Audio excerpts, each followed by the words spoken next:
Good morning, everyone. Well, down early in the second period, the Capitals got a Connor McMichael goal to tie it, and then off the rush, just minutes later, this beautiful passing sequence led to the would-be game winner from Dylan Strome. To Ryan Leonard, goes across to Vogel, in the tap, the rebound, they score! And it's Dylan Strome! Oh, baby! Right down the middle, goes to the backhand. It's 2-1, Washington. John Walton on the call, heard here on the Fan, as goalie Logan Thompson made 14 third-period saves to preserve the lead in a 3-1 Caps win to now lead the best-of-7 series over Montreal 2-0. So the series now shifts to the Bell Center Friday at 7 for Game 3. You can listen to it here on The Fan. James Wood's 8th home run of the season, a laser beam to lead off the game amidst a 3-run first in a 4-3 Nats win over the Orioles. The Nationals look for the sweep tonight at 6:45. Listen here on The Fan. And tonight, the first round of the NFL Draft from Green Bay. The Commanders select 29th. Listen to Linnell and Toby with local coverage throughout the first round, starting at 8 on the Team 980. From the Crub Metcalf 5-Star Sports Desk, this is Adam Pohl on The Fan.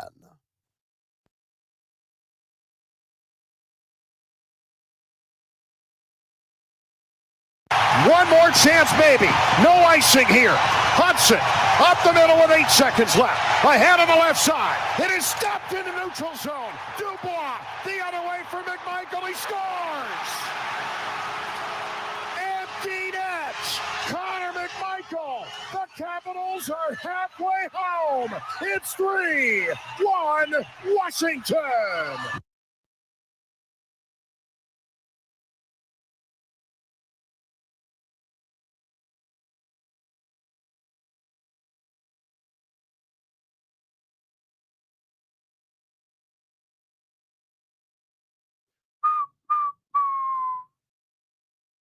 What's the mic in my man?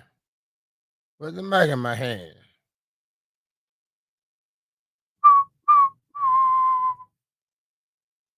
Be sublime. In the car, bounce.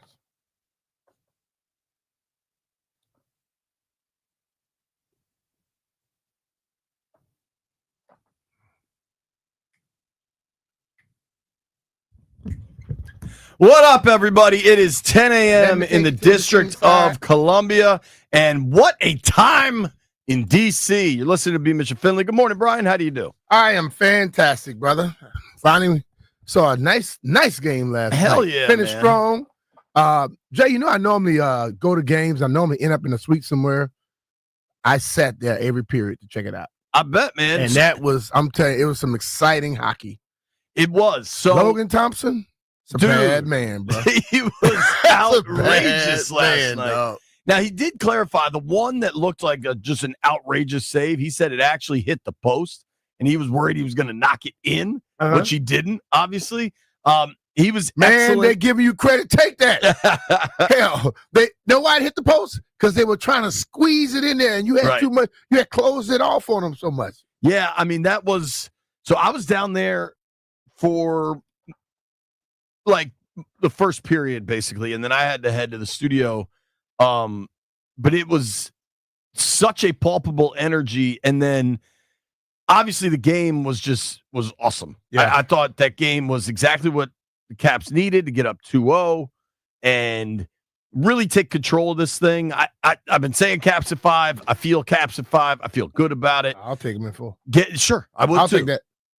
But Let them relax a little bit. well, getting Logan Thompson back in that mode where he's just making outrageous saves and the boys are buzzing around him. They had Carl Alsner on the post game last night, and I think it was Alan May asked him, like, what does it feel like when you've got a goalie playing to that level? And he's like, everybody feels it, and it just continues to build upon itself. You can play a little bit more aggressive too. Yeah. And I think that, like, sometimes I think they get a little non-aggressive, and then all of a sudden you find out that they end up in front of Logan as well, which causes problem. When they get more aggressive, people can't just skate around and, dribble the puck and do their thing. Now they have to try to be precise. And then when you got all that going on and he gets a chance to see the puck, if he see the puck leave the stick, he's blocking it. Dude, I also think it was huge to get a win, score 3 goals, and not rely on Ovi. Yeah. Not that you want Ovi to score every goal. That's fine. But, they got 2 from McMichael, the empty netter at the end. Strome got 1. Like, it was a good game, highly functional offense. I thought they played well. Montreal's got some guts, though, man. Like, they're not giving anything away, the Canadiens. No. They're playing tough. They go for it. I don't like Anderson. Good. He's just a cheap shot artist. Yeah. Listen, bro. Tom is probably one of the toughest dudes in the world, but he's not stupid. That dude is trying to bait him tremendously. He's not letting it happen. But I promise you, before this thing is over, my man gonna get hit in the eye. Yeah, I mean, he gonna leave with a little look like a raccoon. I'm telling you. You could. It seems like you could tell Willie's getting frustrated in spots, but at the same time, they really try to shut down the fighting in the playoffs. So we'll see how that goes. But what I remember in these playoff series, if you knock him out in 4, right, that'd be enough for me. Right.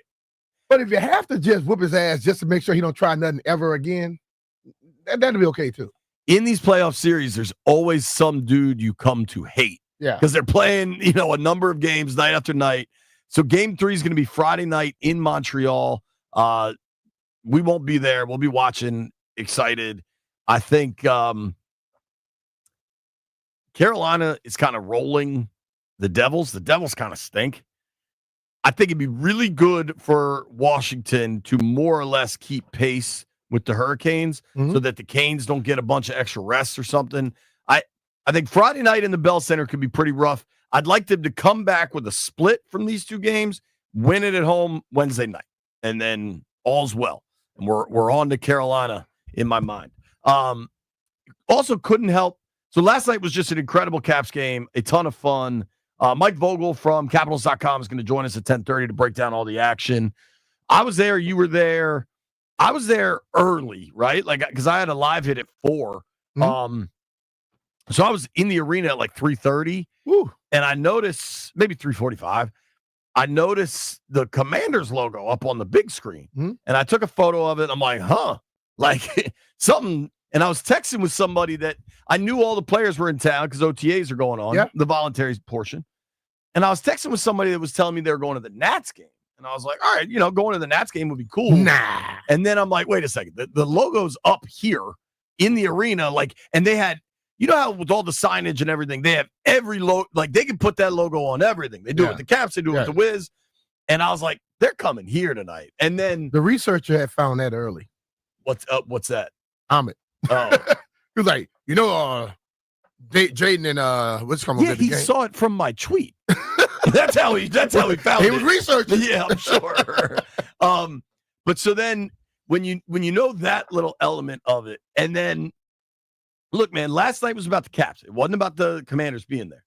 But the vibe of the Commanders being there, of Jaden Daniels being on the ice, going nuts the whole time. Oh, yeah. I mean, standing up, banging on the glass, wearing the Ovi sweater was dope.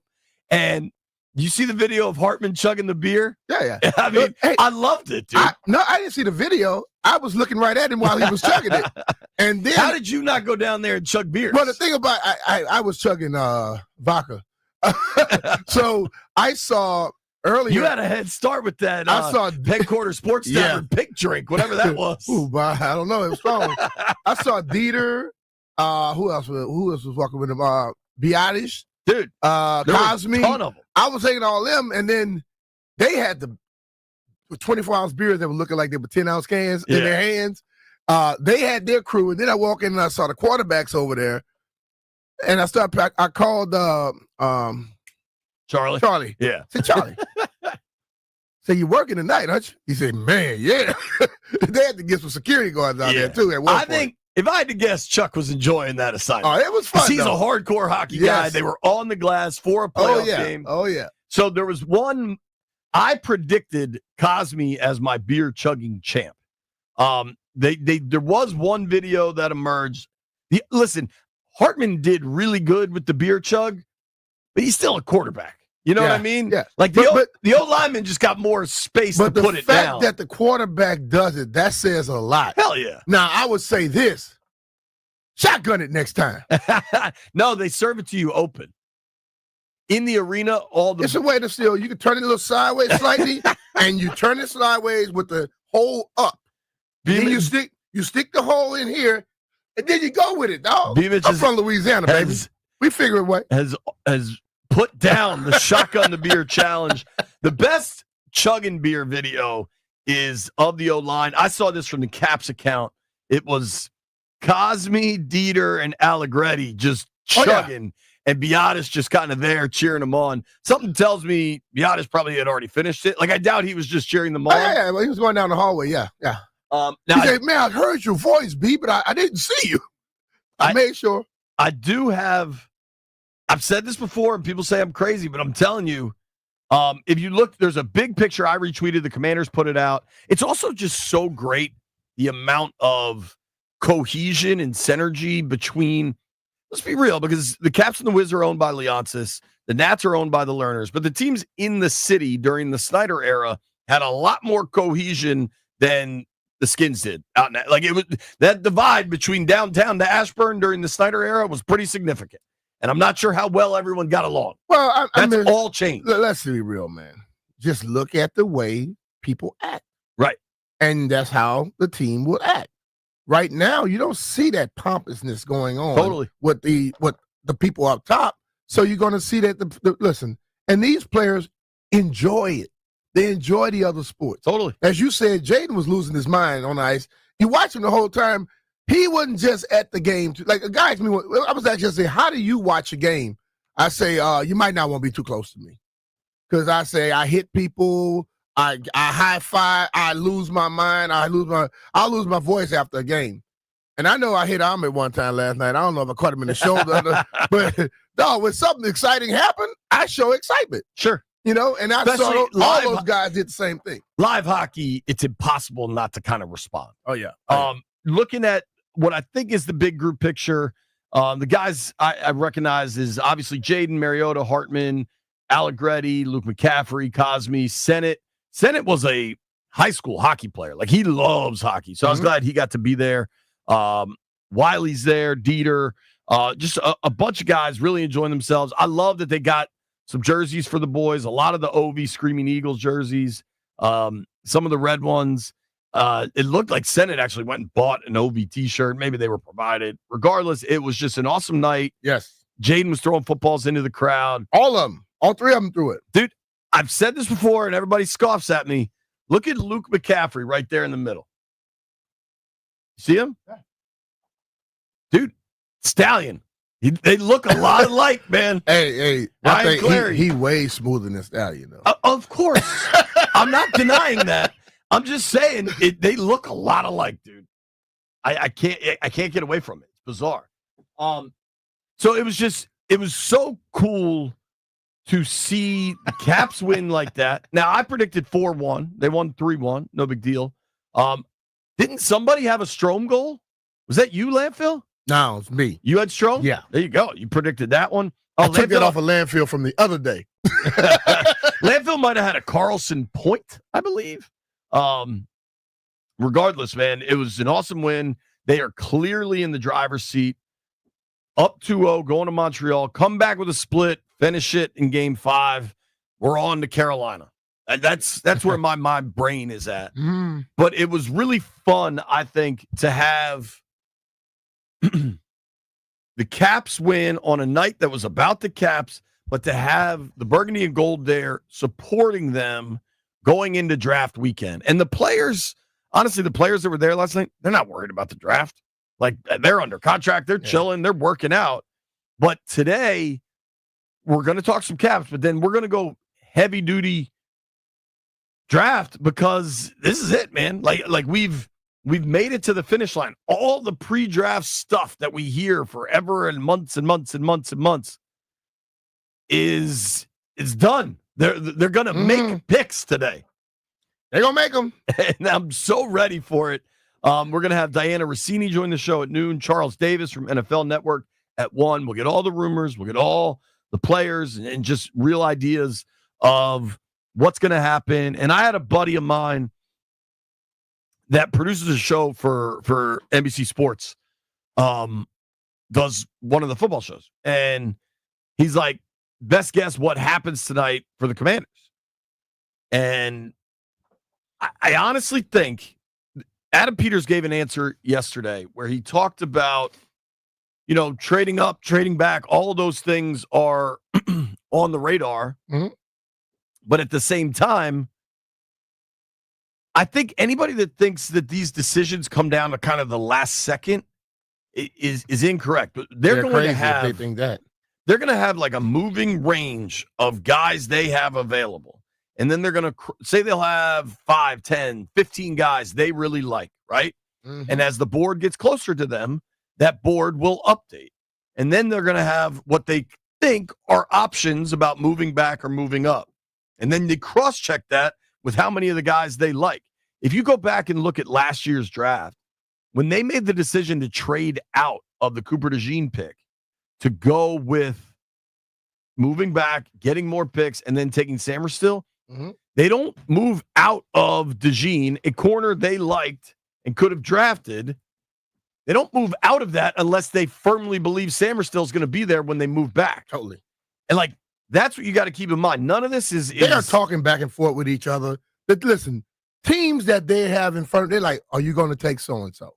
They work with each other in a sense. Yes, they're competing, but on draft day, they know who they want.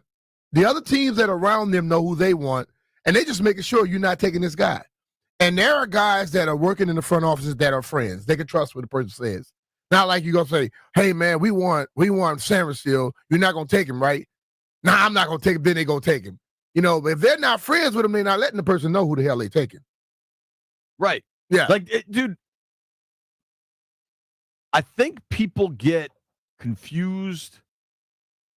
But the reality, you've played it and lived it. I have worked it for a long time now. The reality in the NFL is just like your regular life.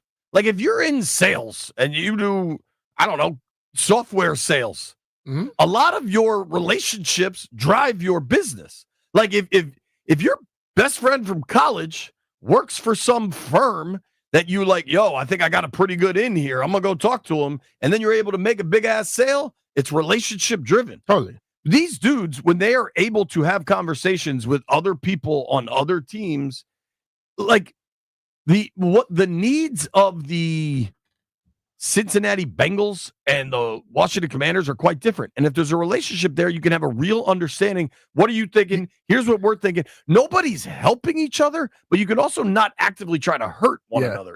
This is what it is, Jay.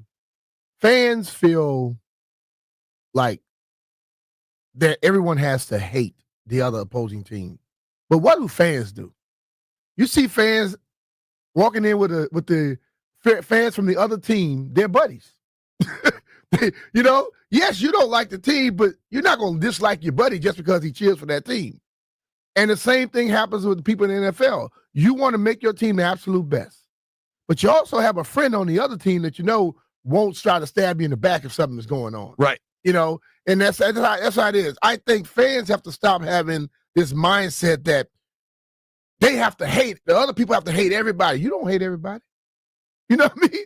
If you don't hate everybody from the other teams, you shouldn't expect anybody else to do it. That's what you act like when you're talking about somebody else. But I sit back and I watch some people that are the most rabid fans out there walk out with their boy from the other team, high-five and having a beer together. It's life, man. Relationships runs life.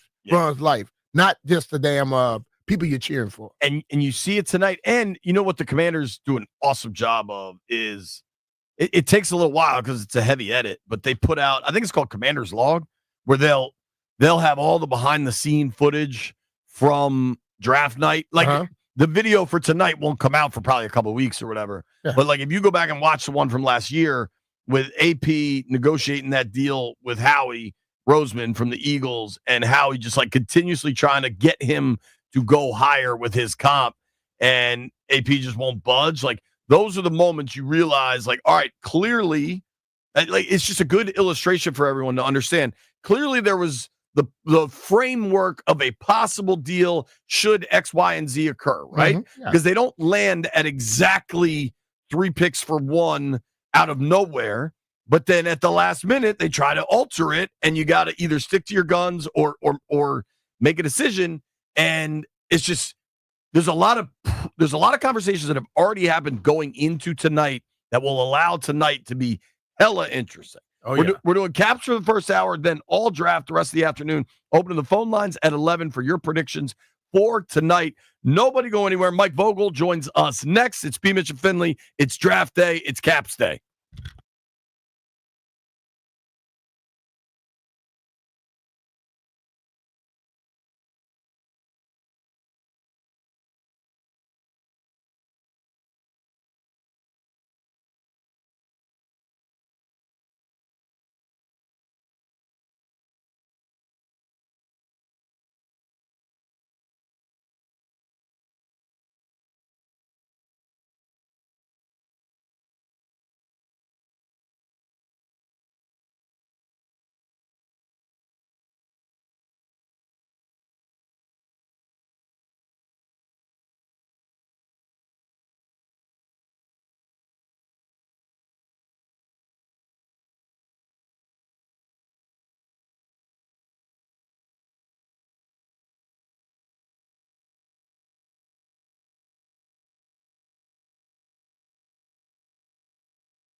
This sports update presented by Coach Wooden's Basketball Camp. CoachWooden.com. That's 2 O's and 2 T's. The Capitals lead the Canadiens 2-0 after a 3-1 win in Game 2 of their best-of-7 series from Capital One Arena. Connor McMichael scores twice in the win. The Nationals beat the Orioles in the Battle of the Beltway 4-3, and the Commanders have the 29th pick in the first round of the NFL Draft to take place tonight in Green Bay. Coach Wooden's Basketball Camp. They instill a love of the game by teaching kids how to play, the values of the game, and having fun. Join the rite of passage for beginners all the way up to the rising high school star and experience the legacy of the Wooden Basketball Camps. Visit online at CoachWooden.com. From the Krupp Metcalf 5-Star Sports Desk, this is Adam Pohl on The Fan.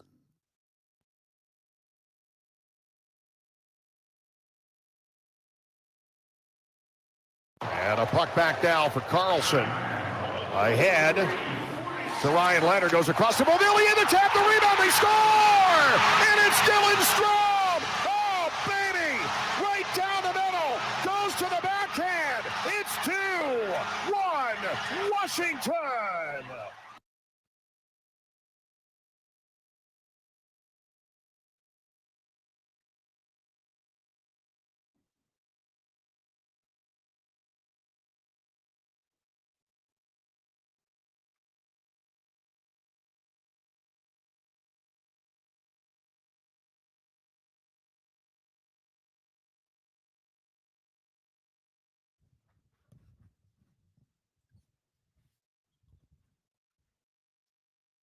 B. Mitch Finley, 1067, The Fan.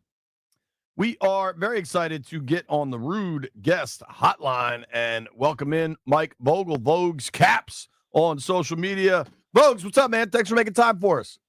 How you doing, JP? B. Mitch? What's up, man? We're great, dude.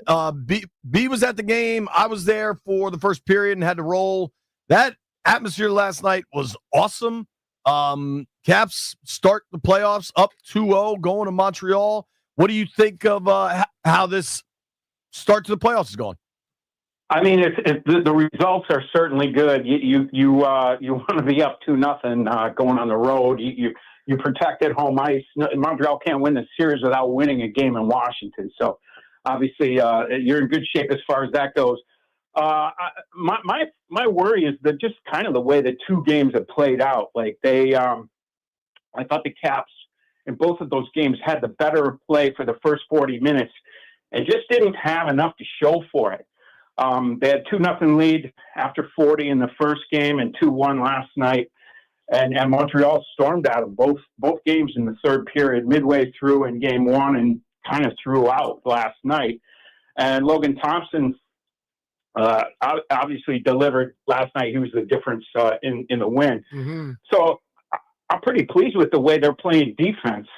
But, credit to Montreal, too, because a young team, they were certainly deer in the headlights for the first 20 minutes of game one, but they seem to have settled in, and they're playing for such a young team with such a young blue line core, playing really good defense and making it tough. You look at the goals that are scored in this series, they're all just greasy, dirty goals from in front. The only one that was an absolute, rocket snipe from distance was the first one, and that's, Alex Ovechkin, the greatest goal scorer of all time, from his office. So it's playoff hockey. That is what we're seeing, but it's definitely a little tighter defensively than I was expecting going into the series between these two teams. Mike, what is it about the Caps sometimes? They get down in their zone and they just can't clear the puck. And I watched Montreal last night. Every time they get stuck, they flip it over the top. The Caps always try to pass it low, and for some reason, Montreal gets a stick on it every damn time. Yeah, I mean, that's the hardest part of the game, Beamish, is just getting out of your own end and doing it cleanly, because the best defense is good offense. You just want to be at the other end of the ice, make them play defense. And again, I think they've done a decent job of that for the first 40 minutes of both games, probably the first 50 minutes of game one. but Montreal's got a couple of really skilled young forwards on their top line. Their top line is incredibly dangerous. It was one of the best lines in the league over the last third, I would say, of the season.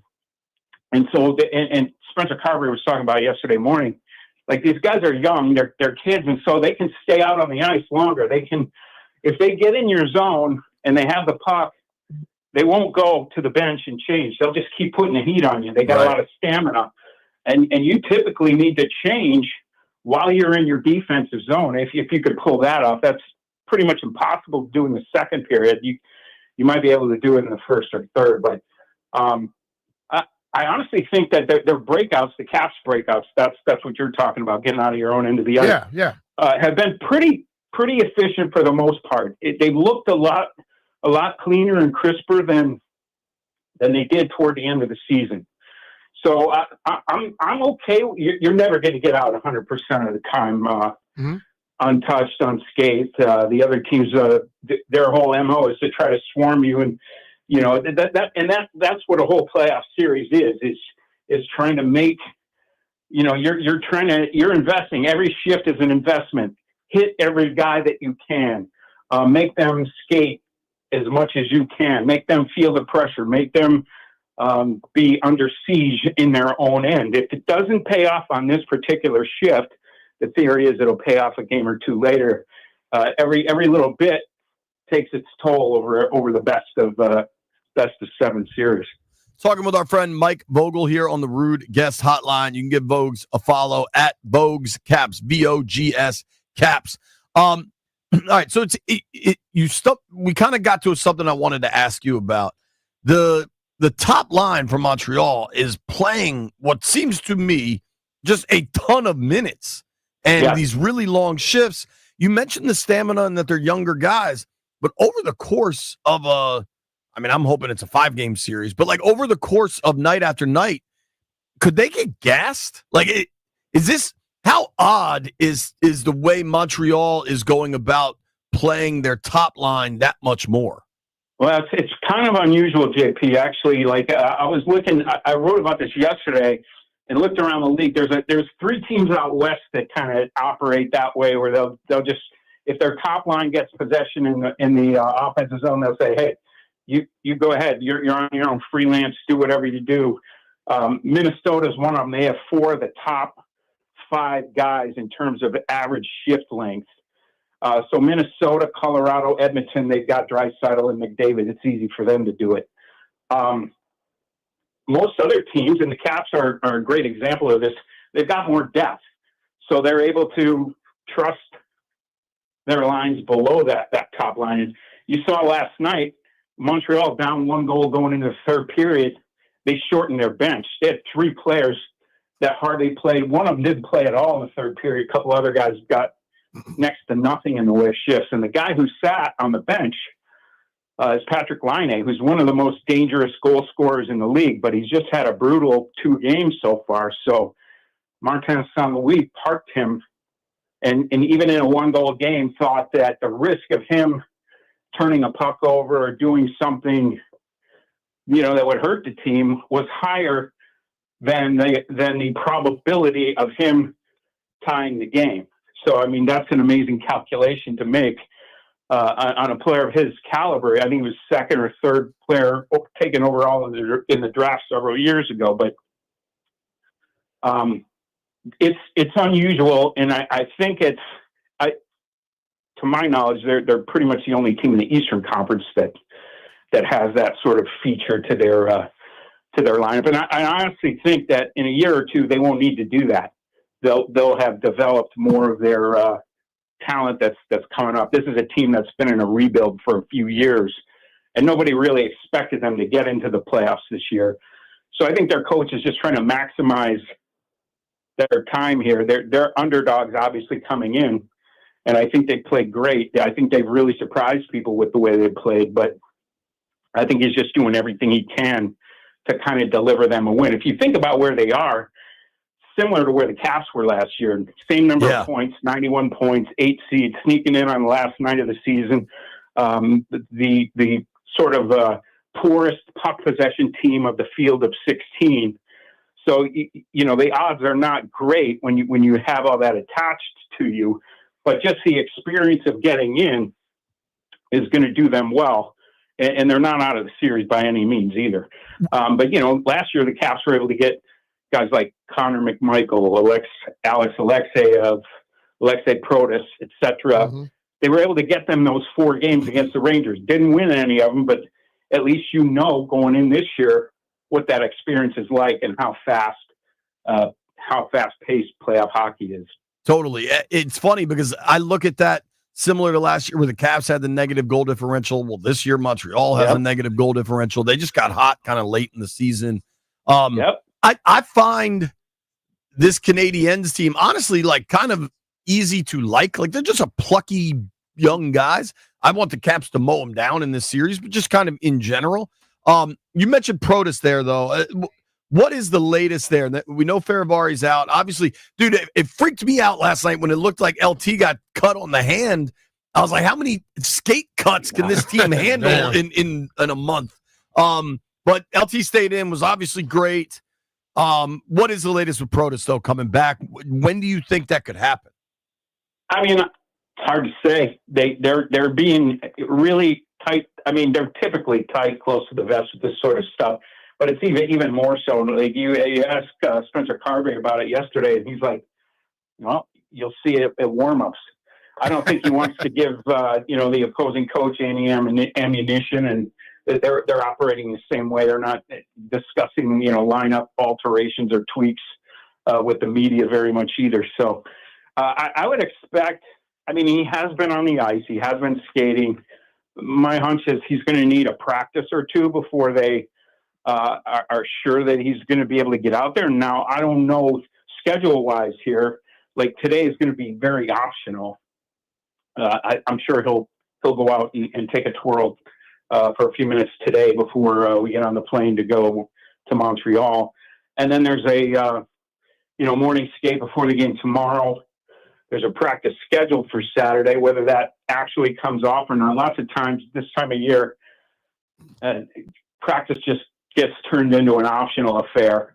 Right. Guys are, rest as a weapon too. So I would say there's a little gap here, and who knows how this thing plays out. If it's going to be 4, 5, 6, or 7 games yet, we don't know. But there's a gap here after Game 4. There's an extra day. So I would think that the way this is going to work is after Game 4, if the series is still going, the Game 4 is on Sunday.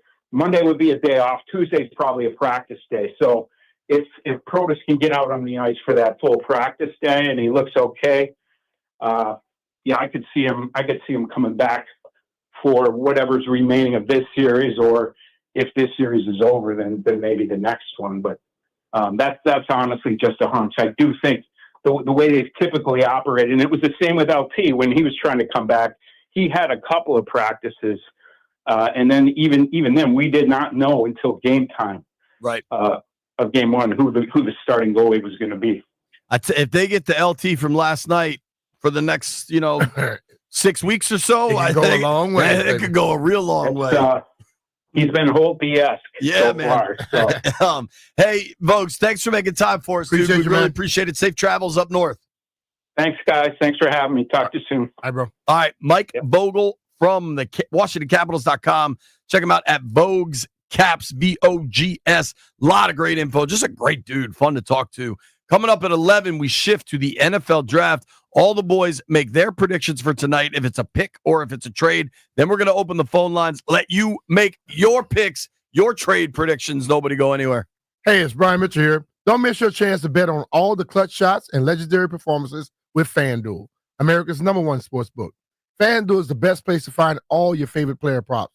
And now you can make a heads-up play with player performance trends. That means whether you want to bet on a player to score 30 points or put up a triple-double, you can check out the latest stats and see who's hot without even leaving the app. Plus, after the game tips off, you can even combine live prop bets into a same-game parlay for a chance to win big. If you don't already have FanDuel, playoff time is the perfect time to join. You'll get started with $250 in bonus bets if your first $5 bet wins. So visit FanDuel.com/Brian to join today. Make every moment more with FanDuel, official sports betting partner of the NBA. FanDuel Sportsbook is the official partner of 106.7 The Fan. You have to be 21 years or older and present in Virginia. First online real money wager only. $5 first deposit required. Bonus issued as a non-withdrawable bonus bet, which expires 7 days after receipt. Restrictions apply. See terms at sportsbook.fanduel.com. Gambling problem? Call 1-800-GAMBLER.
Yeah, it was hard. I thought the first two periods we controlled the play, and they really didn't have much. So credit for the guys for that. And yeah, we knew they were going to come out in the third just like they did last game. And yeah, it's easy to get into it when you make those saves. You're definitely right back into the game. I mean, could easily swing the other way, and a couple of those go in, and you're fighting it, right? So luckily things went my way tonight, and we got the 2 points.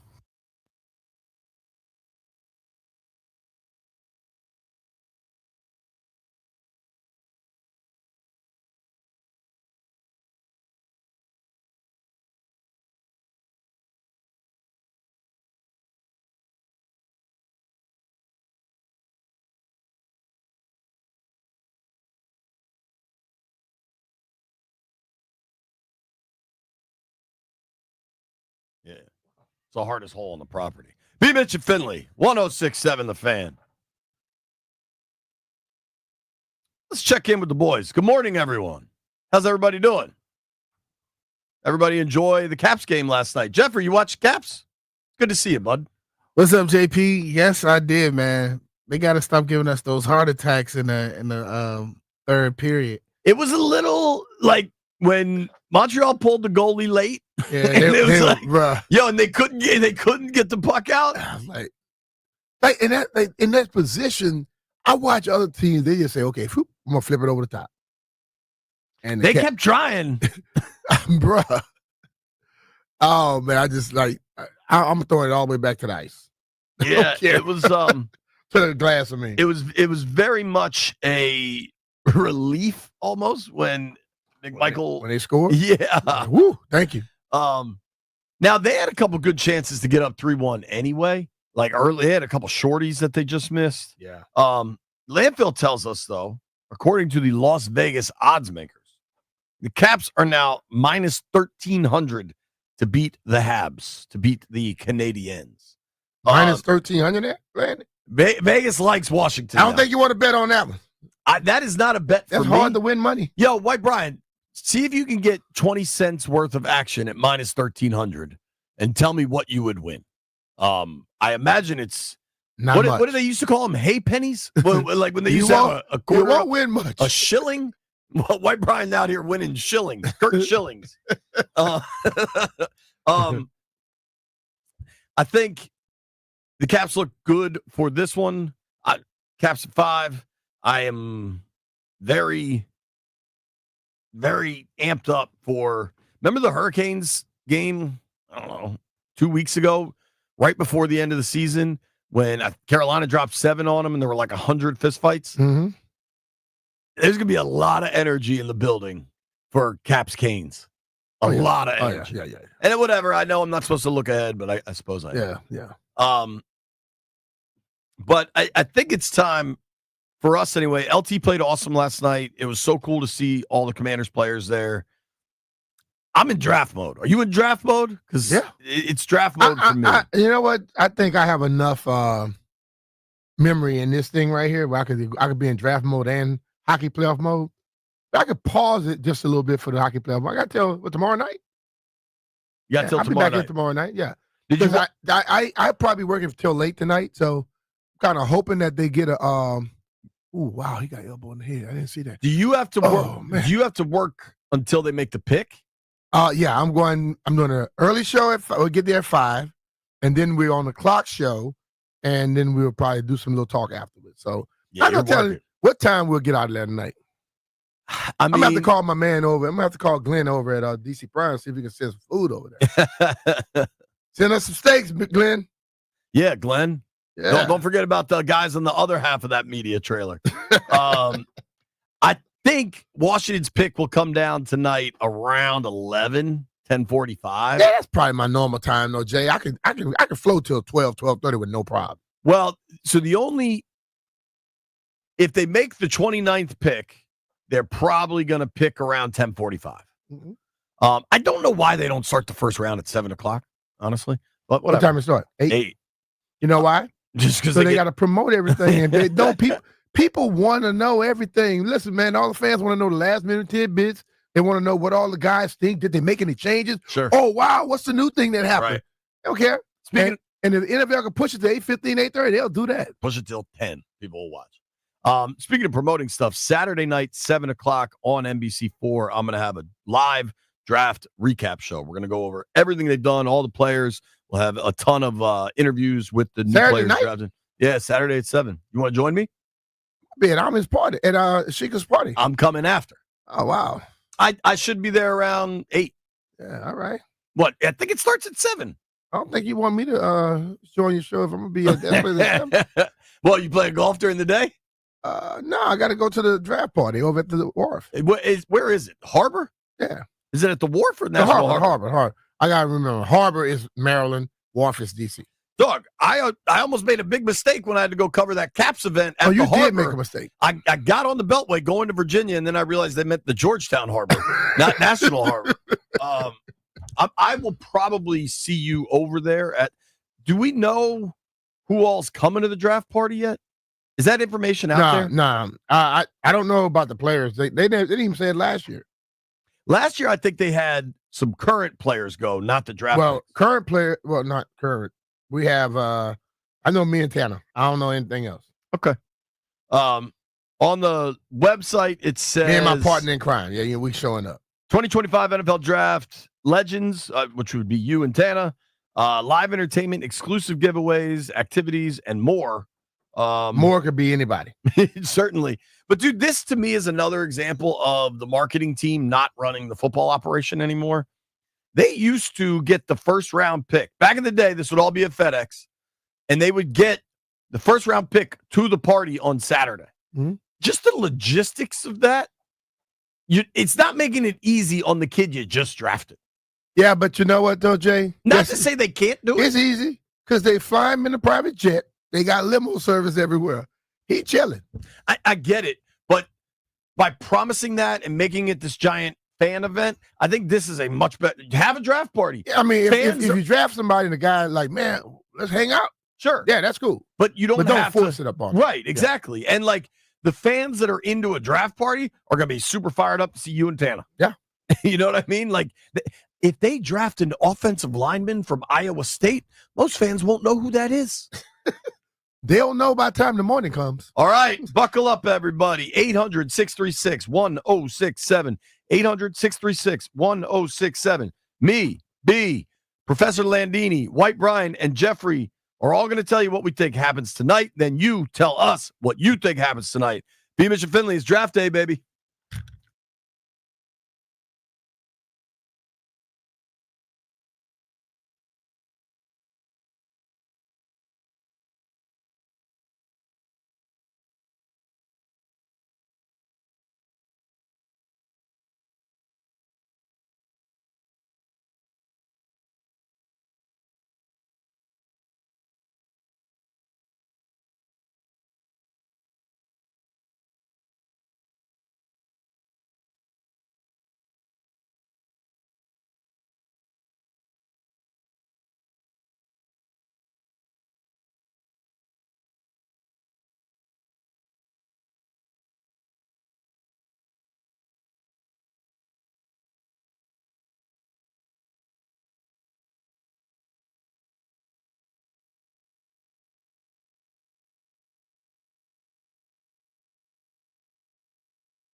This sports update is brought to you by Main Street Bank. Cheer local, bank local. James Wood opened Wednesday's festivities with a blast. Here's the 3-1. Swinging a long drive, right field, way back it goes, and it'll come down in the second deck. Oh, what a blast for James Wood. Dave Jagler on the call, heard on the Team 980 as Wood's 8th home run of the year kicked the Nets into gear early in a 4-3 win over the Orioles. The Nationals look for the series sweep with Mackenzie Gore on the hill tonight at 6:45, and you can listen to it here on The Fan. Logan Thompson dazzles between the pipes in the third period to stave off the Canadians. The Capitals win Game 2 3-1. They take a 2 games and unlead to the best-of-7 series, and they now head to Montreal for Game 3 tomorrow at 7. You can listen to it here on The Fan. And we have live and local draft coverage with Linnell Willingham and Toby Oldheiser at 8 p.m. tonight on the Team 980. For the first round of the NFL Draft, the Commanders select 29th overall. Main Street Bank is a business-focused community bank proudly serving the DMV since 2004. Visit mstreetbank.com to learn how to put our team in your office. Main Street Bank, member FDIC, equal housing opportunity lender. From the Crop Metcalf 5-Star Sports Desk, this is Adam Pohl on The Fan.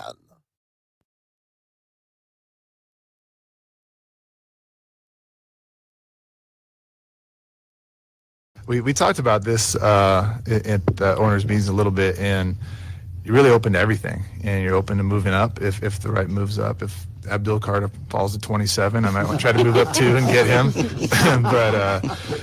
but I mean, if there's a great player that we want to sit and pick, we'll do that. But if there's an opportunity to move back, then we're certainly open to that too. You know, with 5 picks, like you said, that's something you'd like to do is add picks, but you always have to have somebody who wants to come up too, and we'll find that out. We're making those calls this week, and we'll have an idea of who wants to come up, and if we want to do that, and we'll also have an idea of who wants to move back in the first round ahead of us, and so we'll know what we can do there. You want to leave me, but I refuse to let you go. Beg and plead for your sympathy. It mean that much to me.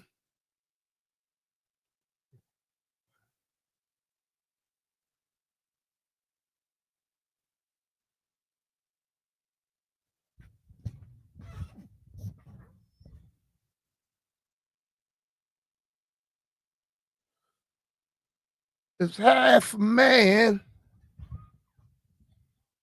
B. Mitch and Finley, 1067 The Fan. All right, folks, it's draft day. It's a really fun, exciting draft because there's zero pressure on this one. When you pick 29th, I just saw this tweet from our friend Nikki Javala with the Post. A person with knowledge of the situation confirms no one has a clue what Washington will do at number 29. Yeah. First reported by John Keim. Landfill, you reported that first? Actually, sorry, Keim and Nikki. Landfill broke that news. No, Keim and Nikki are wrong. I know what they're doing. What are they doing? You're going to have to wait to find out. Ooh, that's a tease, baby. Listen, we're all going to give you our predictions, but the pressure last year with the second overall pick to be correct was immense. I don't think it was I honestly don't think it was a very hard decision. There were those that liked other options. I thought it was Jaden all day. They took Jaden all day. It wasn't very difficult. Honestly, over the years for the Commanders and the football team and the Redskins as their predecessor, there has been real pressure to nail the first round pick because you're coming off down seasons or you're picking 8th or you're picking 13th. But at 29, B, it's so wide open that who the hell knows what's going to happen? Because it's going to be dictated by 28 picks in front of you. Yeah, it's wide open, but still, the person you pick needs to be able to fit in with your squad. Because, like, I think we have picked up top so much, we don't understand about picking at the back. And you know who's picked like that? The Chiefs, Philly, Baltimore. the Ravens. You know, teams that, but you notice what they do when they bring a person in that's a 28, 29 pick, they end up hitting, and the guy comes out and he's very productive. I think the pressure may be off because you're not looking for that one guy, but still the pressure is on to make sure you get somebody that comes in and fits, that can hit the ground running and have some type of impact immediately. Absolutely. And I think that's the goal. My personal goal is to find a pen, but I think the goal with really good teams is, you think about the Ravens, I think, are a really good example of this, but I'd add the Packers, and like you said, the Chiefs, the Eagles, these teams that are perennial contenders. Yes, they have a quarterback that solves a lot of things, but they hit on their draft picks. Whether a guy's a Pro Bowler or just a good player for them, they hit on those draft picks. And I think that's what Washington has to do. I think it starts tonight. Here's the plan. At noon, we're going to talk to Diana Rossini. All the draft rumors, possible trades, what she's hearing. Rossini's all over it. At 1 o'clock, Charles Davis from NFL Network is going to join us. We're going to talk specific prospects. Charles is so good at evaluating young players. Right now, though, for the next hour, we're open for you. What do you think happens tonight at 29? Are they trading it? Are they making a pick? If they are trading it, what's that trade look like? Who are they going to try to target later? These things are open right now. 800-636-1067. We'll kick things off with clearly the one person everybody wants to hear the most from as far as their prediction for tonight. The people are clamoring for Professor Landini. Jim Andrew Mullins, the 10th. All right, Mr. Landfill, what do you have happening at 29? I think at 29, the Commanders are just going to stay where they are. And I think they're going to take a DB, the guy from Kentucky, Maxwell Hairston. All right. Landfill is on the board. They had him in for a visit. Landfill, you're the kind of guy that would know this. Washington recently drafted a Kentucky player in the first round. Yeah. Does that give you any level of pause? I mean, if Ron Rivera was making this pick, yeah, that would concern me. Because they'll be picking him to change him to they might be trying to change him to a safety, or maybe they'll try to get him to play running back or something. Who knows? But no, if Ron Rivera was making this pick, I think maybe he had that kind of like that thing that Bruce Allen had for Alabama guys. But I completely trust this front office to make good decisions. Okay. I think they're just looking to add to the secondary because we need to add to the secondary. Let's be honest. Sure. You'd like a guy that like is a firm outside guy. Yeah. I tweeted, trying to say that correctly and not with my weird British accent on TW words. I tweeted this morning that we had a packed radio show coming with Rossini and Charles on joining us. And I got this reply from Joe Cazzotti. He said, and this made me laugh. He said, gone are the days when JP would claim a prospect is shooting up the board only to have Ron mysteriously overdraft the exact player. Good to have a front office that keeps things close to the vest. Gonna be interesting, man. They've got a list of a bunch of guys they like. They had a bunch of guys visit Nashburn. They talked to a bunch of guys at the Combine, the Senior Bowl. That's just the official conversations. That doesn't mean the whole lots of other conversations that you don't know about. All right, Professor Landini has weighed in. He's got them sticking at 29, taking Maxwell Hairston, corner out of Kentucky. Go Wildcats. Look, man, they could definitely use help in the secondary. Undeniable. If you're into Hairston, he's young. He's only 21. He'll turn 22 in August, I believe. What? I will look that up. 5'11", 183. Fast. 4.28 40. 1.5 10-yard. Almost a 40-inch vertical. Can he go deep on an offensive play too? I mean, go out wide. Say, hey, just go to the end zone, dog. But he's definitely an outside guy, which is something they could really use. Long arms, which we know DQ likes. I mean, dude, his arms for 5'11", you tell me this. For 5'11", his arms are 31 inches long. That's like slightly disproportionately long, isn't it? Kinda. For 5'11", he's got 8 3/4 inch hands, which is kind of big too. Interesting. Yeah. All right, 10 and 1 Landini. foot. And one thing they tend to like, they really like the athleticism scores. He's an 82 out of 100. His estimated athletic score, I'd have to look up his spark rating, but he's 8th of all corners in athleticism. So consider Travis Hunter's probably 1 on that. Yeah. And I would circle back to the 4-2-8 portion of this discussion. I like that part. Jeffrey. Jeff is on the clock at number 29. What do you got?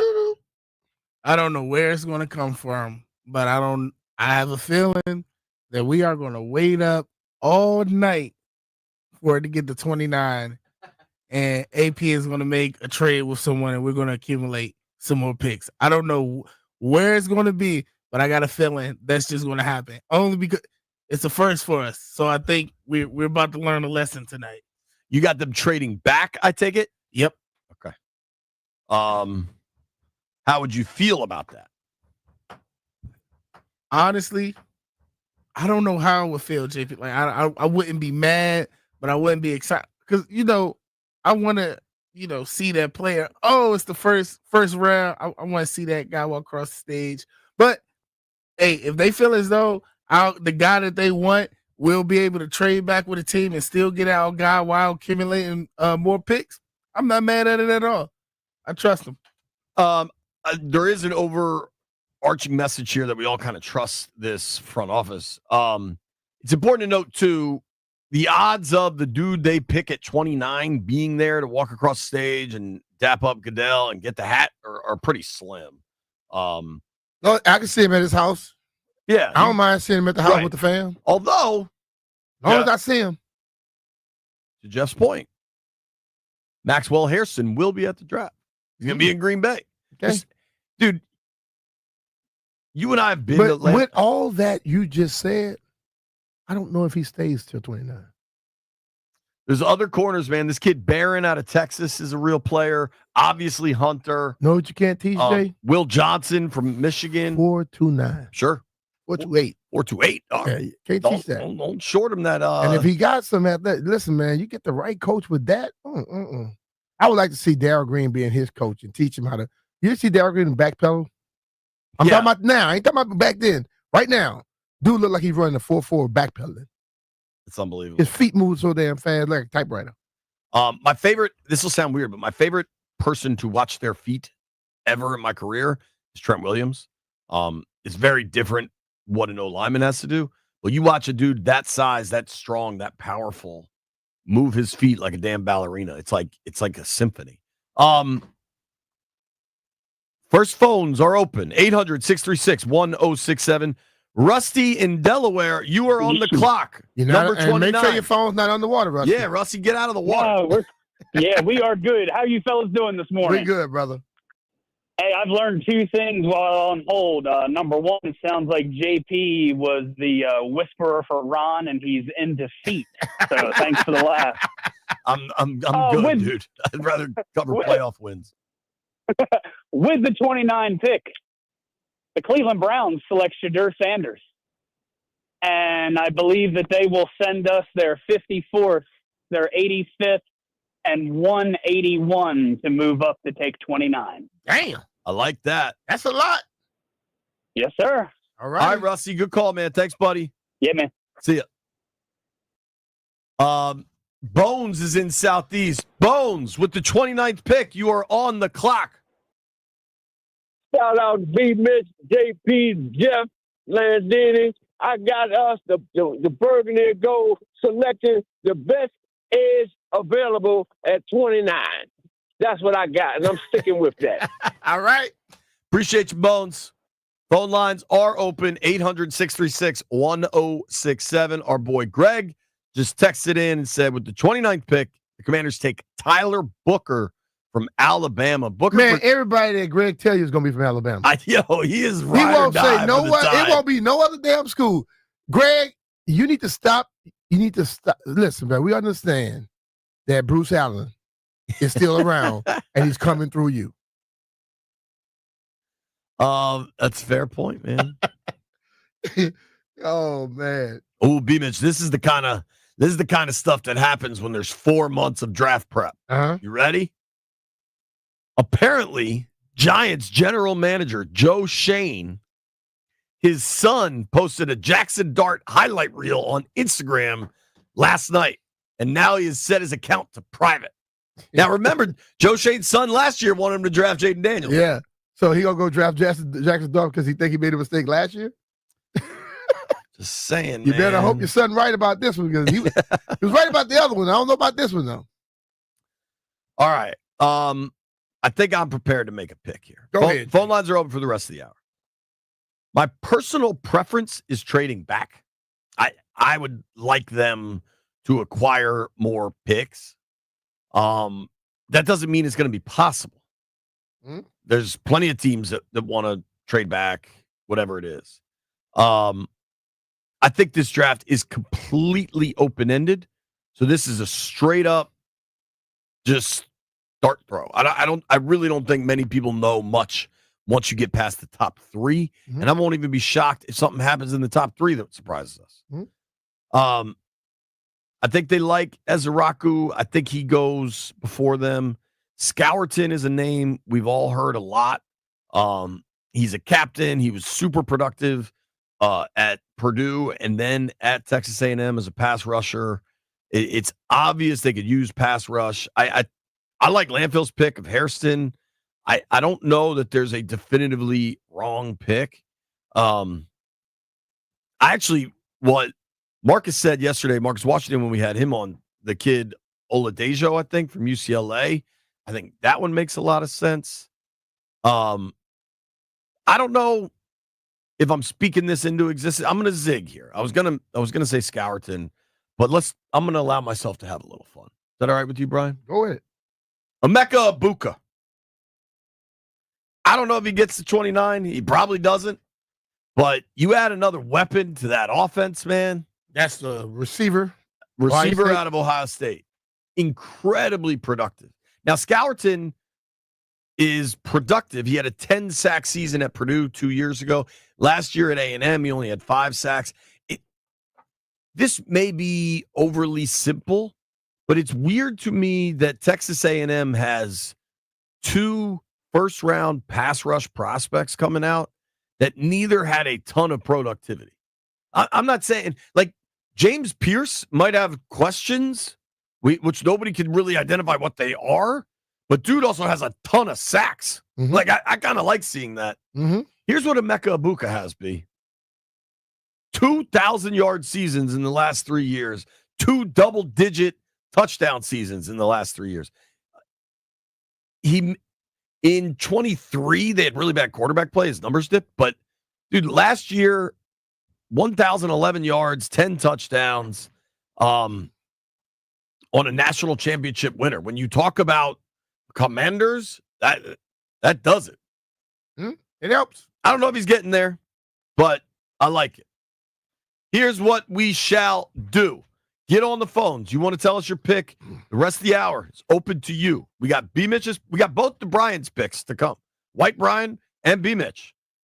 Plus your calls. Diana Rossini joins us at noon. Nobody go anywhere. Hey, it's your boys B Mitch and JP here. If you want comfort and convenience wherever life takes you, then you need to turn to Rude. With Wi-Fi compatibility, you have full control of your heating and air conditioning system right from your phone. Forgot to turn down the heat before you went on vacation? You can adjust it in mere seconds. Plus, you'll get alerts if something's not right. These guys are the absolute best, and they've installed new systems in my house, and I felt the difference instantly. Here's the thing, B. I got the Rude boys coming to the house this week. Mm-hmm. The best part, the systems are whisper quiet. No more noisy interruptions. No more clanging in the ducts when the thing comes on. It's just peace of mind. Rude's variable speed compressor ensures precise temperature and humidity control, operating efficiently even in extreme conditions. That humidity control, that really helps you cut down on your energy bills, man, because it's just not as humid in your home. It's a lot easier for the hot or the cool air to penetrate the entire house. Comfort and performance perfectly balanced. B, you got to tell them about the savings, man. You can qualify for federal tax credits up to 2 Gs on heat pumps through 2032. Visit rude.com/federal incentives to learn more. We're talking about Rude, R-U-U-D, the most reliable heating and air conditioning products in the DMV. And remember, if it ain't Rude, it ain't right.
This sports update presented by Coach Wooden's Basketball Camp.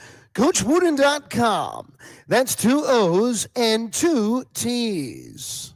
The Capitals beat the Habs 3-1 to lead the best-of-7 series 2-0. Game 3 in Montreal, Friday at 7. Listen to it here on The Fan. The Nats 4-3 victors over Baltimore last night. Mackenzie Gore on the hill for a 6:45 start. Looking for the sweep this evening for Nats Park. Listen here on The Fan. And Linnell and Toby with live and local draft coverage starting at 8 on the Team 980. The Commanders select 29 to the first round of the NFL Draft. Coach Wooden's Basketball Camp. They instill a love of the game by teaching kids how to play, the values of the game, and having fun. Join the rite of passage for beginners all the way up to the rising high school star and experience the legacy of the Wooden Basketball Camps.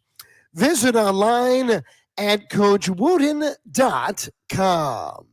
From the Krupp Metcalf 5-Star Sports Desk, this is Adam Pohl on The Fan.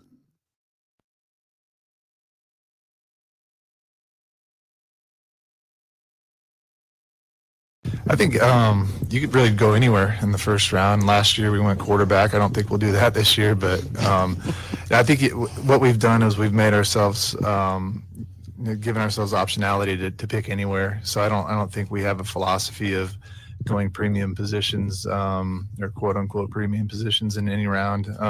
It's really just trying to pick the best commander for us that's going to help us the most.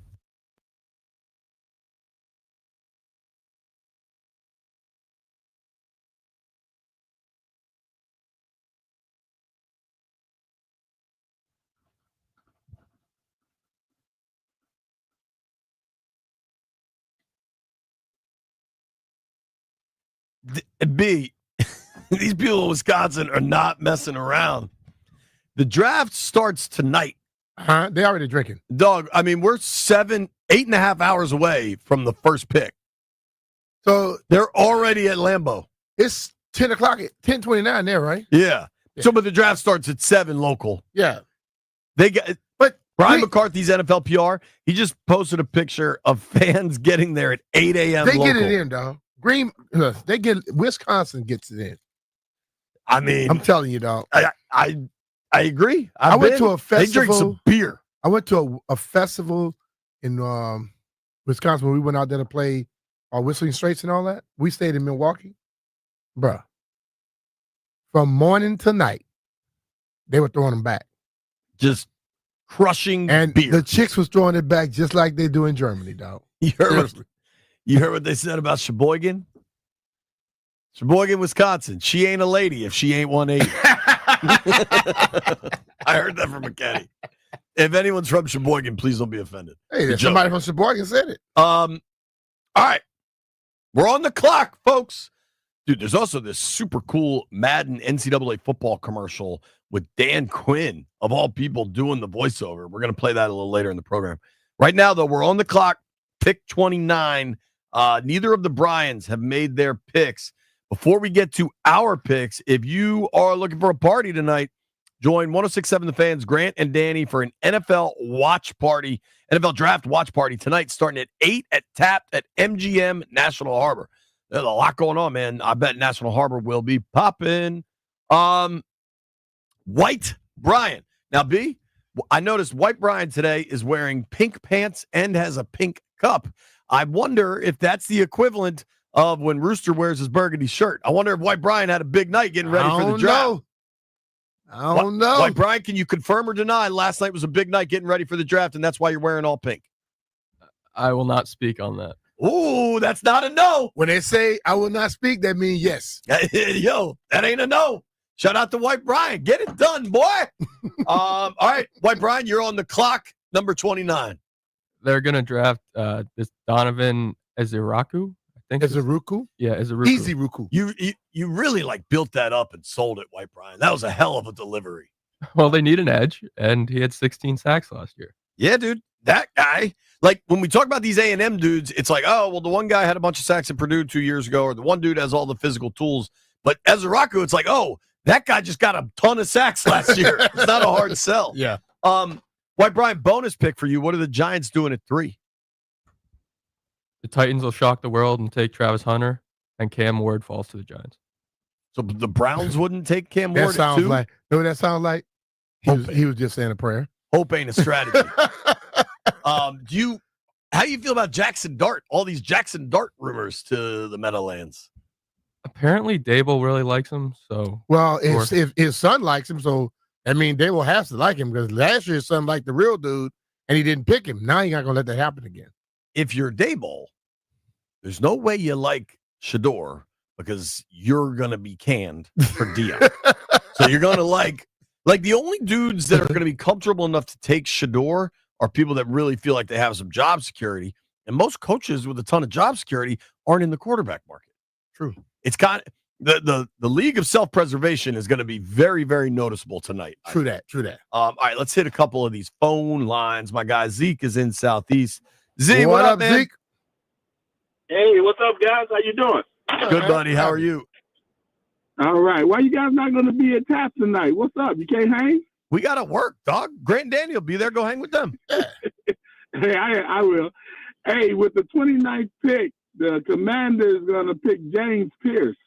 I know based on I was listening to the Junkies this morning and all the other defensive linemen that we're trying to get, they'll be gone according to the mock. So I think we can bring James Pierce on, even though he might be a bad boy, but we need a bad boy. Another Dexter Manley on that line. What do you guys think? What you gonna do? Bad boys, man. You know what, man? Listen, we need one. I seem to be on the mindset that he's on right there. You know, I've heard Peterson talk about, you know, if we have somebody there, we'll take him. If not, we'll move back. I don't think they know exactly what they're going to do. And James Pierce can play.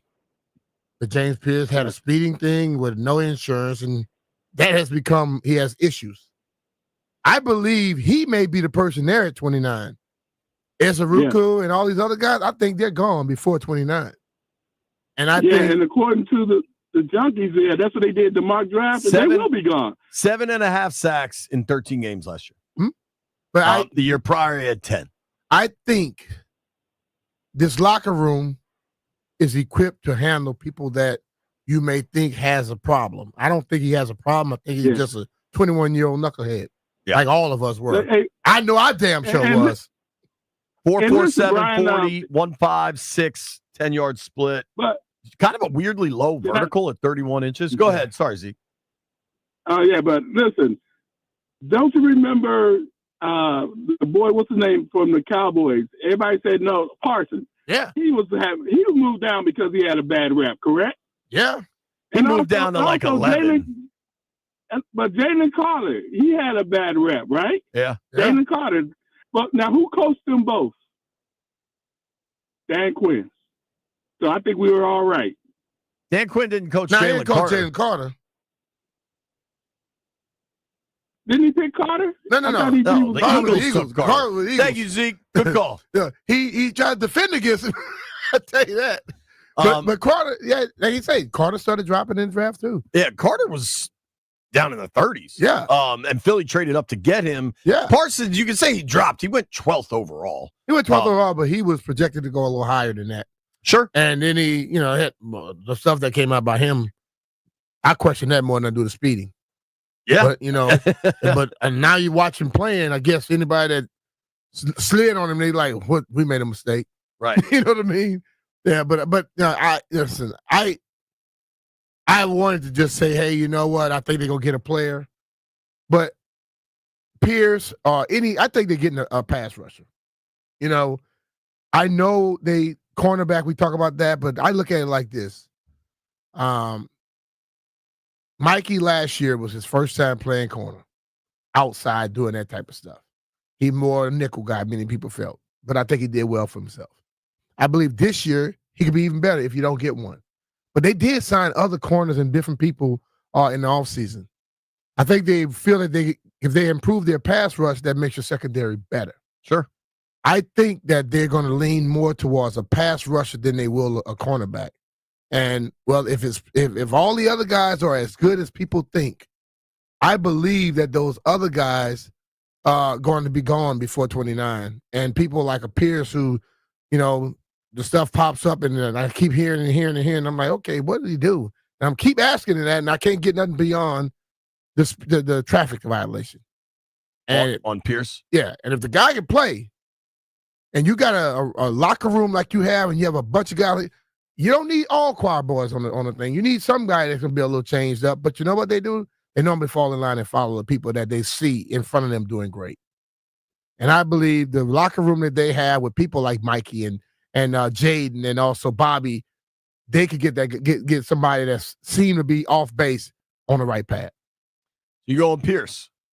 The B. Mitch pick is Pierce, or somebody that's going to be Pat Rush the passer.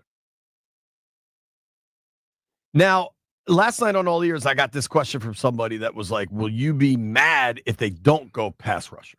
No. The reason that you don't get mad is because if you get a cornerback and he's a better one, or you get a receiver or running back and they come and help your team, how can you be mad with production? Like I know when people make the draft, people get pissed off at the draft. You know what I do? I normally wait to see them on the field.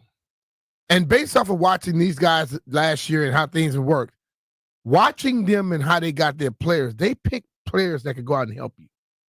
So if somebody is drafted and I might be looking at somebody else, hell, I have learned a long time ago, when you're in sports, what you want and what you feel doesn't always happen. No. Get over it real quickly and worry about the production of your football team. Well, it's also just asinine for anyone to be mad about a pick tonight. You have no idea what these players are going to become. How many people have gotten mad when they pick somebody? Because we had a lot of people that didn't want Jaden. All of those people now are puckering up because they're loving him.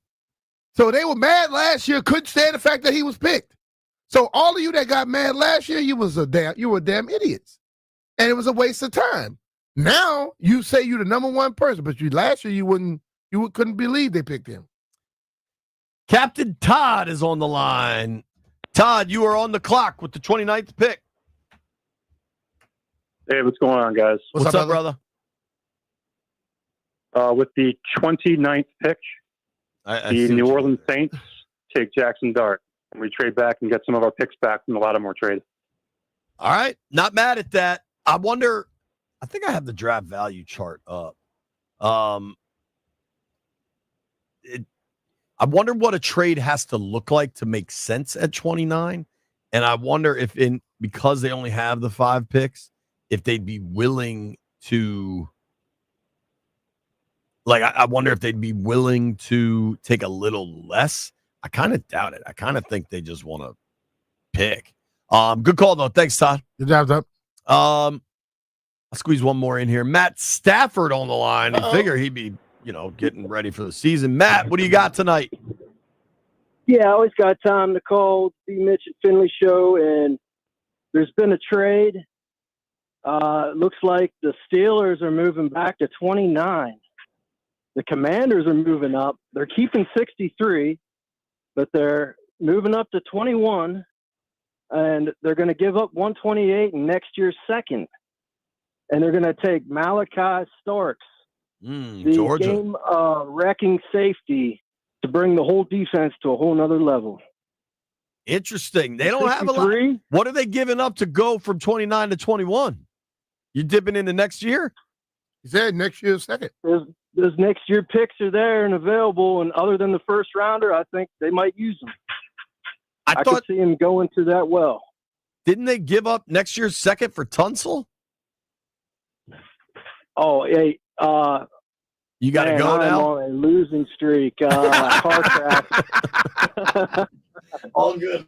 Let me say this real quick. Your job is to make it fun. My job is to know that. Just one more bold prediction. The Johnson from Iowa, I could see him going in the first round. I could see Travion Henderson going in the first round. It's a copycat league. Everyone wants a running back that can do it all. And I could see those guys being one of 4 running backs that go tonight. Yeah, people like Caleb Johnson, the Iowa kid. Hampton's really good. It's going to be fun to watch. Thanks, brother. See ya. All right, Nate in Silver Springs, stay there.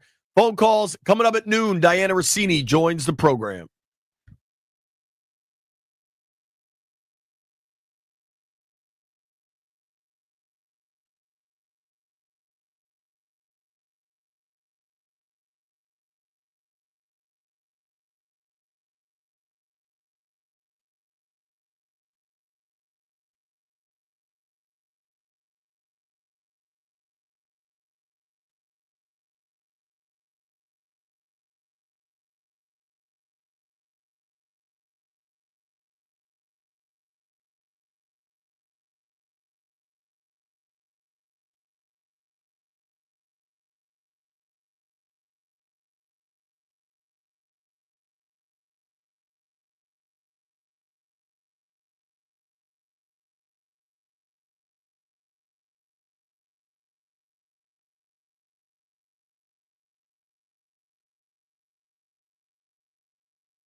And I think it's probably just the best fit for our team, in terms of how they fit in our locker room, how they fit in our scheme and what we're looking for. So that could be any position, right? So, kind of, I don't want to keep saying this because Ben made fun of me for saying this, but, we're in a position where we can take the best available and we can stay true to our board. And so we feel really good about that. And so we don't have to reach for a position that we feel we need that we may be talking ourselves into.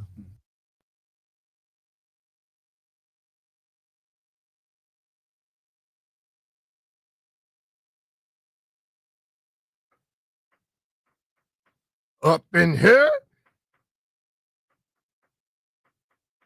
Up in here. Y'all gonna make me act a fool. Y'all gonna make me lose my cool. This It better be quick. Woo! B. Mitchell Finley, 1067 The Fan. Diana Rossini going to join us in about 10 minutes. Right now, though, you're on the clock, baby. The whole world. I just couldn't help but notice this information. Jordan Schultz, I believe Fox Sports now. He was with Bleacher. I think he's with Fox now. Correct. 2 Browns players believed to be available via trade entering the draft tonight. Greg Newsome and Obo Okoronkwo. Yeah. Okoronkwo. Yeah. Newsome was a guy I was pretty interested in going back to kind of like when we were talking about potential free agents, guys that might be available. He's going into the last year of his deal. They haven't paid him. It's the rookie option deal, the 5th year, because he's a first rounder. That's a good player, man. He was a 26 overall pick back in 21. He's got 3 picks over 4 years, has played at a pretty high level. I think he could help a team. Relatively durable, has missed games each season, but nothing, has played at least 13 every year. That's the other thing to keep in mind. There's going to be a ton of player movement over the next few days, whether that's for late round picks, early round picks. I don't think Newsome, with only 1 year on the deal, gets 29, but it's there's a lot that could happen. Yeah. Our guy Nate is on the line. Nate in Silver Spring, you're on the clock at 29. Nate, what's up, fellas? Happy draft day, man. This is one of my favorite days of the year. And y'all know I do a little scouting, so I'm going to have a little sleeper pick for y'all during that Bleep U. But with the 29th pick in the 2025 NFL Draft, the Washington Commanders select number 32 out of The Ohio State University, running back Travion Henderson. He needs that home run threat. Man, he going to take that screen pass to the house. Instead of averaging 30 this year, we going up to 37 to 40. And he going to bring that home run threat, a true leader and a national champion, Travion Henderson. I like the pick, Nate. Who's your late round sleeper? I got the sleeper is Jared from Arlington. He's got a niece named Bernice Jones, a.k.a. Swollen Ankles, D tackle. Look out for her. And she's a real sleeper. So look out for her coming up as well. Thanks, Nate's crazy. Cool. Bernice Jones. That was something. Oh, yeah. So for those that are wondering, specific to the trade back, I like the Henderson thing there. I who the hell knows what's going to happen? This draft is completely wide open, so I think it's a little crazy to just rule that out.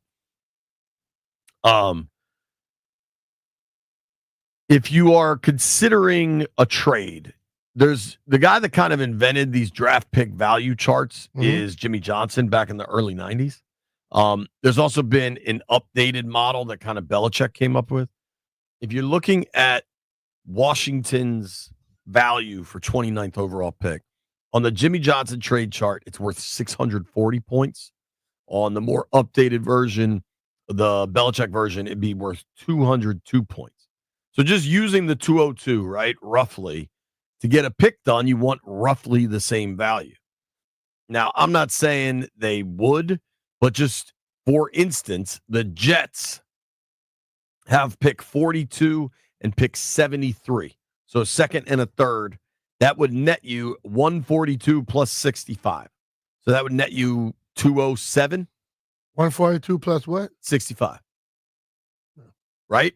So that is how roughly these things work. Maybe Washington would be getting a little bit more value there, but if it's a player the Jets really want, like if you want to really try to get down and dirty on figuring this stuff out, now maybe the Jets wouldn't want to give up 2 and 3. So they could give up 142, the 42nd overall pick, which is worth 142 points. Then they could give up their 4th rounder, which is worth 30 points, and then some collection of a 5th and a 6th.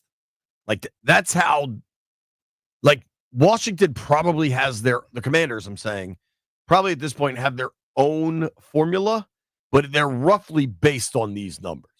They may have a more specific or where they tilt things, but roughly that's how these trades get figured out. Because I've had people ask me in the past, like, oh, how do they determine all this stuff? Like there's real analytics, mathematics behind the draft day trades. Yeah, but sometimes that fourth round, let's say third pick, all 4th round, third pick, I don't think has the same value. Hell no. So you got to start. I think a little bit of that pops into it too. Like, a player, know you can get something. Well, to that point, like just looking at the 4th round, right? Mm-hmm. So the first pick in the 4th round, as of now, this is pick 103. This will be the first pick Saturday at noon. The Titans hold that pick right now as currently constituted. That pick in the value charts would be worth 33 points. The last pick of the 4th round, Philly holds it at 134. It's worth 17 points. So there's a significant, what do you consider those, bell curves where the value really starts to plateau out as you get down towards the bottom. I mean, to that point, based on the value charts, the number 1 overall pick that the Titans have is worth 1,000. The Eagles pick, the end of the first round, 32, is worth $184. I mean, that's such a significant curve out. Yeah, but it's confusing to me when you look at the top 100 guys in the draft. A guy is ranked 30. He normally don't get picked 30. No, that guy might get picked 35th. Well, quarterbacks, quarterbacks tend to skew that. Yeah, and when the other players get picked and you go on these runs, that guy may move down. So I think that's a little too simplified, just based off of where you pick. Suppose it's like the number 1 defensive lineman who's picked now at number 10. Right. You know what I mean? Totally. So I just think a lot of that stuff, it seems easy, but I think when you start thinking about it, you have a rating on somebody, it makes you want more or you want to get more. You get what I'm saying? Here's what we want to do. Diana Rossini joins the program from Green Bay next.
This sports update is driven by the Ted Britt Automotive Group, home of Ted Britt for life. Connor McMichael scores twice. Logan Thompson saves all 14 third-period shots. The Caps hang on late. They're now up 2-0 in their first-round series over the Canadiens after a 3-1 win from Capital One Arena. As the puck drops, and Eller wins it, and that'll do it. Good morning, good afternoon, and good night, Montreal. The Capitals are up 2-0 in the series. They win 3-1 over the Habs. John Walton with a call heard here on the Fan as the series now shifts to Montreal for games 3 and 4. Now game 3 tomorrow night at 7. Listen to it here on the Fan. Now tonight, the Nationals look to sweep the Orioles, a 6:45 first pitch from Nats Park. Listen to it here on the Fan. And the Commanders select 29th in the first round of the NFL Draft. For more than 65 years now, Ted Britt has set the bar for the best car buying experience in the D.C. area, hands down. Ted Britt Ford Fairfax, Ted Britt Ford Lincoln Chantilly, and Ted Britt Chevrolet Sterling. All home of Ted Britt for life, lifetime vehicle coverage. All just a click away at tedbritt.com.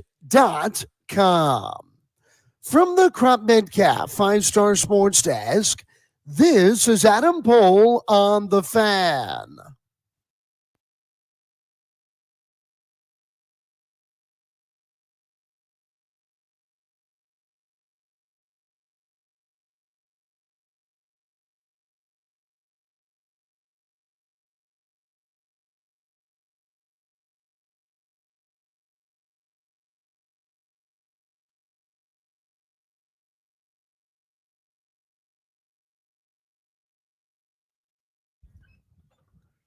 B. Mitch and Finley, high noon in the District of Columbia.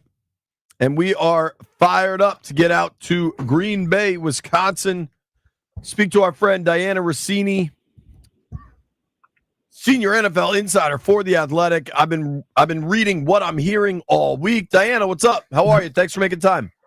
So as much as I would love to be in Wisconsin, I'm actually in this very cold state of New Jersey. It's probably warmer in Green Bay than it is in New Jersey. So, I'm actually not going out there because I find, and JP, you know me very well, you see me in environments with a lot of people, and I don't have the ability to just lock in and focus on one thing. Sure. So I'm not going to be able to do my job if I go out there because I just get too excited. So I'm just lock myself in the office tonight with my TVs, and I'm basically spending today collecting as much info as I can. Well, dude, one, I think that's really smart. Two, I know you guys have your show tonight at 7:30 on YouTube, so that's why I thought you were out there, because it was like all of you together. But three, I totally agree. Working the draft actually kind of sucks. You can zoom that.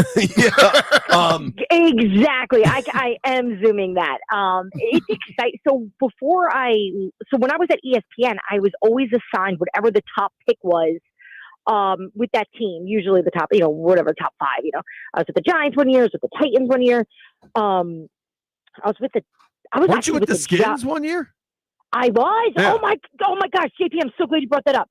So when like Facebook, oh gosh, I sound so old, but when Facebook does like the time hop thing, and it's like, this time 90 years ago you were doing this, and it was a picture of me over at Redskins Park, and I pressed. It was 5:00 this morning. I swear this happened. I pressed play. I was like, oh, I wonder what I was talking about, guys. I was on ESPN going, guys, today is draft day, and I can tell you, Bruce Allen and Dan Snyder are making the pick tonight.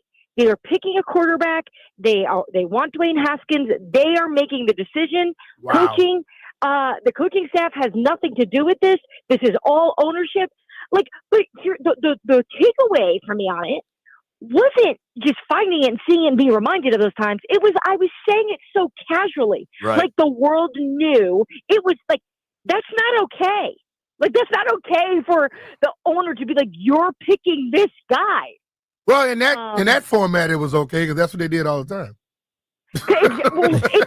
This is a bigger conversation to have another time too, of just ownership in general. I had a conversation with a head coach the other day, and he definitely had too much time on his hands, because we went through every team in football and we said yes or no on whether or not we believed ownership helped make the decision tonight. And this is him, who's been in the league for years. He said 13 to 14 owners. Damn. Isn't that a lot? That's crazy. That's a lot. Because like you hear about certain guys who are always involved, so you assume those. It makes you wonder who are the people that you don't hear a lot about that are still getting heavily involved. So he was suggesting, and it makes a lot of sense. He's like, there's layers and levels of influence, right? He's like, you got the owners that they sit there, their body language you can read them. You can just see from how they're reacting to things what they want. They may not vocalize it. Then you got the others who will take in all the information and come up with what he thinks you should do, but then allows you to do it, but has suggested who he wants, which we all have bosses. If my boss tells me right now he wants you to go write a column at 1 o'clock, I'm going to probably go do it. Right.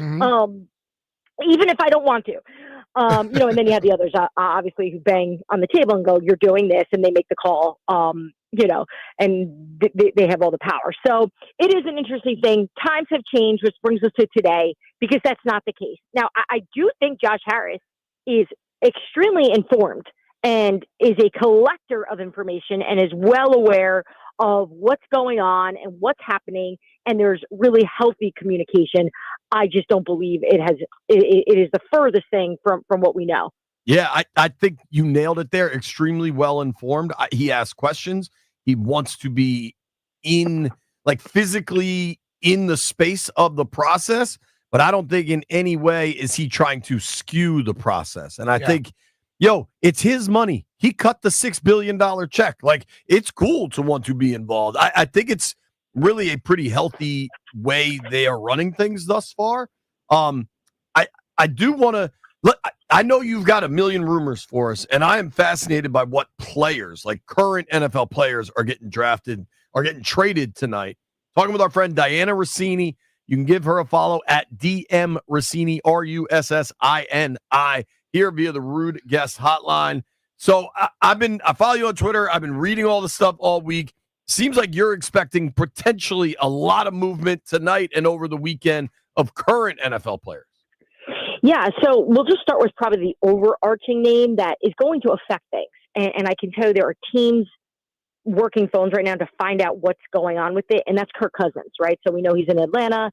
He's been demoted. He's sitting there. He showed up for OTAs, credit to him. So he's there. But you heard their general manager, Terry Fontenot, say, we're just going to do what's best for the team. And they've had conversations, that being Atlanta. They've had conversations with Minnesota, the Cleveland Browns, the Pittsburgh Steelers.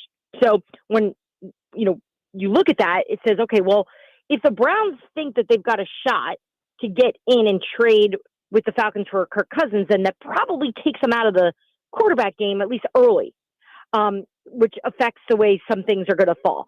The Pittsburgh Steelers, from what I can tell right now, I don't have them taking a quarterback at 21. In fact, This morning, I know a few teams that tell me that they're trying to get out. They've been trying to get out this whole time. Since we're talking about Pittsburgh, I'll just throw in real quick. George Pickens is probably one of the bigger names you're seeing as being, I think, reported or even rumored to being shopped. My people there say no. They say that may be there may be some unhappy player activity going on here, but no teams have called the Pittsburgh Steelers at this point to say we want George Pickens, and I don't think they want to do it. So you trade for DK Metcalf, you bring him there. Why would you bring in DK Metcalf and then trade away your other receiver? Then you have another need again. Like they're in a good position on offense, despite the whole quarterback thing, right? And then you have the Aaron Rodgers kind of circling around that. So these are all the other teams that are affecting. These are all the outside stories in a way that may become the story. Which, going back to the Kirk Cousins thing, just to remind you, he has a no trade clause. So from what I understand, if let's just say the Browns call and say, all right, we want to trade with the Falcons for Kirk Cousins. Kirk wants to talk to them. He wants to figure out what the situation's going to be. So I do think if a trade happens, it probably happens a little later this weekend. I don't think it's something we'll see tonight. I mean, of course, I feel like this is the time of year you have to preface everything with it could, but from what I can gather, it's going to probably be later this weekend, which also tells you the type of compensation they're going to probably get in return, right? If they don't think they can get a second or a third, then they're not going to do the deal until later if they don't need to, right? Because they're not going to be looking for those picks for this draft. So, look, I think these are good stories to just keep an eye on as we're watching this all kind of come together tonight. As I can tell you, teams want to know this. This is the most common question I've been getting. It has been Kirk, because it has these tentacles that are affecting the way these quarterbacks are going to go, and then obviously the way everything else falls. Does anything happen with Aaron Rodgers? They're waiting. I mean, you know the same amount I know from Aaron's sharing exactly what's going on, which is he doesn't know what he wants to do. He's got some personal life situation things that he needs to address. The Steelers have been aware of that. They haven't talked to him. That's so crazy. They're just waiting for this. Then you have, the idea, and when I say idea, this is what people in football think is also going on here, that Aaron may not want to be playing for the Steelers and is waiting for a better opportunity as we get later in the season, right? We got the Minnesota Vikings situation. It's been made very known by them that J.J. McCarthy is the guy, right? This is their young quarterback. He's coming off an injury. They have so much confidence in him. They have completely hitched themselves to him as an organization. They want this to work. But you never know what happens with these things when you're coming off the injury he dealt with. So I think they're going to see how the spring goes, where he's at physically, mentally, and we'll see if they're going to close the door, which is why I think Minnesota is a long shot for Kirk Cousins, but I don't think it's closed. I think they're going to just try to see what happens with JJ. I will say, though, if we see Minnesota perhaps trading, let's just say in the third round for, I don't know, maybe like a Sam Howell and Aiden O'Connell are two quarterbacks that are available, then that tells me they've seen enough from JJ and they're all in. So to go back to your original question, Bri, the Steelers don't know anything right now when it comes to Aaron Rodgers. I mean, what a pain in the ass that guy is. We are talking with our friend Diana Rossini from The Athletic here on the Rude Guest Hotline. Give her a follow at DM Rossini, 2 S's. All right, I got a question for you. What is more likely, that there's a surprise and Shedeur Sanders ends up going top 10, or that there's a surprise and Shedeur Sanders doesn't go in the first round? The latter. Really? The closer we're getting to this thing, Shedeur has fallen. I'm having a hard time finding a team that has him number 1 on their board and even number 2 in some situations. Now, that doesn't mean that that's facts. That's just as much info as I've been able to collect on these quarterback needy teams. With knowing who's in on what, and I think the name that I've been hearing the most has been Pittsburgh as of the last 24 hours. I do think Pittsburgh has interest. I just don't think they have interest in him at 21. Okay. I think they would rather move out there. I'm not sure what they want to do if they sit, though, if they're unable to get out of there. I know the Saints are in at quarterback. I don't believe the Saints are going for quarterback at 9. In fact, I feel really firm that they're going best player available. And if you want to get real specific, I think it's going to be defense. They're redoing their front. I think they need a pass rusher. Cam Jordan's getting older. There's a lot of stuff going on there. But they need a quarterback. You guys are following this Derek Carr stuff. Mm-hmm. Quote. What is that? Is he hurt? Okay. He has a shoulder injury. That is truth. He has had shoulder injuries. He's had a rotator cuff problem.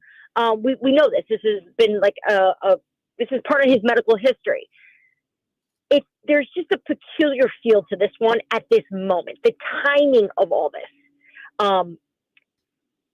The Saints redid his contract, right? And it's very Derek Carr friendly. Like it works for him. It actually hurts the Saints.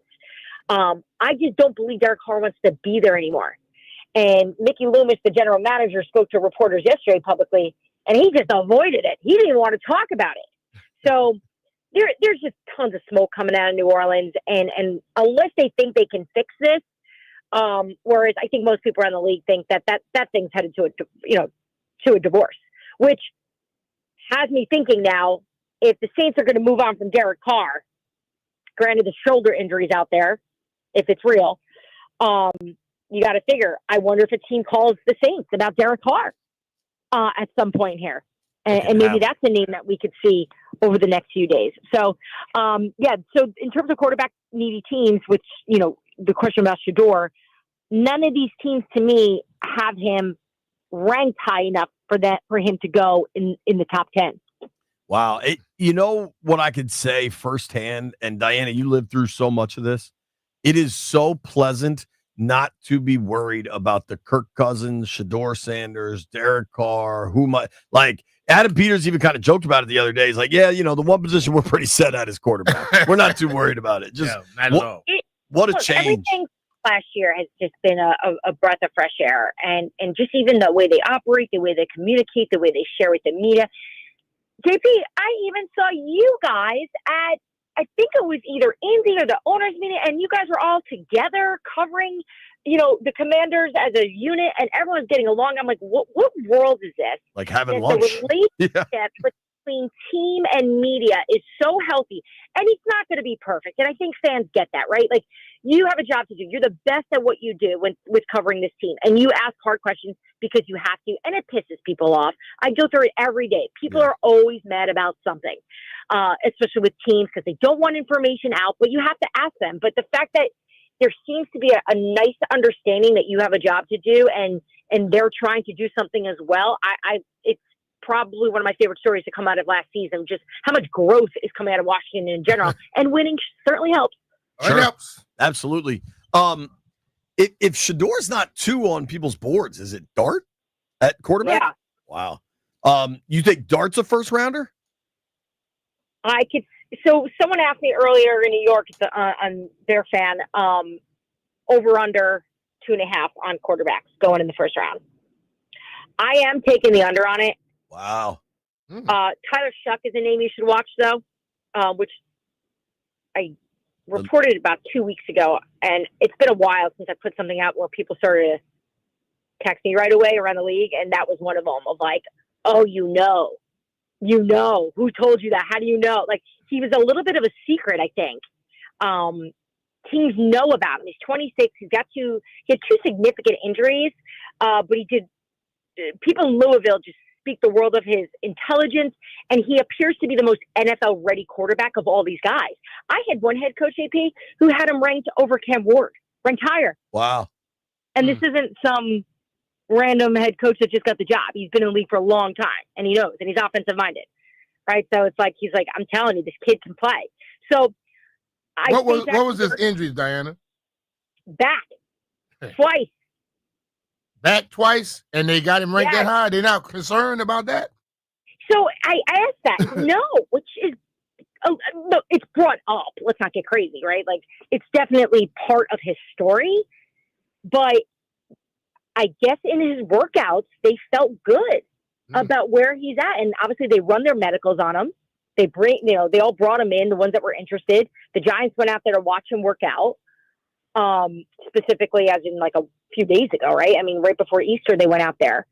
So we'll see where he goes, but that could be one of those, when I say surprise, I know we're talking about it now, but that could be one of those, I think the rest of the world will be like, who's Tyler Shuck? But it could happen.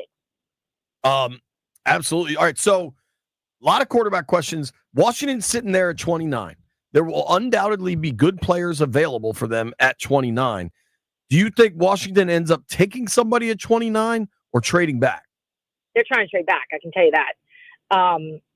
Just because I know teams in the second round who have been calling. And here's the thing. I had a general manager tell me this morning, which it's good to just keep in mind as you guys continue to bring people on to talk about it. It's going to start heating up probably like after 2:00 today in terms of those calls of like movement. Everyone's addressing the first round right now, or at least the top of it. But Washington was a team that had some calls with teams about wanting to get out. But when you talk about position, let's say they stick because they can't. I mean, I think it's defense here. A corner makes a lot of sense, right? I think they need more on defense than offense for sure, secondary to edge. would just is the most obvious thing to me. It makes the most sense for where they would go. But again, with the limited amount of picks because of all the veteran moves they made, which what do we grade those moves, by the way? I was thinking about that before I called in. I'm like, I'd give a B minus. I love the Debo trade. I think they gave up very little. And honestly, by guaranteeing the money makes it easier to get off that next year if it goes sideways. I like the Tunsil. They're really high on it. They had just drafted a kid that played fairly well for most of the season at left tackle, but obviously they think Tunsil's a huge thing upgrade. was good. And even just from, I remember when we were breaking that story, trying to figure out what does Houston know that we don't? You're right? Like, I always get those feelings when I see players, like even when A.J. Brown was traded to Philly. To Philly. I was like, what? Why? What happened? And sometimes it just turns out that teams are just trying to get ahead. In some way, sometimes it works. Right? It did not work for Tennessee. I think it was like it was Traylon Burks. Yeah, they drafted in that year, and that flamed out. You take those risks, and look, Philadelphia wins the Super Bowl. So sorry, I didn't mean to rub that in the face, Commander fans. I didn't mean it that way. Love you guys. So no, I think in terms of where the position they're in and the moves they've made, I know for a fact from talking to people in Washington, they're comfortable with where they're sitting at. I know they want more picks, so trading back makes sense. We'll see if they get them. See what happens. We're going to let you go. I know how busy you are. Thank you for the time. We'll be following on social and reading all your stuff. Have a fun day. Yeah, enjoy it. Thanks, guys. This was fun. I enjoy talking. I've been doing radio all morning, and you guys are just a pleasure. That's all. I wish I could have a cold beer with you right now, actually. It's not even 1 o'clock, and I'm talking about having a cocktail. I apologize. Hey, 5 o'clock somewhere. That's right. I think it's going to be a busy night. You're going to be all over it. We'll be watching. Thank you for making time. I know you're slammed. All right. We'll talk to you guys soon. All right, Diana. Take care. Diana Rossini from The Athletic. Give her a follow at DM Rossini. Let's go over some of that stuff, the quarterback stuff particularly. Nobody go anywhere. It's B. Mitchell Finley.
I'm Toby Altizer with your sports update on the Fan. In hockey, the Capitals beat the Canadiens in Game 2 of the series last night, 3-1. They'll take that 2-0 series lead to Montreal tomorrow. Game 3 at 7 o'clock, and hear all the playoffs right here on the Fan. Coach Carberry said today that Alexei Protas will travel with the team to Montreal ahead of Games 3 and 4.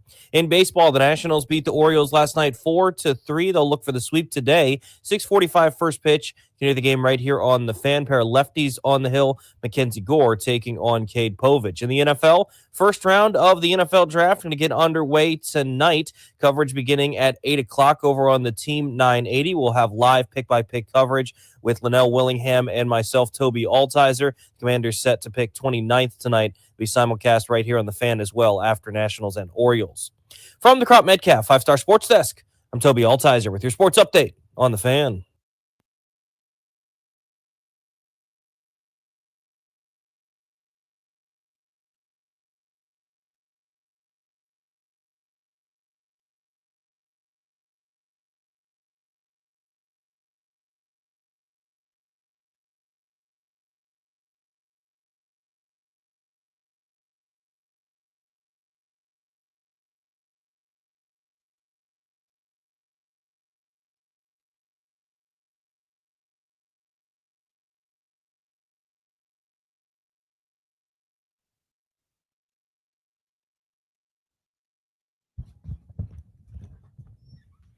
B. Mitch Finley, 1067 The Fan.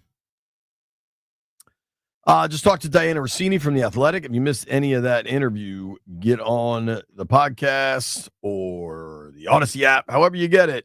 You want to listen to it. Trust me, man.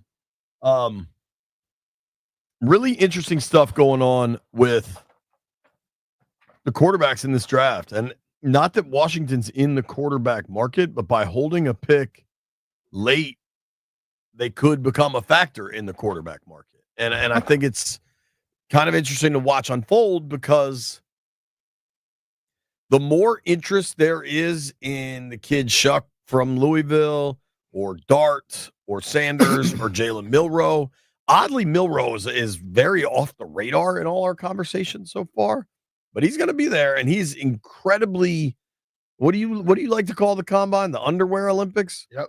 I mean, I don't even know that I'm not sure how much he did at the combine, but I read a story this morning. The Steelers like him. So right. We'll see. I just like when I hear all this stuff now about the quarterbacks, the mere fact that there's not very quarterback oriented this year, I still believe some people going to reach for a quarterback. Well, dude, that's one of the things I wonder. Like, it's easy to think there is. If I set the amount of quarterbacks taken in the first round of the night at 1.5, which way are you going? 1.5? Yeah. I'll take the over. What about 2.5? I'm still taking over. I think I am too. I get, what was the Kenny Pickett draft? Was that 2022? Where Pickett was the first quarterback taken, I think at 20 by the Steelers. And there was a lot of questions, about that draft class. And it ended up being really pretty bad for quarterbacks. The one thing I don't like for Shador is Tom Pelissero is a good reporter and does this big, in-depth piece every year where he talks to a ton of people from all over the league about all of the quarterback prospects, right? Mm-hmm. And in that, there's no doubt that Cam Ward's the top.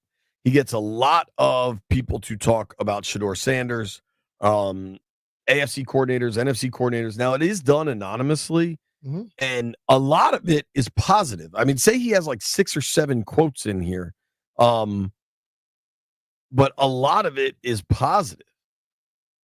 But the one negative one goes crazy. And a lot of what these guys said, I think you've seen this with other quarterback prospects that are coached by their dad. The kid Brom, remember the kid Brom from Louisville, was a big-time quarterback prospect. His dad was the coach.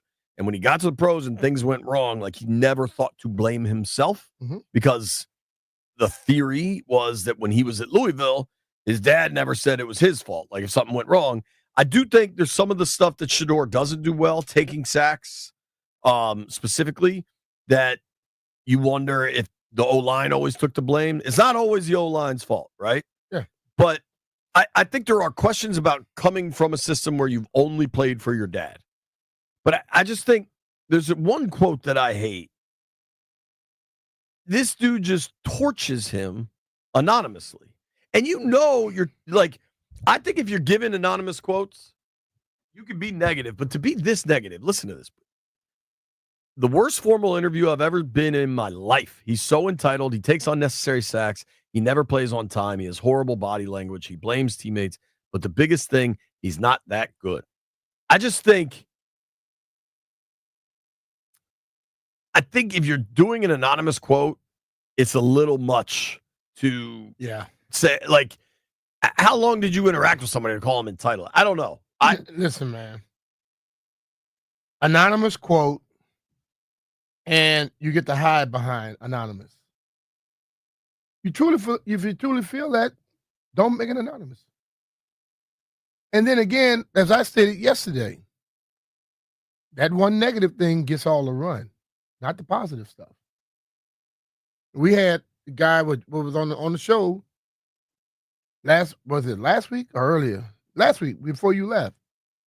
He said he thought Shedeur was one of the best in the draft. Thor. Yeah. Nice from. So, and when you hear a lot of folks do. When you hear those things, it makes me wonder, because let's be real. When something is positive, people don't normally keep passing it on. But when something is negative, they keep passing it on. So I'm not going to take that one negative thing over all the positives. That's why I believe still he may get drafted in the first round. Yeah, I just think the more these guys slip, the better off it'll be. Mm-hmm. You want there to be some sort of competition, some player, and typically teams would move up for a quarterback so they have more runway on the contract options. Our guy Josh Norris from Underdog just put out his final mock draft, and I believe he only has the one quarterback going in Ward, which will be crazy, and which will make the first couple picks of Friday night really exciting.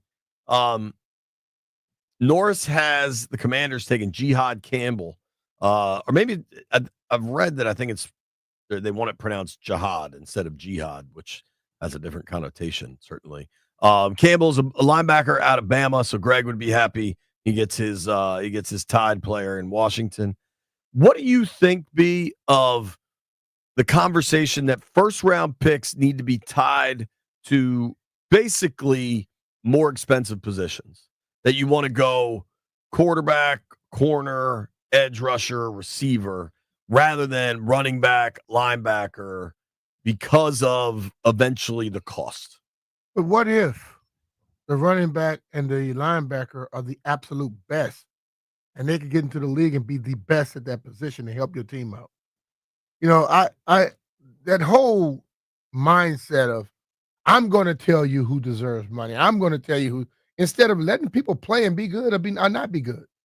But just because you go after what you think is a quarterback or wide receiver, it's a more expensive position, but it's also a position where you have a bigger bust. So you go draft that linebacker, that receiver, that quarterback, that cornerback, and they suck. You're stuck. But what if that guy is he's more expensive, but he's a fifth-ranked cornerback. But this guy over here is a top-rated linebacker. Oh, I can't take him in the first round. It makes no sense to me. I believe the Detroit Lions in the last couple drafts have taken a linebacker and a running back. Don't quote me on that, but I know they took Jahmyr Gibbs. And what's the linebacker they took? I think it was Jack Campbell, the kid from Iowa, right? Yeah, outside. He's outside, right? He's off ball, yeah. I'm pretty sure. But both of those guys were exceptional, right? Right. A lot of people wish they had him on their team. I also think you can't look at, if you hold a top 5 pick then yeah, the value starts to matter, right? If you have a top 5 pick, I mean, hell, there's a decent example of it in recent Washington history. It was Sheriff 5th or 6th. It took Sheriff 5th or 6th. I think it was 5th. They wanted him to play tackle. He couldn't. He ends up going to guard, and he was an all-pro guard. Is that a waste of a pick because it's not a value position? But I also just think what if he's at 29 is very different than top 5, top 10. Yeah, I just think, man, if I have a Saquon prospect, a Ray Lewis prospect coming up, and I got the top 10 pick, and they're in my lap, and I need that position, I'm picking them. See, the problem with the NFL tries to, and the NFL with the reporters around it, the NFL wants to be very much equal. But if I were a guy running an NFL team, I'm not doing what everybody else does. I'm doing what's going to work for my team. Everybody want to pass the ball, and I got an exceptional running back. I'm picking him. So everybody else gonna be doing the same stuff. I'm gonna make you have to work on something else. And what happens is we watch the league now. Everybody tries to do the same thing. But everybody don't have a Pat Mahomes. Everybody don't have an Eagles offensive line. So you can't do the exact same thing. So if you happen to be able to have something a little different or better, go with that and move forward. Don't try to become something that you're not. I've been saying this. I've been using the Maryland coach as my example. Maryland didn't need to hire a Maryland person to be their basketball coach. They needed to hire the best basketball coach they could get. Like when there was a opening in the tight end room, a lot of Skins fans would tweet me, oh, they should hire Chris Cooley to be the tight ends coach. That'd be great, but they should just hire the best tight ends coach they could get, whether or not he played here. Yeah, but the whole thing about it, draft the best player you could get, especially at 29. Because a guy was a very good player for you, don't mean he's going to be a great coach for you. Right. And because a guy's an edge rusher doesn't mean you have to take him over somebody you have 8 spots higher on your draft board, even if they're a running back or a linebacker. There you go. Totally. Nobody go anywhere because we got to sell some cars. You got to check out our friends over at Oarsman Automotive of Virginia. As a matter of fact, in the last 5 minutes, Greg texted us that he just picked up a new Toyota Tacoma from Oarsman Fairfax Toyota, courtesy of our friend Jaime. Jaime also texted me about Kenny Pickett because he's a football-obsessed freak. But there's a reason we are so tight with these people. I bought, I think, 4 cars now from Oarsman Fairfax Toyota. B is always over at Oarsman Chantilly Kia finding some new car.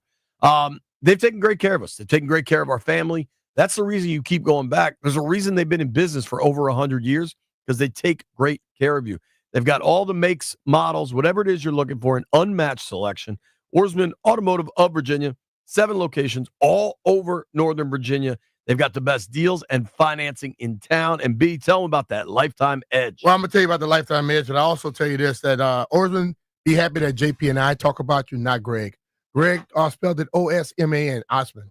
All right? And Greg talked about the Lifetime treatment because he goes back and get extra cars. He bought another car for his person because they took care of him. They give him a Lifetime Edge with up to $1,500 in extras. They give him a complimentary car wash with every scheduled maintenance and loaner cars with every major maintenance. And if you have a car to sell, make sure you take it to Oarsman because they'll give you 125% of the Kelley Blue Book value, no matter if it's make, model, or the year. It's simple. They keep their customers happy, just like Greg, who can't spell. He constantly goes back and get cars from Oarsman. They take it from JP and I to beyond satisfied Oarsman customers, and let's ride together.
Inside.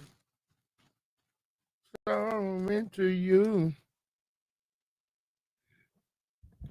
Come to my mind. Little Mariah time. Sweet, sweet fantasy, baby. That's why White Brian's wearing his pink pants. Little Mariah time. All right, B. Let's get down to it. I'm curious your thought. What do you think happens with Shador? I think he goes in the first round. Pittsburgh? Very possible. The thing of it is this. I listen to a lot of stuff that Mike Tomlin talks about. And I've also talked to a lot of coaches over my years of playing in the league and whatever. A lot of coaches hide behind their lack of knowing how to relate to people. A lot of coaches hide behind their lack of knowing how to communicate properly with guys that have a different background than them. Shador, if people think he's a little arrogant, a little cocky, what else do you expect when he's Deion Sanders' son? And that still, if you know how to talk with him, instead of expecting him to be like every damn body else you meet, you can still get the best out of him. Then there are coaches also who don't like to live up to what a coach is. A coach is a guy who helps bring out the best in a player, right? And sure. just to automatically assume, well, he thinks this, so I can't coach him. That's a cop-out to me. And there are a lot of cop-outs in this league that have developed some good stuff. But it's not because they talk to the player, it's because the player overcomes their stupidity. But I still think he'll go first. First round. Yeah. Yeah, not first pick, first round. If you want to hang out with some fellow draft nerds, tonight is the night. I'm a draft nerd. I love this stuff. There's going to be a 106.7 The Fan watch party for the NFL draft at 8 o'clock at Tapped at MGM National Harbor. Grant and Danny are going to be there. Are they doing their show there, or are they going there after their show? We'll find those details out. But the watch party tonight at Tapped at MGM National Harbor. Probably should go after the show because that would be a long day to be there. Be tough for you and I. They end at what time? 6:30. And the draft is at 8? Yeah. So here's my thing with Shador that I find hard to believe. I don't know if you've seen it. I want to ask Charles Davis about this. He's going to join us in just about 10 minutes from NFL Network. I think there's this sense that a lot of people blame it on NIL, whether it is NIL or not. Jay Glazer is a really interesting character in the NFL insider wars, right? Mm-hmm. Because Schefter and Rapp are always fighting about every nugget of information. Mm-hmm. Glazer plays a different game. Like, he's friends with all these guys. They all work out together and fist fight and wrestle each other. But Glazer's incredibly wired in. Like, the amount of times I've seen Glazer like having dinner with head coaches, owners, whoever. He's like Glazer and who's my man with the frosted tips? That's the chef, Guy Fieri. Glazer and Guy Fieri at owners meetings were together the entire time, and random NFL owners were just going over to them the whole time. Mm-hmm. Guy Fieri ended up being really, really cool and quite funny. Anyhow, Glazer tweeted this out yesterday, B. Interesting thing that came up in my draft prep calls. For years, teams have pulled players off the board for A, injury concerns, or B, character concerns.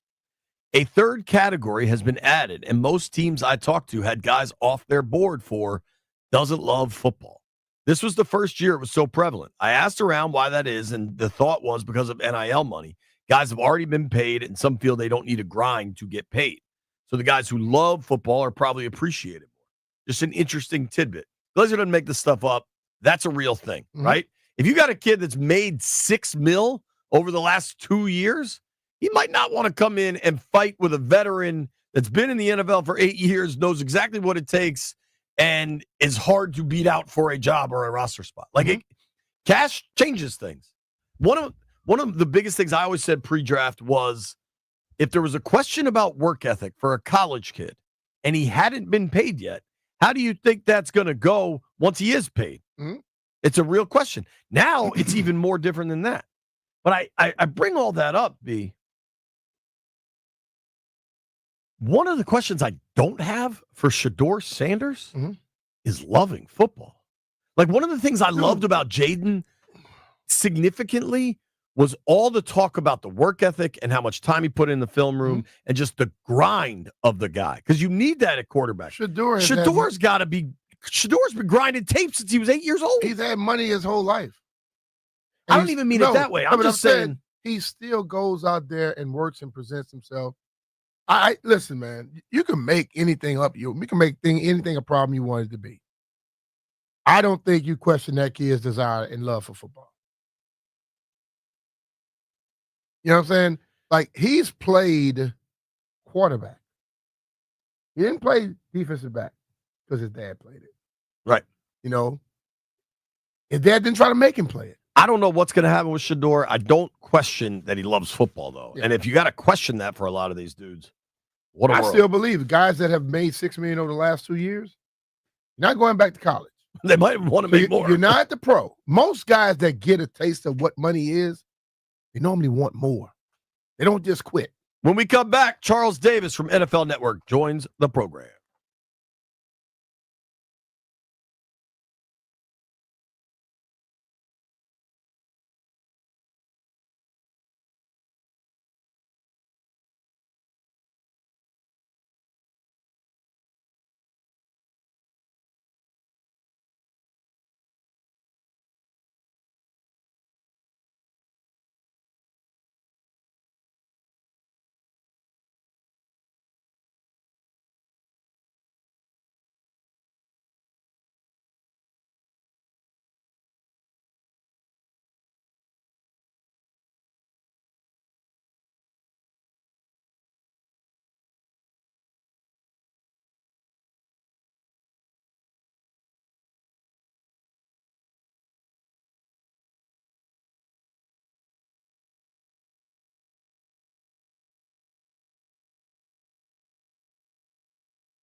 I'm Toby Altizer with your sports update on the Fan, and this update is brought to you by Paul Henry's Window Installation, your clear home improvement choice.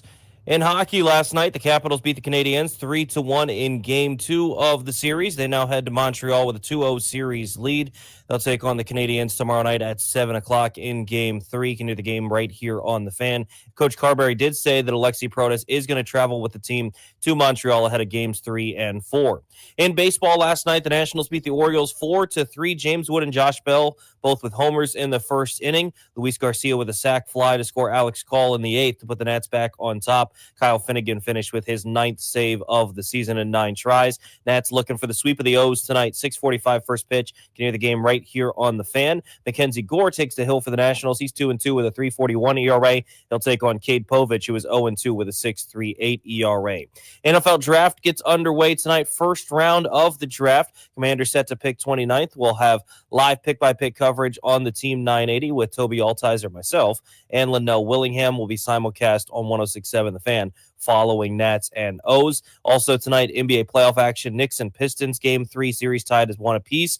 Thunder and Grizzlies at 9:30. OKC leads that series 2-0. And Nuggets and Clippers at 10 o'clock. That series is tied at a game apiece. This April only, get 10% off each window with a 5-window minimum and 10% off each door at Paul Henry's Window Installation. Schedule your no-pressure free estimate today at paulhenryswindows.com, your clear home improvement choice. From the Crop Metcalf 5-Star Sports Desk, I'm Toby Altizer on the Fan.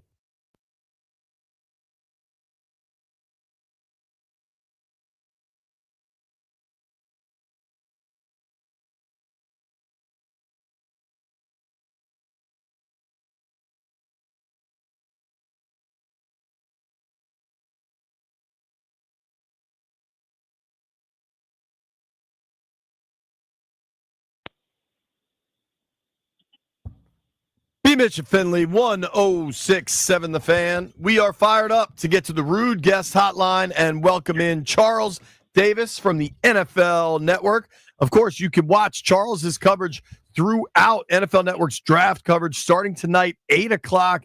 NFL Network will be live at the draft in Green Bay. Charles, thanks for making time for us, man. Thanks for having me. Hope you guys are well. We are well, brother. It's such an exciting kind of fun moment getting ready for this thing. What's it like for you? You've been doing this a long time, but I imagine every time it still feels different. Yeah, you're exactly right, because each draft has a different tenor, right? You have different expectations going in. There's always the unknowns that are going to creep in. You try and cover every contingency in your mind as you're going through it, but there's no way to actually do that. And you're also, look, we're at the stage now as we approach the draft where we are, we're essentially leaping at shadows because everyone's got a new theory. Everyone's got a new thing. And people you trust, people you don't trust are putting stuff out there. You're wondering if you should trust it. Then the people you do trust, you're like, that goes counter to everything I already know, but he knows better than I do. And now you're changing your mind. And you just try your best to stick with what you believe going in. And you do have to understand you're not going to be right on everything. True. In fact, it's like playing baseball. The greats go into the Hall of Fame if they fail 7 out of 10 times at the plate. That's right. All right. So this is something we need to keep in mind. And we also, as we evaluate the people who are doing the picking, more times than not, they're not going to hit on the draft choice. True. But you've got to have a good record, right? Hit your starters when you can. Fill in as you go along. But if you have 10 draft picks, the idea that all 10 are going to hit and contribute, oof. But you have a year like that, you should probably retire. Yeah, immediately. So, Charles, let me ask you the question, all right? So the draft now has become who gets the quarterback. And this draft has been said to not be as quarterback heavy as the one was last year. Yeah. You've done this a long time. How do you look at, when there's not a quarterback, how do you look at drafts and say, okay, but there's still a lot of players you can get on your team? Yeah, it's a great question, Brian. And really what you come out of it with is, and in this draft, I've heard it said many different times, I'm not Mr. Original Thought here. I think a lot of people have thought it, people have said it, but here it is. This is a draft of starters. Mm-hmm. A lot of people are going to be drafted, come into this league and be good starters in the NFL.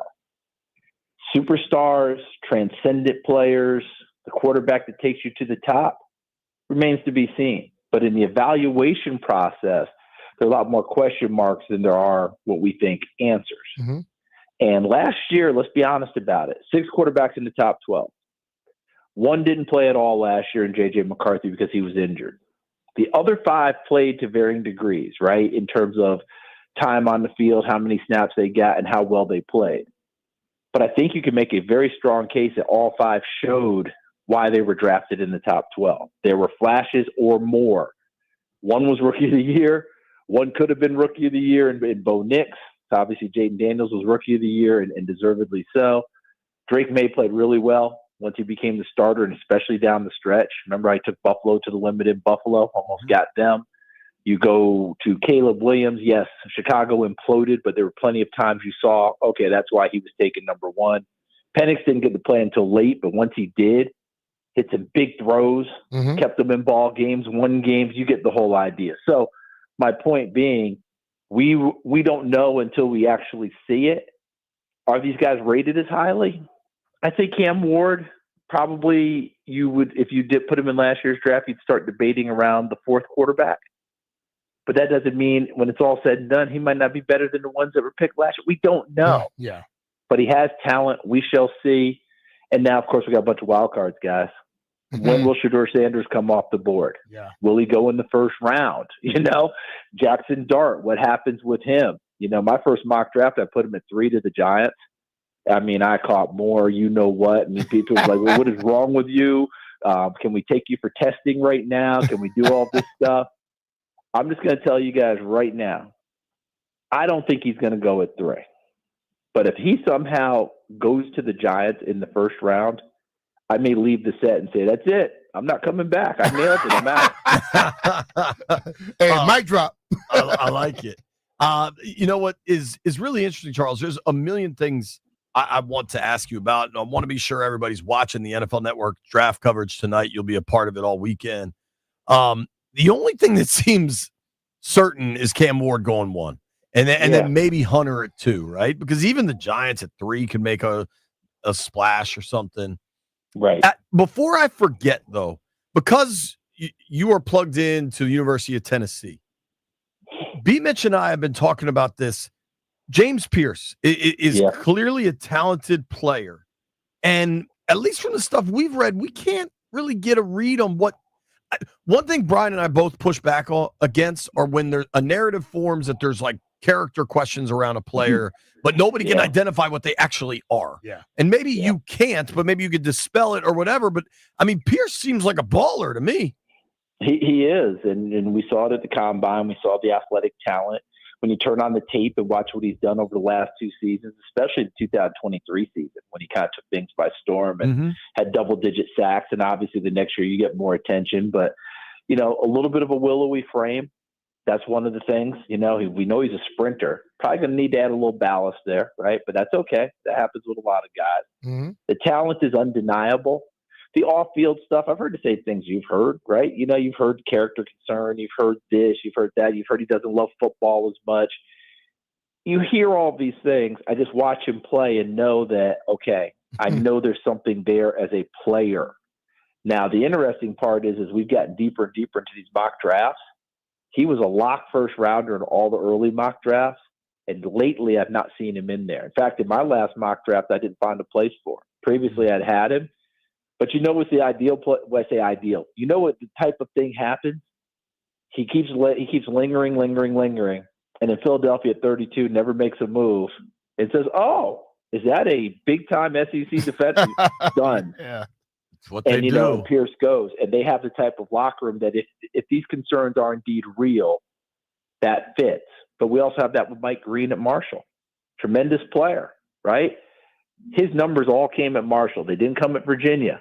There were struggles, and good luck trying to find really good numbers there about statistics. But Marshall, it all blossomed, it all happened. But still, he was answering those questions throughout the draft process. Will he go early, or will he be lingering around and someone goes, our locker room, yes, boom. And then you got one of those types of players. So we'll see, guys. I wish I had a really good answer for you. I'm kind of like you. Heard a lot of stuff, but no one has sat down and said, okay, here's what the deal is. Yeah. Interesting. See, I've had people ask me like, man, what if my son don't make it? Like the higher round, I'm like, look, man, just get a chance to get in the league because if you're about something, you will open some damn eyes. Yeah, it's understandable. Like you guys go through it too, right? You meet these families and they're excited, they're thrilled. This is the big opportunity. They're all hoping that they're the ones invited to the draft, so they get the nice outfits and walk the red carpet and the whole deal. Look, if you don't get that, and as you said, you get an opportunity, whether you get drafted or you get a free agent contract, it's a great opportunity. I blew my opportunity. I was a free agent. I didn't get drafted. I actually allowed not getting drafted to get into my head so deep that I said, well, they must know I'm not very good. And that's the absolute wrong approach. Yes. And I've been telling people the same story all the way through. No, you don't. They don't define you. You define you. Totally. And I just know this: when they close the lid of my coffin, the last thought I'll have is, man, I blew an opportunity to give it my best shot to make the NFL. I'm not saying I would have made it. I don't know.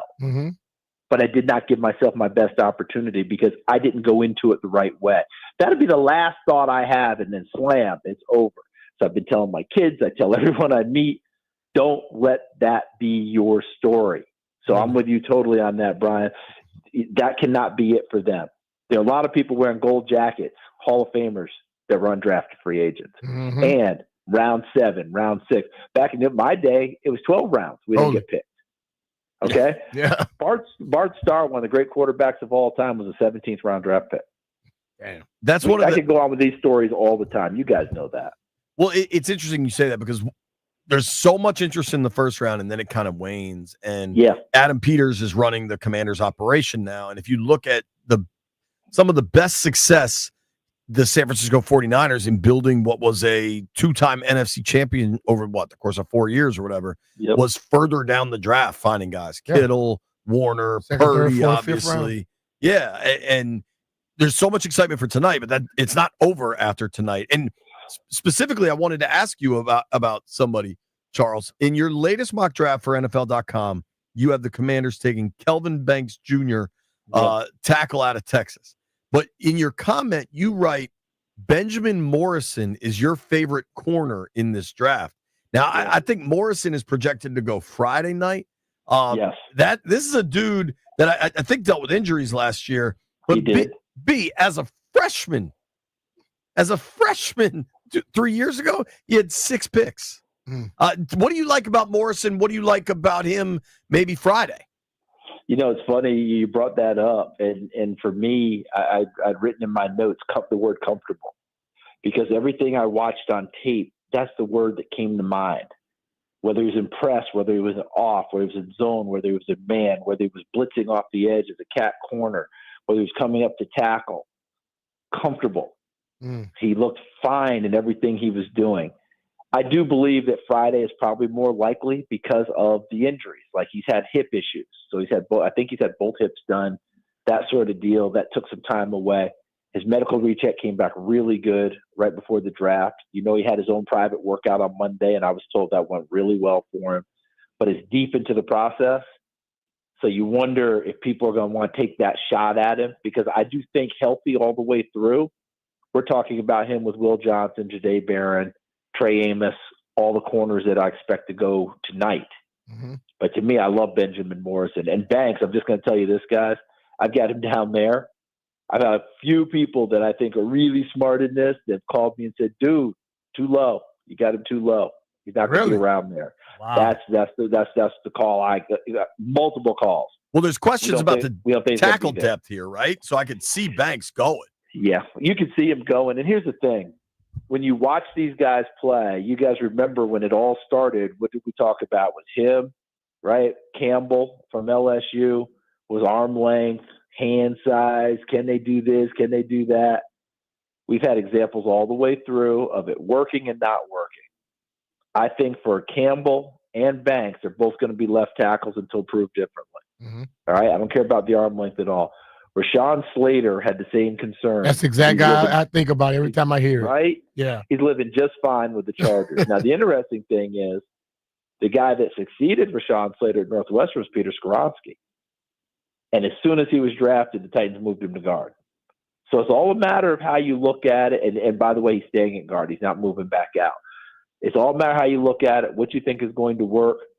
And in today's ball, I take him, I play him there until I believe he can't play anymore, and then I move him into guard if I have to, but I've still got a really good lineman. We don't have the same stigma that if you draft a left tackle and it doesn't hit, then he's an absolute bust. Robert Gallery went through that. Remember that when he's number 2 overall pick out of Iowa? And it didn't work well at left tackle. They moved him to guard. He played really well for double-digit years in the league, and everybody still says, he was such a bust. No, he wasn't a bust. He was a good player. But he didn't make it at left tackle, so that made him a bust in their eyes. But if you look at the Cowboys when they had their great line, you look at the Eagles right now, not all those guys are playing positions they played in college. No. They get the best 5 on the field, and that's why I haven't been concerned about it.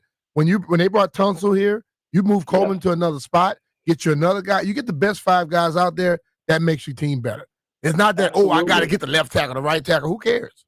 No, and in today's ball, the left tackle, right tackle almost need to be the same guy. It used to be you put your road grader at right tackle, your dancer at left tackle, and protect your quarterback's blind side because 9.9 quarterbacks out of 10 are right-handed, right? So you do that. Now I think you need quote-unquote 2 left tackles because what do the elite pass rushers do? They'll either switch sides, jump around, or they move to the other side anyway and take advantage of the so-called weaker tackle. Yeah. I would just leave it this, that Super Bowl the Eagles won against the Patriots. You guys remember Jason Peters, who's going to go to the Hall of Fame one day. Yeah. He went down. Do you move Lane Johnson from right tackle to left tackle? The Eagles decided, man, instead of weakening 2 spots, he's staying. And by the way, a lot of pass rushers in our conference stayed on that side. Let's use Halapoulivaati Vaitai, get him right, and work our way through. They didn't know if it would work, but they did it. They hung in there. They won a Super Bowl. I'm always much more of an advocate of 1 move, not 2 moves on my offensive line. Sure. Big V. Talking with Charles Davis. You can watch him all weekend on NFL Network as they cover the NFL draft. Starts tonight, 8:00 in Green Bay.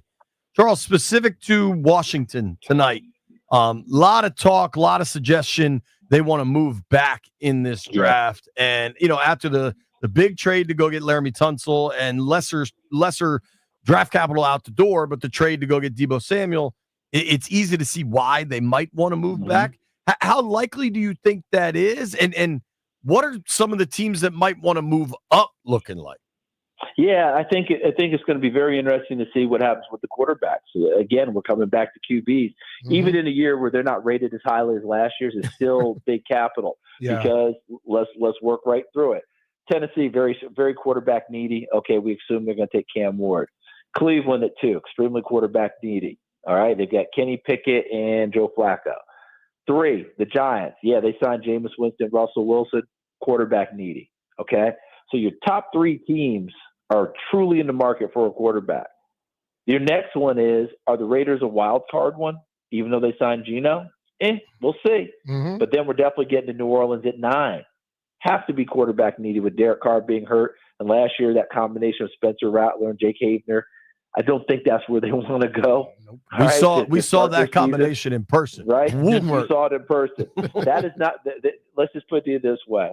I'm a big fan of Spencer Rattler as a person and how he's grown, developed the whole deal. I've stayed in touch with the young man because you remember his high school years were kind of rocky, all right? People were like, ooh, I don't know about this kid. I think he's done a fantastic job that way. But he and Jake Havener right now, they're not wearing the tag team champion belt, okay? That's not where you want to go, okay? Moving from there, your next true quarterback needy team is probably Pittsburgh at 21. So if these quarterbacks don't go in the top 10, in that area, is Pittsburgh going to make a move if they get to a certain point? Pittsburgh over the years has not done that, all right? As an organization, they're not real big on making those moves. Their big moves actually came in free agency. Getting DK Metcalf and crew. So if that doesn't happen, guys, now we're starting to get into that range of do people make a move? Who would it be? Well, we've already identified them. Cleveland, the Giants. Is New Orleans a candidate to come back in? Everybody's saying, do you come back in the second round? I don't know if people want to wait. I think they may come back into the first round, and that means now Shedeur Sanders, Jackson Dart, Does anyone have a flavor for Jalen Milroe? Is Tyler Shuck, with all of his experience, but a one-year guy who made it through on injury? That's what we're coming into. Again, remember I said for chasing shadows? A lot of these shadows are coming out now and saying, Jackson Dart before Shador Sanders. Jackson Dart before Shador Sanders. I was like, oh my goodness, these shadows are really screaming now.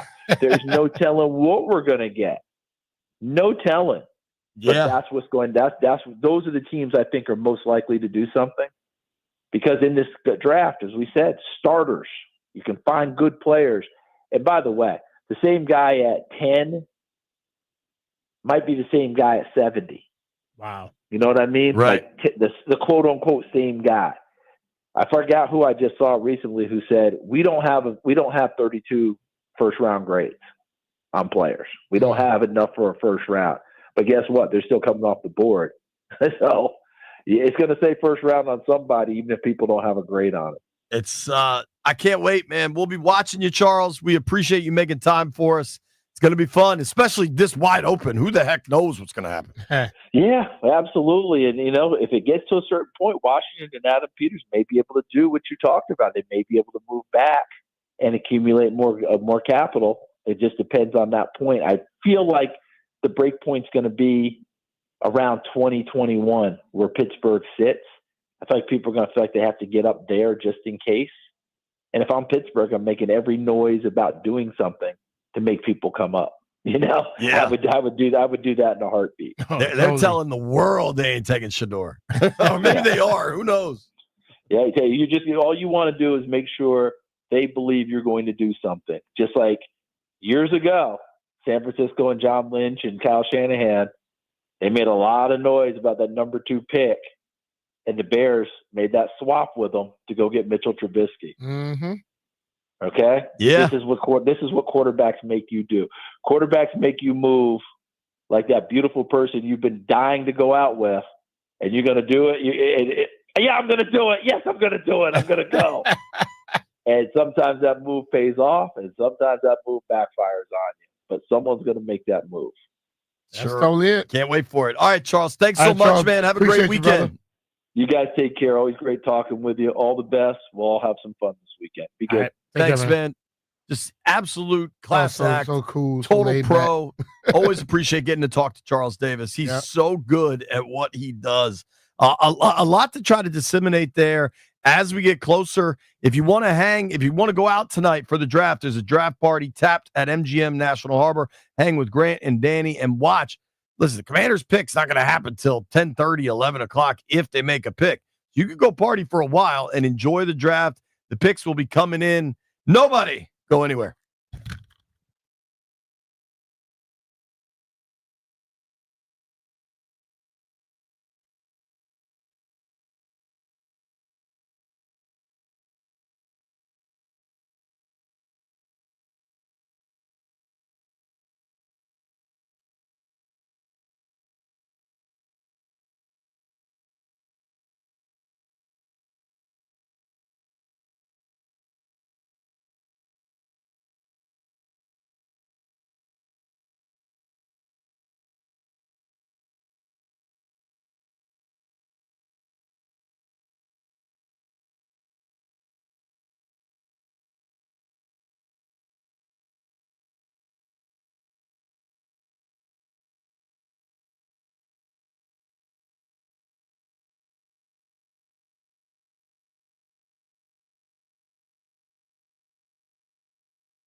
I'm Toby Altizer with your sports update on the Fan, and this update is driven by Oarsman Fairfax Toyota. Let's ride together. In hockey last night, the Capitals beat the Canadiens 3-1 to take a 2-0 series lead as the series shifts to Montreal beginning tomorrow night. 7 p.m. puck drop. You can hear all the Capitals playoff games right here on 106.7 The Fan. Coach Carberry said today that Alexi Protas is going to travel with the team to Montreal ahead of games 3 and 4. Last night in baseball, the Nationals beat the Orioles 4-3. They'll go for the sweep today. 6:45 first pitch at Nationals Park, and hear the game right here on the Fan. Pair of lefties on the hill, Mackenzie Gore for the Nationals, Cade Povich for the Orioles. NFL Draft gets underway tonight. First round coverage, live pick-by-pick coverage over on the Team 980 with the Commanders set to pick 29th. Linnell Willingham and myself, Toby Altizer, will have pick-by-pick coverage right there on the Team 980. Will be simulcast right here on the Fan following Nationals and Orioles. Oarsman Fairfax Toyota keeps their customers happy by offering great deals on the area's best selection of new Toyotas. Each backed by the Oarsman Lifetime Edge, featuring up to $1,500 in extras. As they say at Oarsman Fairfax Toyota, let's ride together. From the Crop Metcalf 5-Star Sports Desk, I'm Toby Altizer on the Fan.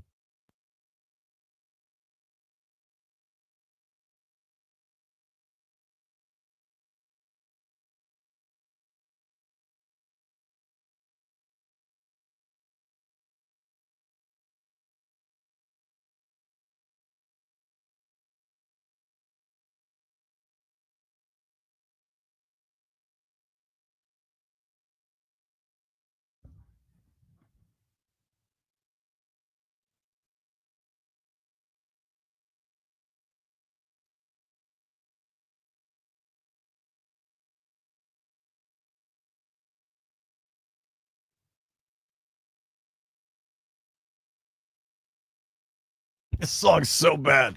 B. Mitch and Finley, 106.7 The Fan. Whoever played that should not be able to play music again. Landfill.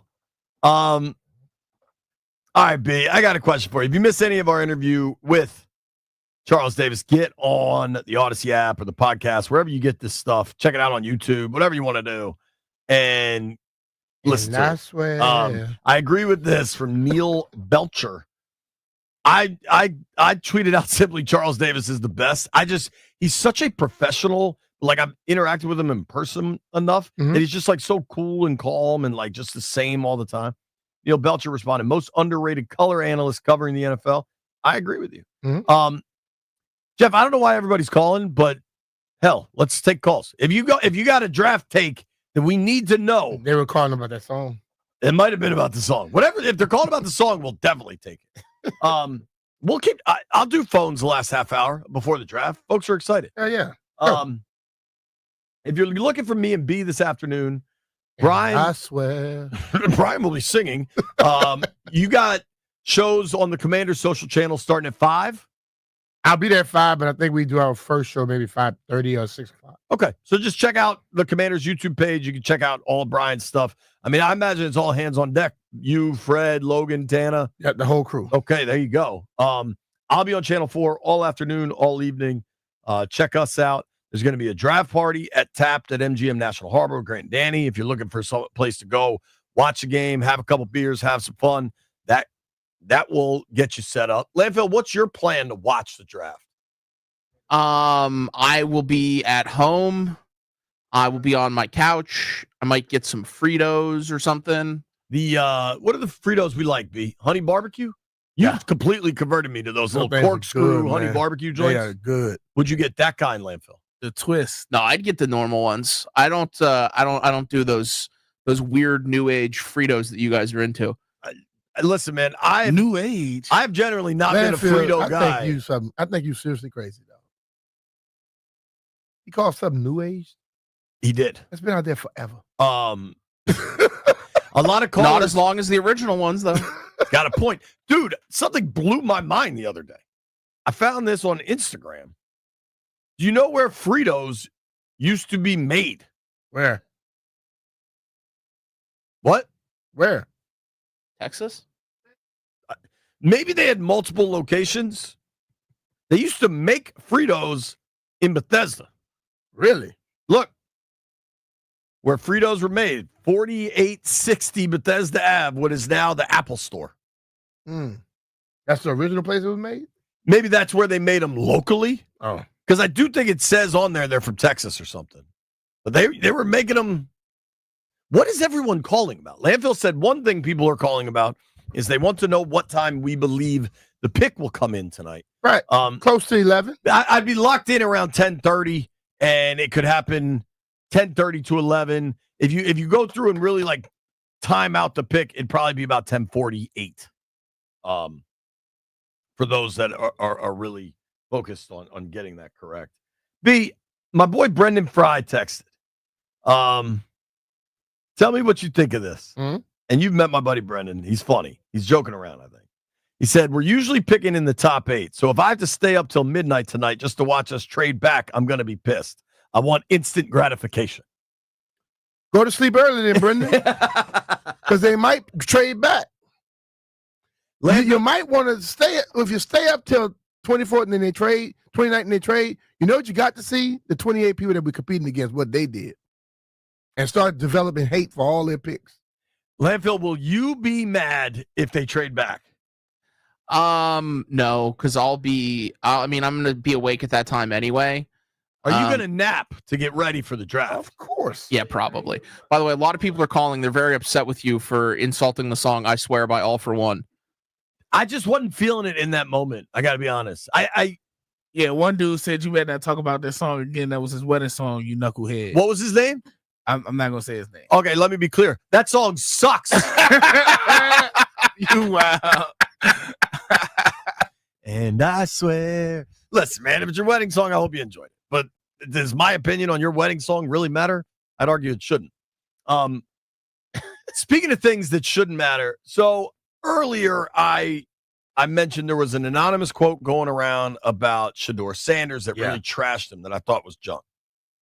So then this dude, Jordan Schultz, tweeted this out. Spoke to a high-level NFL exec. The anonymous negative quotes that pop up every year, total garbage. If you got something to say, put your name on it or keep it in-house. Every team has access to similar intel. Why would that need to be anonymous? Why wouldn't you put your own damn name on hey, put your own damn name on it? Exactly. Right? Like, unless he's protecting the guy. Unless he's both. Maybe that dude is both of them. I would tell you straight up. If I had something negative to say, I put my name on it. Brian, I think you've got a pretty long track record of that, sir. But, it's a lot of weak-ass people that work in front offices of NFL teams, and they screw people's lives up because they sucked when they tried to play sports. Yeah, man. There's a lot of it's a funky game, but we do love it. JP, I think that place was just a place where they were selling Fritos. Nah, dog, I think they were making it. Was made originally since 1932 in San Antonio, Texas. Yeah, but Brian, back in 1932, they couldn't ship stuff that far and maintain freshness. They didn't have preservatives or trucks or highways. Dog, they didn't build the highways till the 50s. Okay. So they probably had to make them in a bunch of different localities. They found a way. I'm gonna see if that was were Fritos ever manufactured in Bethesda is not a hill I'm willing to die on, but the Instagram post I saw made it seem like they were. Best possible scenario for you, B, tonight. For me? Trade back? No, that they pick. Because I'm not completely like the guy who just said whatever, your friend. But I don't want to stay up that long for nothing. You just blasted Fry, and now you're saying I don't want to stay. No, I would still like to see a pick, but if they don't pick one, I understand. I'm not going to lose my mind like Brendan is. Hell, if they don't make a pick and they trade back, maybe I don't have to do an extra show. Then I could run over and get me a sippy before I go to sleep. How late is DC Prime open? Don't worry about DC Prime. I'm gonna have to go over it. One Loudon stays open a good bit. Oh boy, yeah. I ain't going to One Loudon tonight. I'm going home. I want to be clear about that. Landville, you can investigate the validity of my Fritos claims. Jeffrey, what is your best scenario tonight? My best scenario, we either because I'm stuck, bro. Because I want to say I got two best scenarios. We even pick that's up kind of you even pick up to a best scenario. But you know this is just the way I think, JP. So we can either pick up best available edge rusher at 29. Or we could trade back, get more picks, and I'm fine with it. Those are the two best available things to me. Texting with Jimbo about my rude stuff coming this weekend, B. Mm-hmm. And I asked him, he's a draft guy. He is into the draft. Oh, yeah. I said, what do you want to happen? He said, honestly, I hope we don't do anything. Take 2 picks in the top 60 to 5 picks in the top 100. I tend to agree there, dude. I think this draft is so wide open that I want a volume play in the top 100. I think, you heard Charles Davis say that he's not entirely sure whoever gets picked at 15 is that much better of a prospect than who gets picked at 45. So just give me more cracks at the apple. I'd like to trade back, get more opportunities, try to find more guys. They still have plenty of holes. I want speed at receiver. I think they'll add another back. I think you need a corner, an edge, maybe a linebacker. I want it all, baby. That's how I operate, Landfill. When we come back, we're going to make some bets.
Went to LSU with a little more knowledge. Leader of the O. Charlie was a pilot. 55 games later, drafted second with the Heisman. He can run, he can pass. He is the total package. Man, we've been waiting for something that's electric. We could feel it in the air. Something big is about to happen. Success is his mission. In the ladder, he keep climbing. Jaden, the city we've been waiting for a QB that can lead us back to greatness. I swear.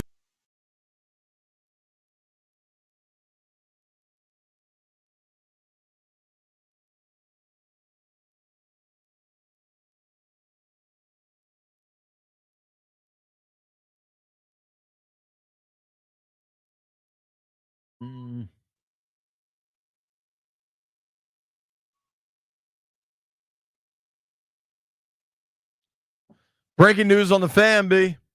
What you got? Shedeur Sanders has recently changed his cell phone number, according to NFL Network's Tom Pelissero. Okay, and? I just wanted you to be aware of that. Most people didn't have it anyway, probably. I didn't have it.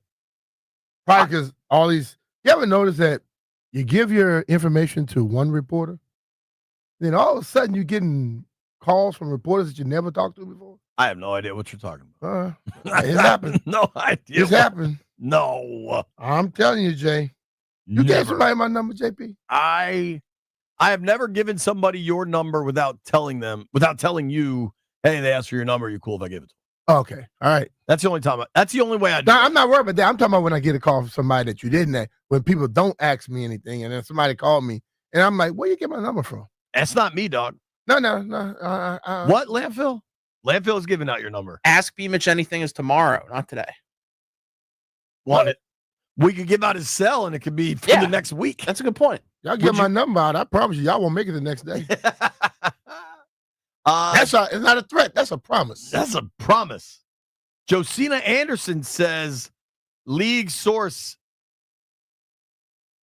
says the Jets might make Breece Hall available via trade. I heard somebody say that maybe 2 weeks ago. I think somebody on Instagram asked me, would I be cool with that? I'm like, yeah. What are they asking for? That dude's good. Is good. I'd almost rather just draft a new young running back. You know what I mean? Depending on what the... Hall can play, undoubtedly. He's definitely good. He's played 3 years. This past year was probably a bit of a disappointment. But saying that and then recognizing he had over 1,300 yards from scrimmage and 8 touchdowns, is that really disappointing? He's going into the last year of his contract. So this is more about contracts. If you're getting Breece Hall this year, that's probably costing you a fourth. It's not going to cost you a lot. Cost me a fourth, and his running ability can help me get.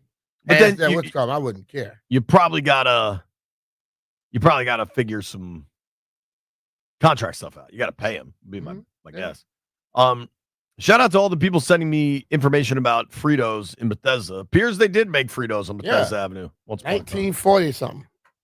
Then they caught on fire in 51. Well, let's hope nothing catches on fire tonight. Landfill has been talking significantly about stabbing White Ryan. Let's get to the bottom of it. Let's make some bets.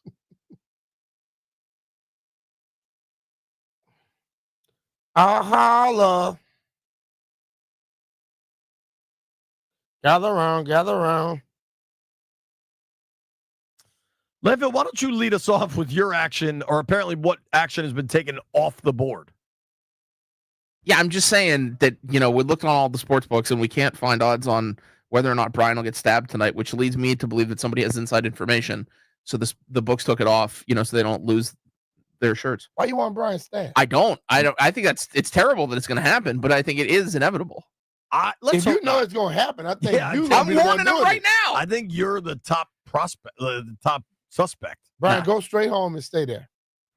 Yeah, he's got me a little worried. Yeah. It's kind of a weird Should be thing. shook.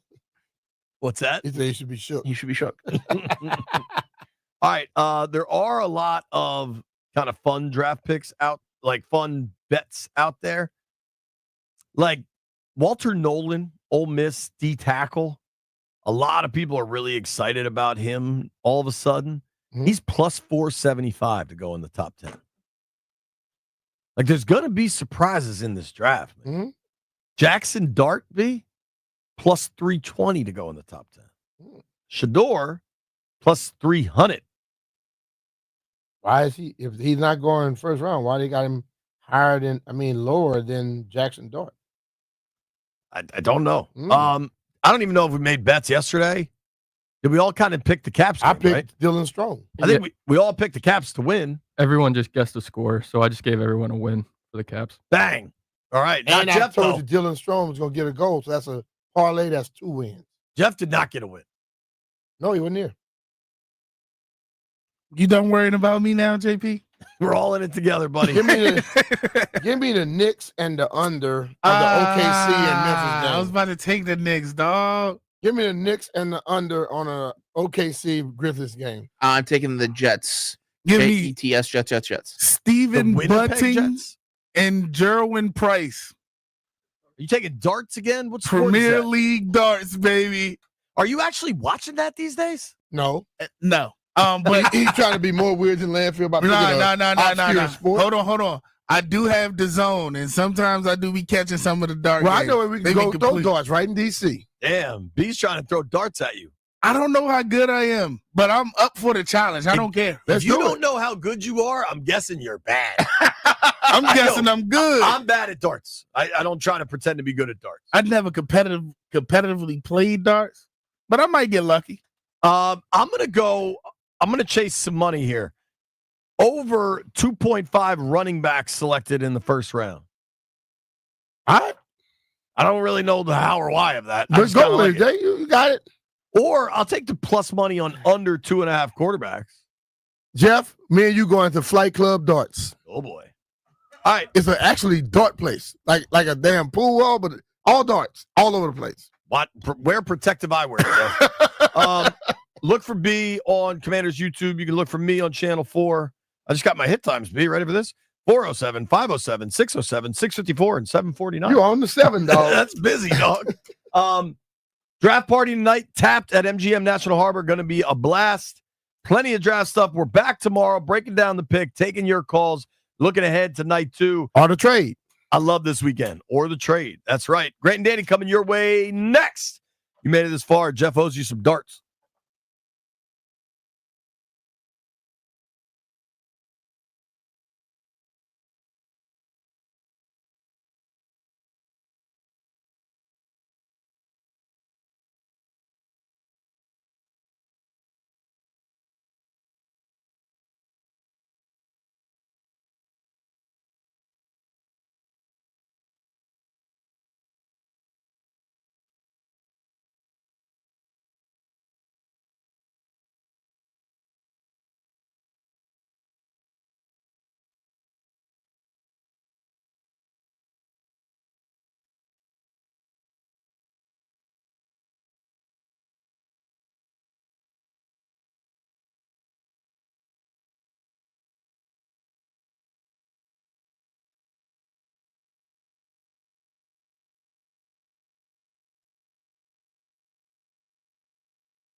I'm Toby Altizer with your sports update on the Fan.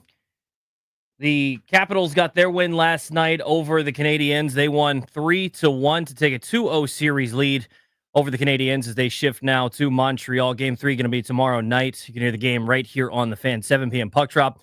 Also today, Coach Carberry said that Alexi Protas is going to travel with the team to Montreal ahead of Games 3 and Game 4.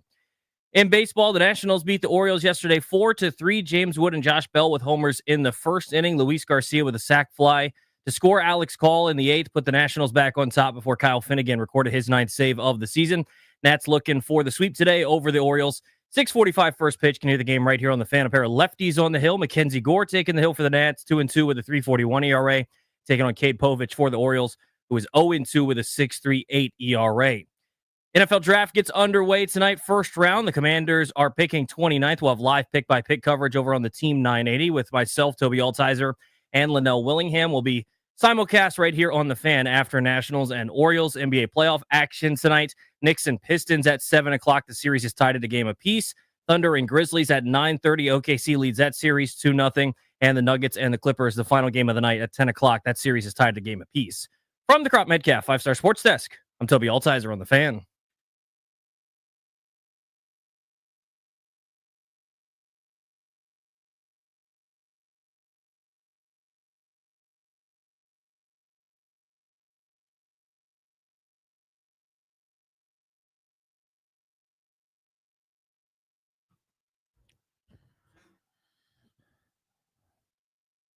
This should be a great day on Grant and Danny. Welcome in from our Half Street Studios in the Navy Yard for one of the only times this week. We are live on 106.7 The Fan from home base.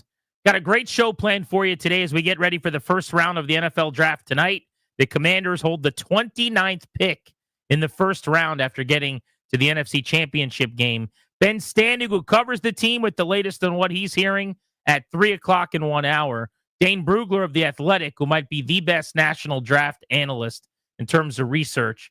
He joins us in 3 hours at 5 o'clock. And former head coach here in Washington, who's watched a ton of tape on these first-round talents, Jay Gruden, is on the program at 6 o'clock. The draft is going to be hit early. It will be hit often. It will do the heavy lifting today. But, Danny, we've got to start. Sure we do.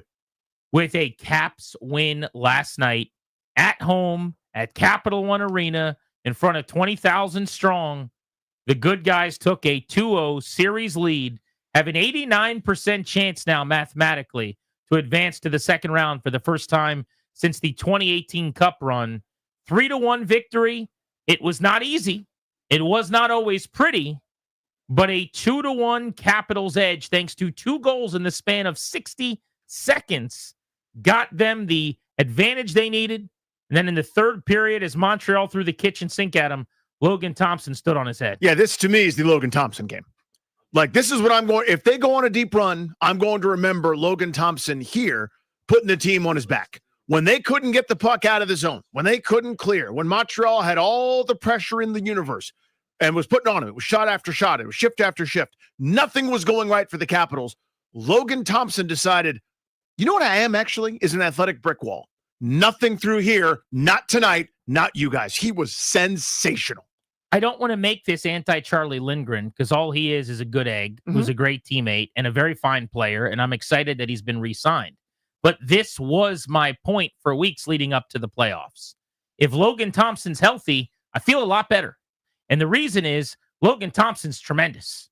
And you saw it again last night. He makes the big save at the big moment. He's done it all year long for this team.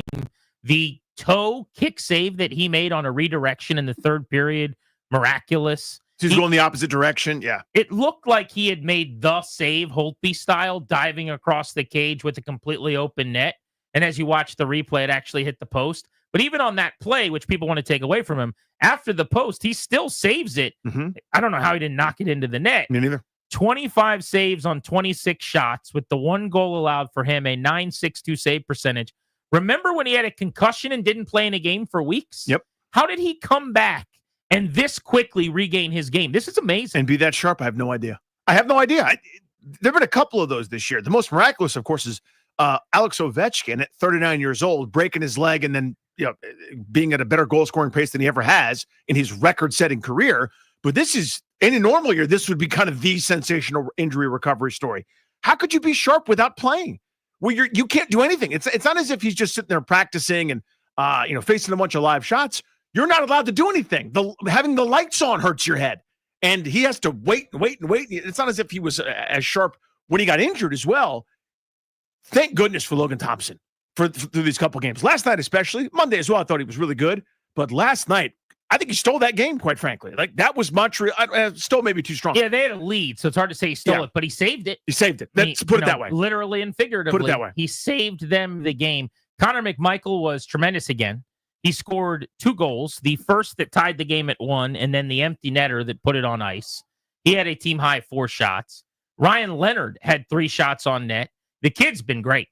His 2 best games as a Capital, in my opinion, have come in the playoffs. And you want to talk about things that are hard to explain. I don't really get that, but he has elevated his game in a brilliant way. And I'll tell you who else was really, really good last night. Maybe it doesn't show up on the stat sheet, although he did have an apple and a point. I thought Taylor Radish was marvelous. He was all over the ice. Radish, who's most likely to lose his spot when Protas comes back, because they're going to have to reconfigure things, and some forward's going to have to come out. And I thought it was a foregone conclusion it would be him. But unless they get cute, maybe they're going to have to rethink things. I don't know, because playing the way he was yesterday, you don't want him out of the lineup. But everybody, man, Anthony Beauvillier, awesome again. Andrew Mangiapane through 2 games has been excellent. Like, some of the guys that we said you need more out of, these aren't, productive players down the stretch. They're elevating their game. The Capitals, though, 2 goals in 60 seconds. That was their whole offense before the empty netter. Was 1 minute of hockey.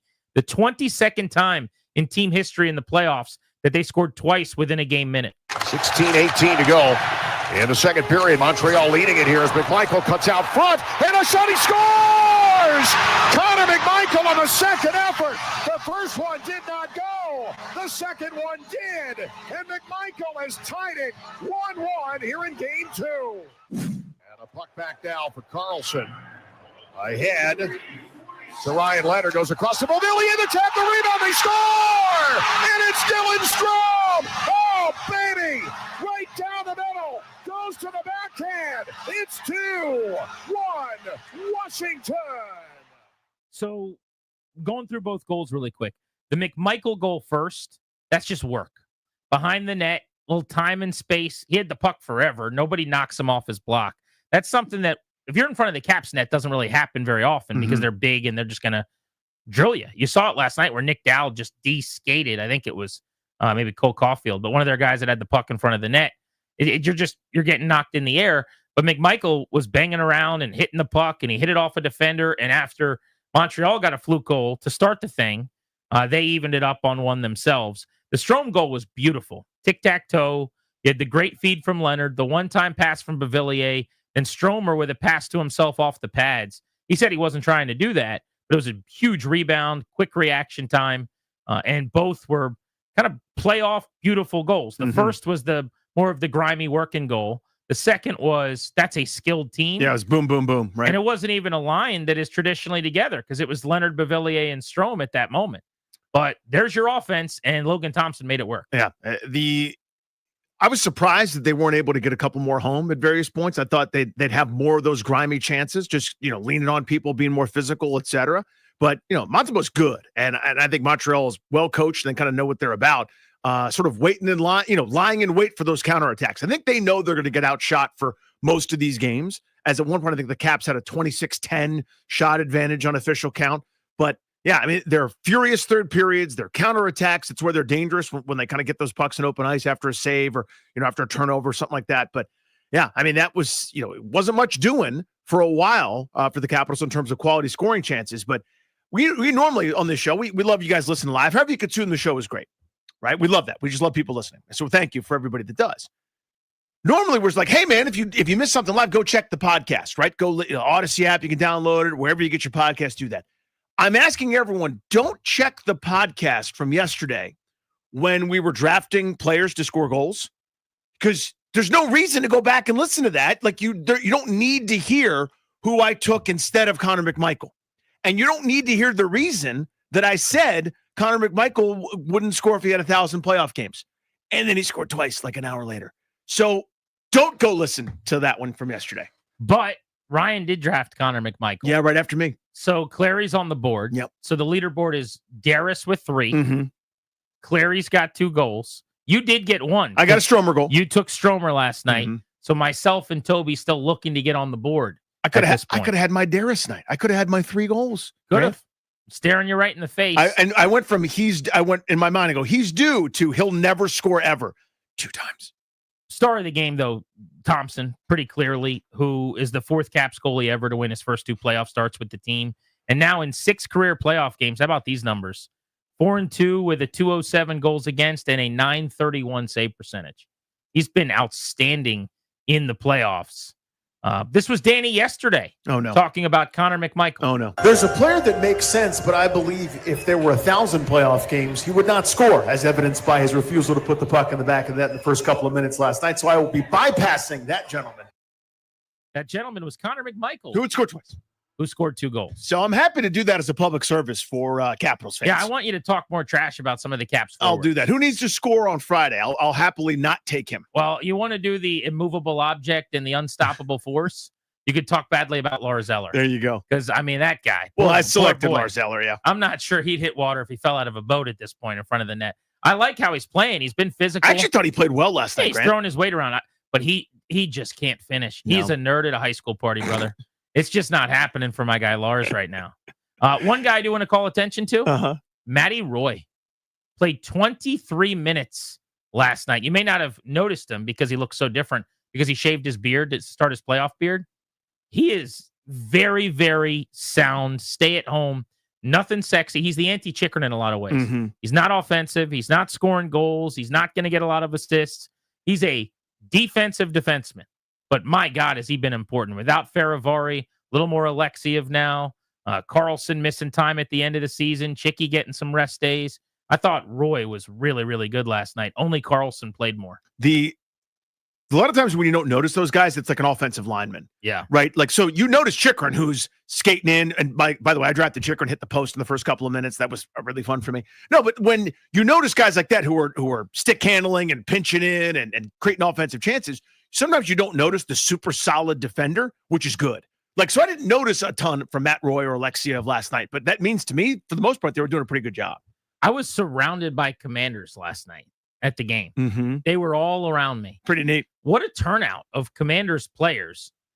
I don't even know how the Caps were able to scrounge up that many tickets because they're hot commodity at this point, and the place is absolutely packed. But the same seats that Jake Irvin and Mackenzie Gore were sitting in on the glass one night earlier that are clearly like Caps tickets on the glass or whatever, were given to the quarterback room. So Jaden Daniels, Marcus Mariota, and Sam Hartman sat right on the glass, pounding the glass. And they were like catty cornered from me through the glass, right around the bend, like 10 feet away if you could go, straight across. And so I was watching them for much of the night. I was not only watching the Capitals, I was watching Jaden Daniels watch the Capitals. But I posted a bunch of videos if you want to go check them out at Grant H. Paulson, reaction shots when they won or scored to Jaden.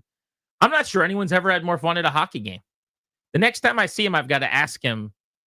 I'm sure he's been to a game or two since he got to DC, or he's been to games before, like what his experience has been with hockey in the past.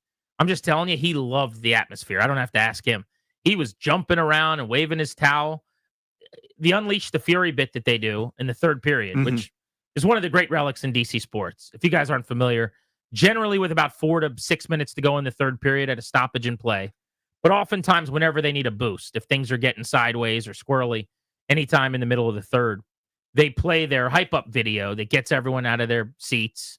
You're told to stand up, and you start clapping, and then everyone screams, "Unleash the Fury," with Tom Green from the movie Road Trip way back in the day. And the whole building is bedlam. It's the loudest it is at any point for any Capitals game. And they do it right before they drop the puck. And there's just this great momentum that carries over into the game often. But if you've never experienced it or seen it before, whenever I bring someone new to a Caps game, I always make sure we're in our seats and I say, "Hey, watch the board here. This is Unleash the Fury." Yeah. Like, this is the thing. And so I was looking over, like, I'm hoping Jaden's paying attention. And you could just tell he loved it. He was jumping around. He's probably like, "What movie is this?" Thought it was the coolest thing. Yeah, and I've never seen it. It came out a long time ago because it's older than me.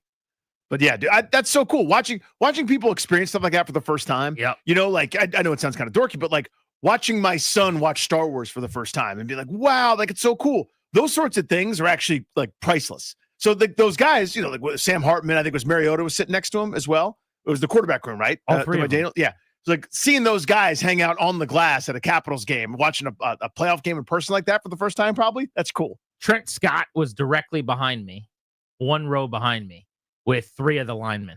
Trent Scott, who is a swing tackle, but he caught the first ever touchdown from Jaden Daniels, which could be a trivia question for years to come, because it was a tackle-eligible play against the Bengals in week 2. And I kept turning around to him and watching him. He was getting amped up, but I was like, we got to get you out there, hit some people. He's like, let's go. But yeah, the Commanders were everywhere. There was a great photo they posted. They must have had about 15 players there total. I think it was the entire offensive line, and they were scattered around the arena. And then the 3 quarterbacks. I don't know that any other position groups went or how they divvied it up. But I bet they brought a whole party bus from Ashburn. That's so fun, man. And the Caps got them all jerseys. And they were, they really enjoyed themselves. Having a grand old time. Love it. But I just, I know fans get excited for this. I just think it's really healthy. And it actually is beneficial when the sports teams support one another. Mm-hmm. The Nats. I love it. 40% of their rotation was on the glass the night before wearing Caps gear. Now you've got the Commanders. You want to see that. At a game I was at very recently. It might have been the 894 Ovi game, actually, when he tied the record. Bilal Coulibaly was sitting a couple rows over from me. Awesome.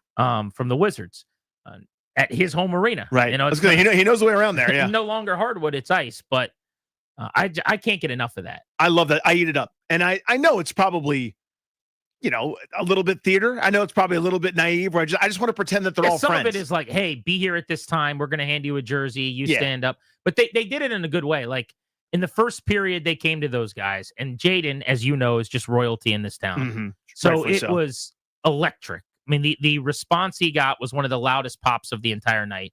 Maybe it was for Hartman and Mariota. I'm not sure, because all 3 of them were on camera. Mm-hmm. Sam Hartman's very handsome. Could have been a lot of women screaming. I don't know. If it was higher pitched for when he was introduced, exactly. Maybe. So he got on the mic and got everyone going, tried to cut a promo. But they did a cool thing where they all 3 signed a football and then launched it into the crowd all over the different places they had chosen. Mm-hmm. So Jaden's throwing it, 30 rows up to the right. Sam's lobbing one over. Mariota scrambled. Ran it. Yeah. Thank you. We both were on that Same one. joke there. Yeah. But all 3 of them threw a football, which was good. But what I wanted to bring up real quick about Jaden before we move on from that element of the game last night, I found this amazing. So he was sitting in the front row. They showed him on the camera in the first period, and it's the worst kept secret in the world. As soon as word gets out by 1 or 2 people noticing you that are just sitting around you, it's going to spread like wildfire, right? So to the point where in stoppages, like people were coming up and he'd kind of lean over and take a little picture if they were nearby. But what normally happens in these situations with a player of this magnitude, I've seen this a million times. A security guard or somebody will just escort you up the aisle before the end of the period. So with like a minute left in the period or whatever, so that you're not trying to walk up when everyone else is walking up, because it's a packed arena. Yeah, oh yeah. Shoulder to shoulder, there's no open seats. You just get escorted out of there and you wave like a princess in the parade or whatever, and you just go hide out in a suite or somewhere else, right?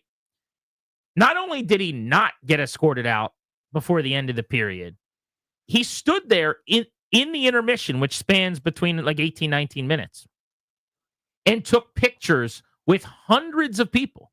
And it was a madhouse. Like, I honestly think it was a security concern.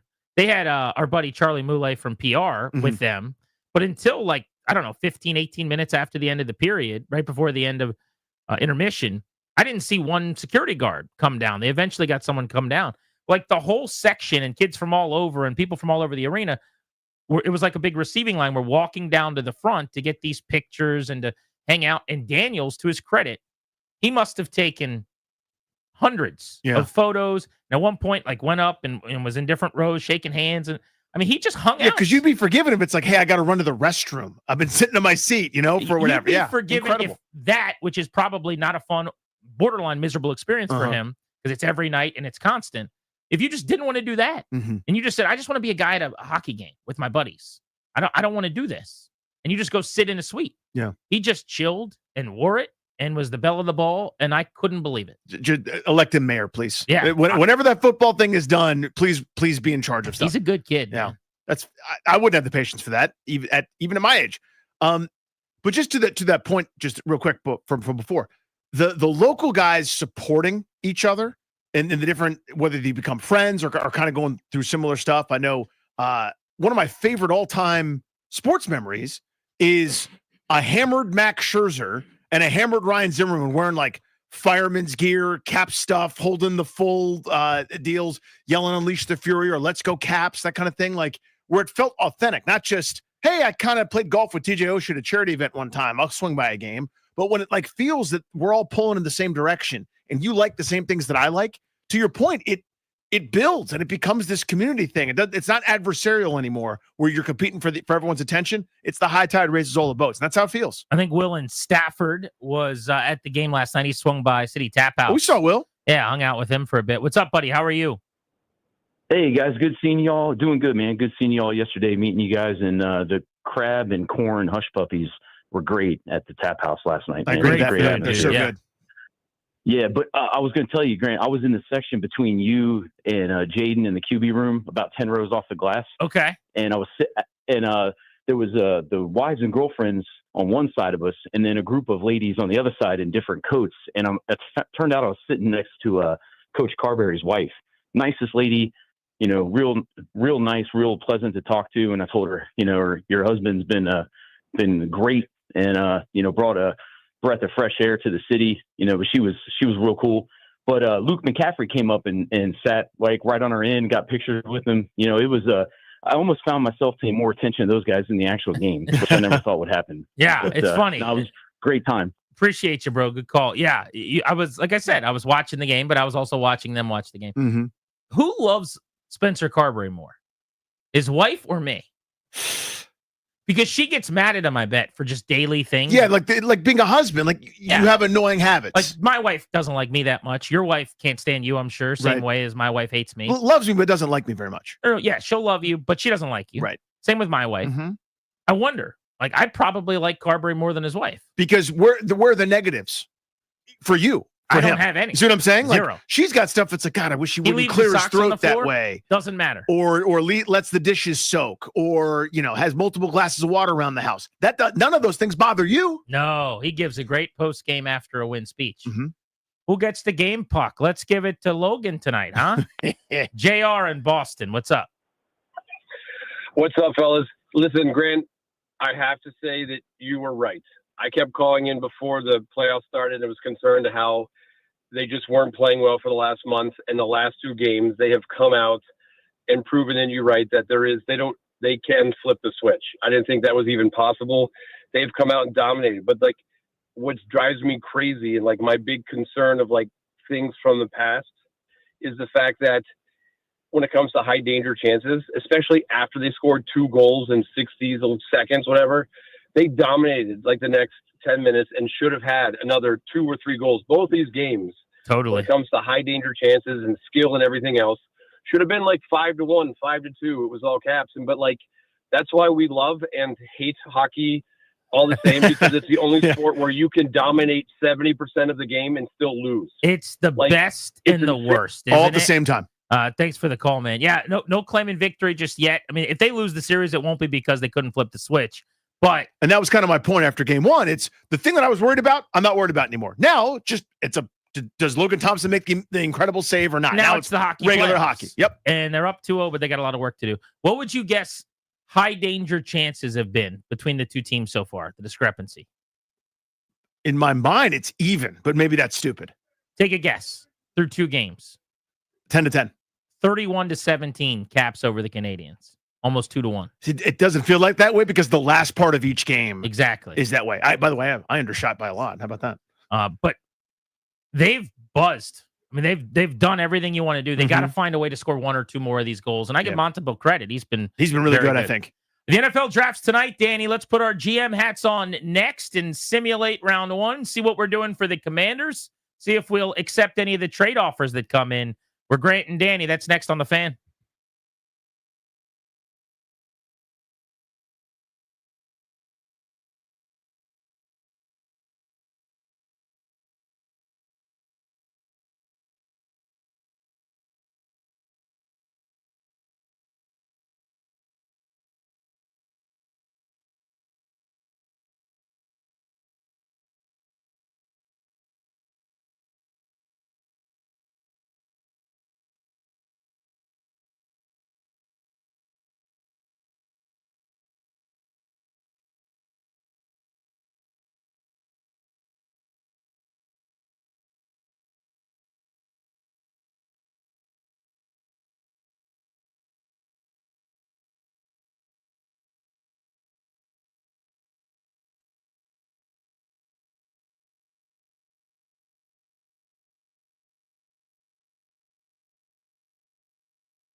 I'm Toby Altizer with your sports update on the Fan. This update is brought to you by Reynolds and Power Home Team, Keller Williams Realty. The Capitals are up 2-0 in the series now with their 3-1 win over the Canadiens last night. They'll take on the Canadiens in Montreal tomorrow, 7 p.m. puck drop right here on the Fan. Coach Carberry said that Alexi Protas will travel with the team to Montreal. NFL draft gets underway tonight. First round of the draft. The Commanders set to pick 29th tonight. We'll have live pick-by-pick coverage over on the Team 980 with myself, Toby Altizer, and Linnell Willingham. It'll be simulcast right here on the Fan following Nationals and Orioles. And in baseball, the Nats taking on the O's tonight, looking for the sweep after they beat the O's 4-3 last night. 6:45 first pitch right here on the Fan. Mackenzie Gore takes on Cade Povich. C.J. Abrams has been reinstated from the 10-day injured list. Trey Lipscomb was optioned back to AAA Rochester. Want to hear the fastest way to know what your home would sell for? Reach out to Empower Home Team. Simply text your address to 800-763-3000. No phone call, just text your address to 800-763-3000. That's 800-763-3000. From the Crop Metcalf 5-Star Sports Desk, I'm Toby Altizer on the Fan.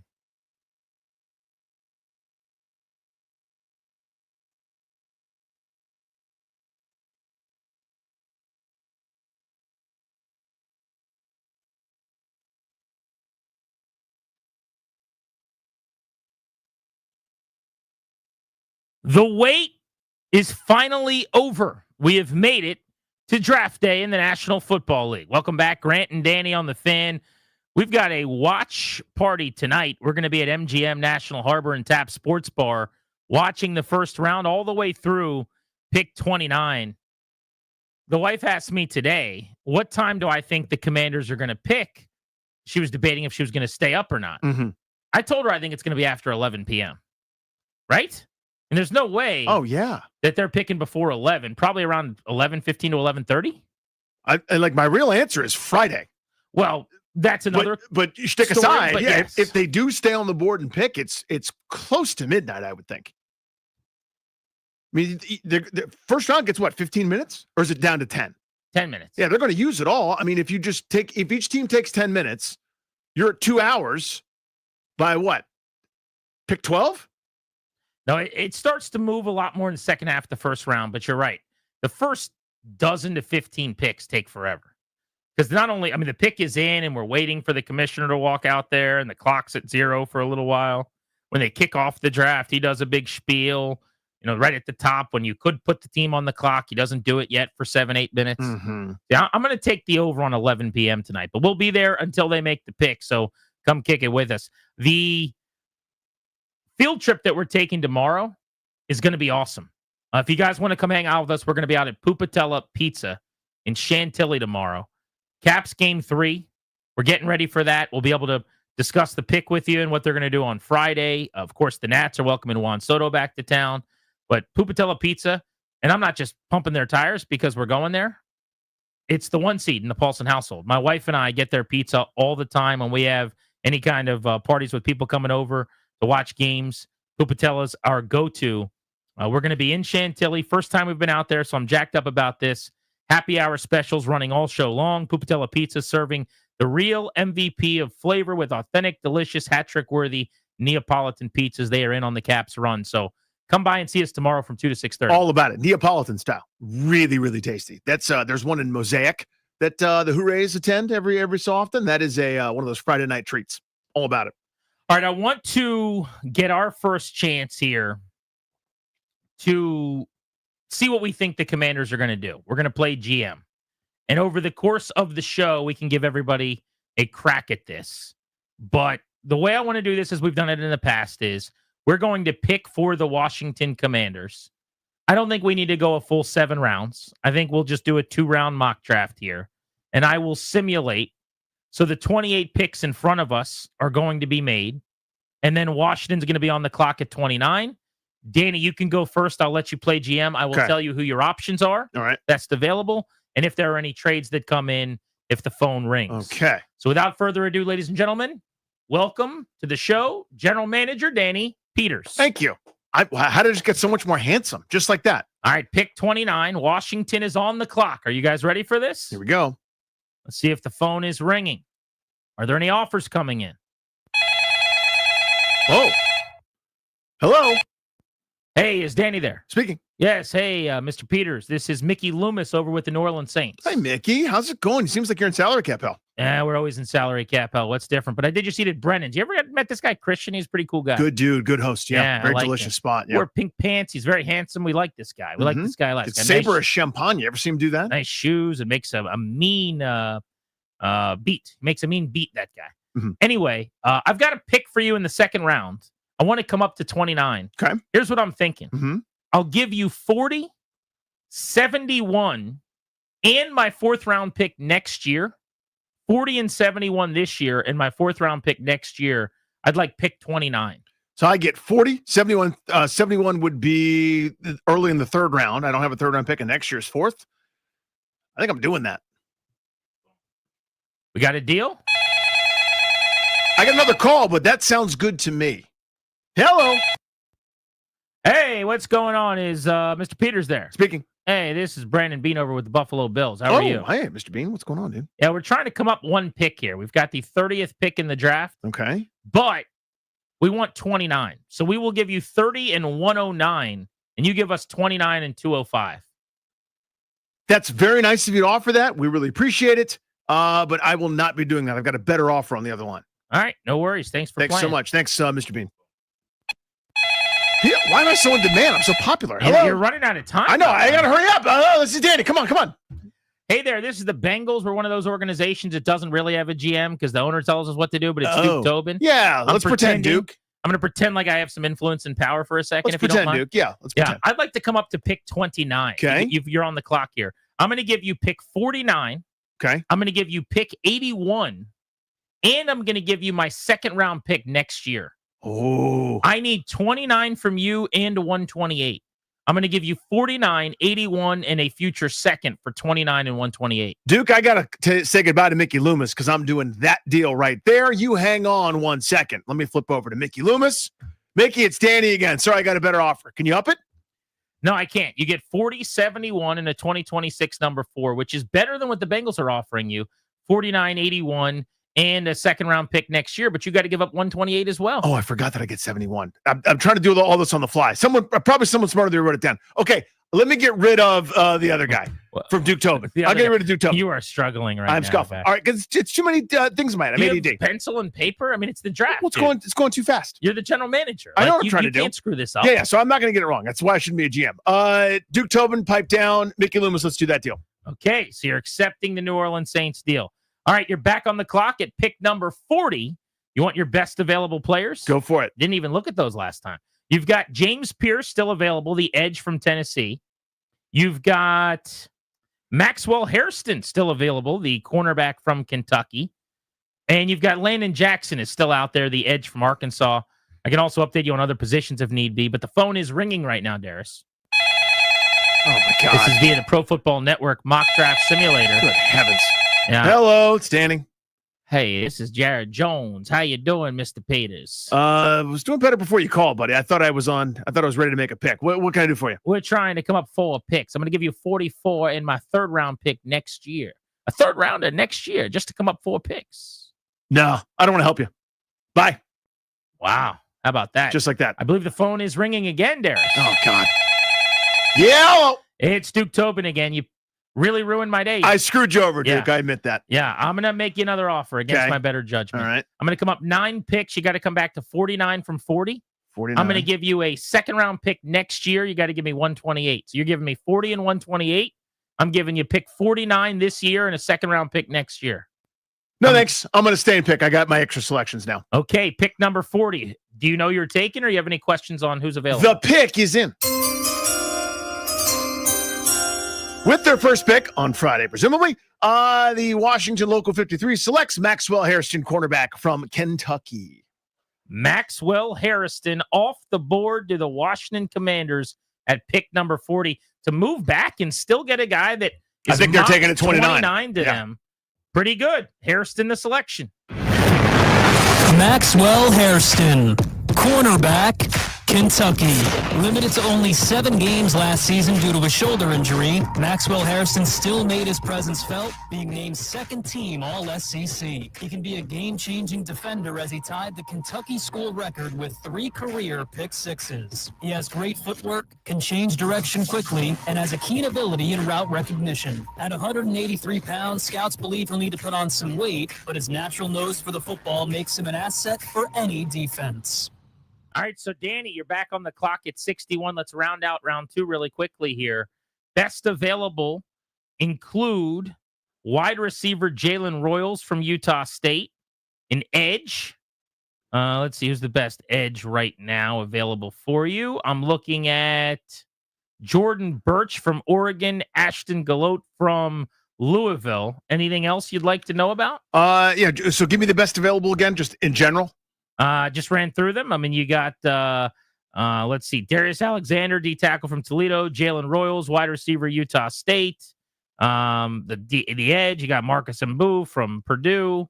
You want a running back, you could get DJ Giddens from Kansas State. You want a wide receiver, you go Jaden Higgins, Iowa State.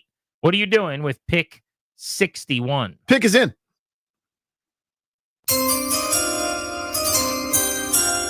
With the, what am I on, pick 61 or 71? 61? 61.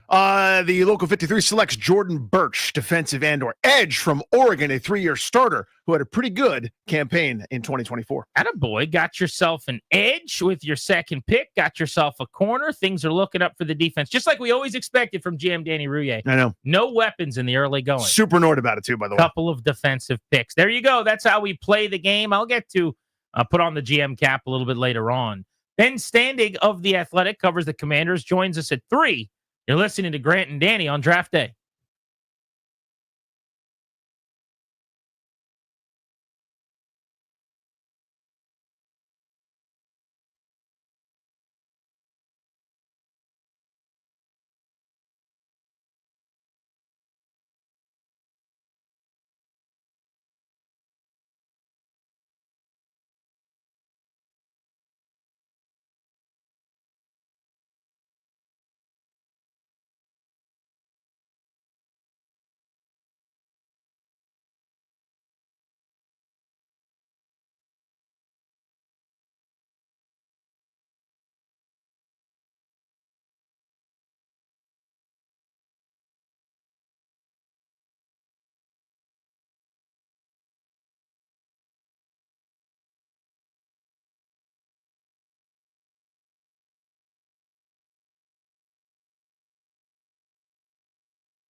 It's draft day on 106.7 The Fan.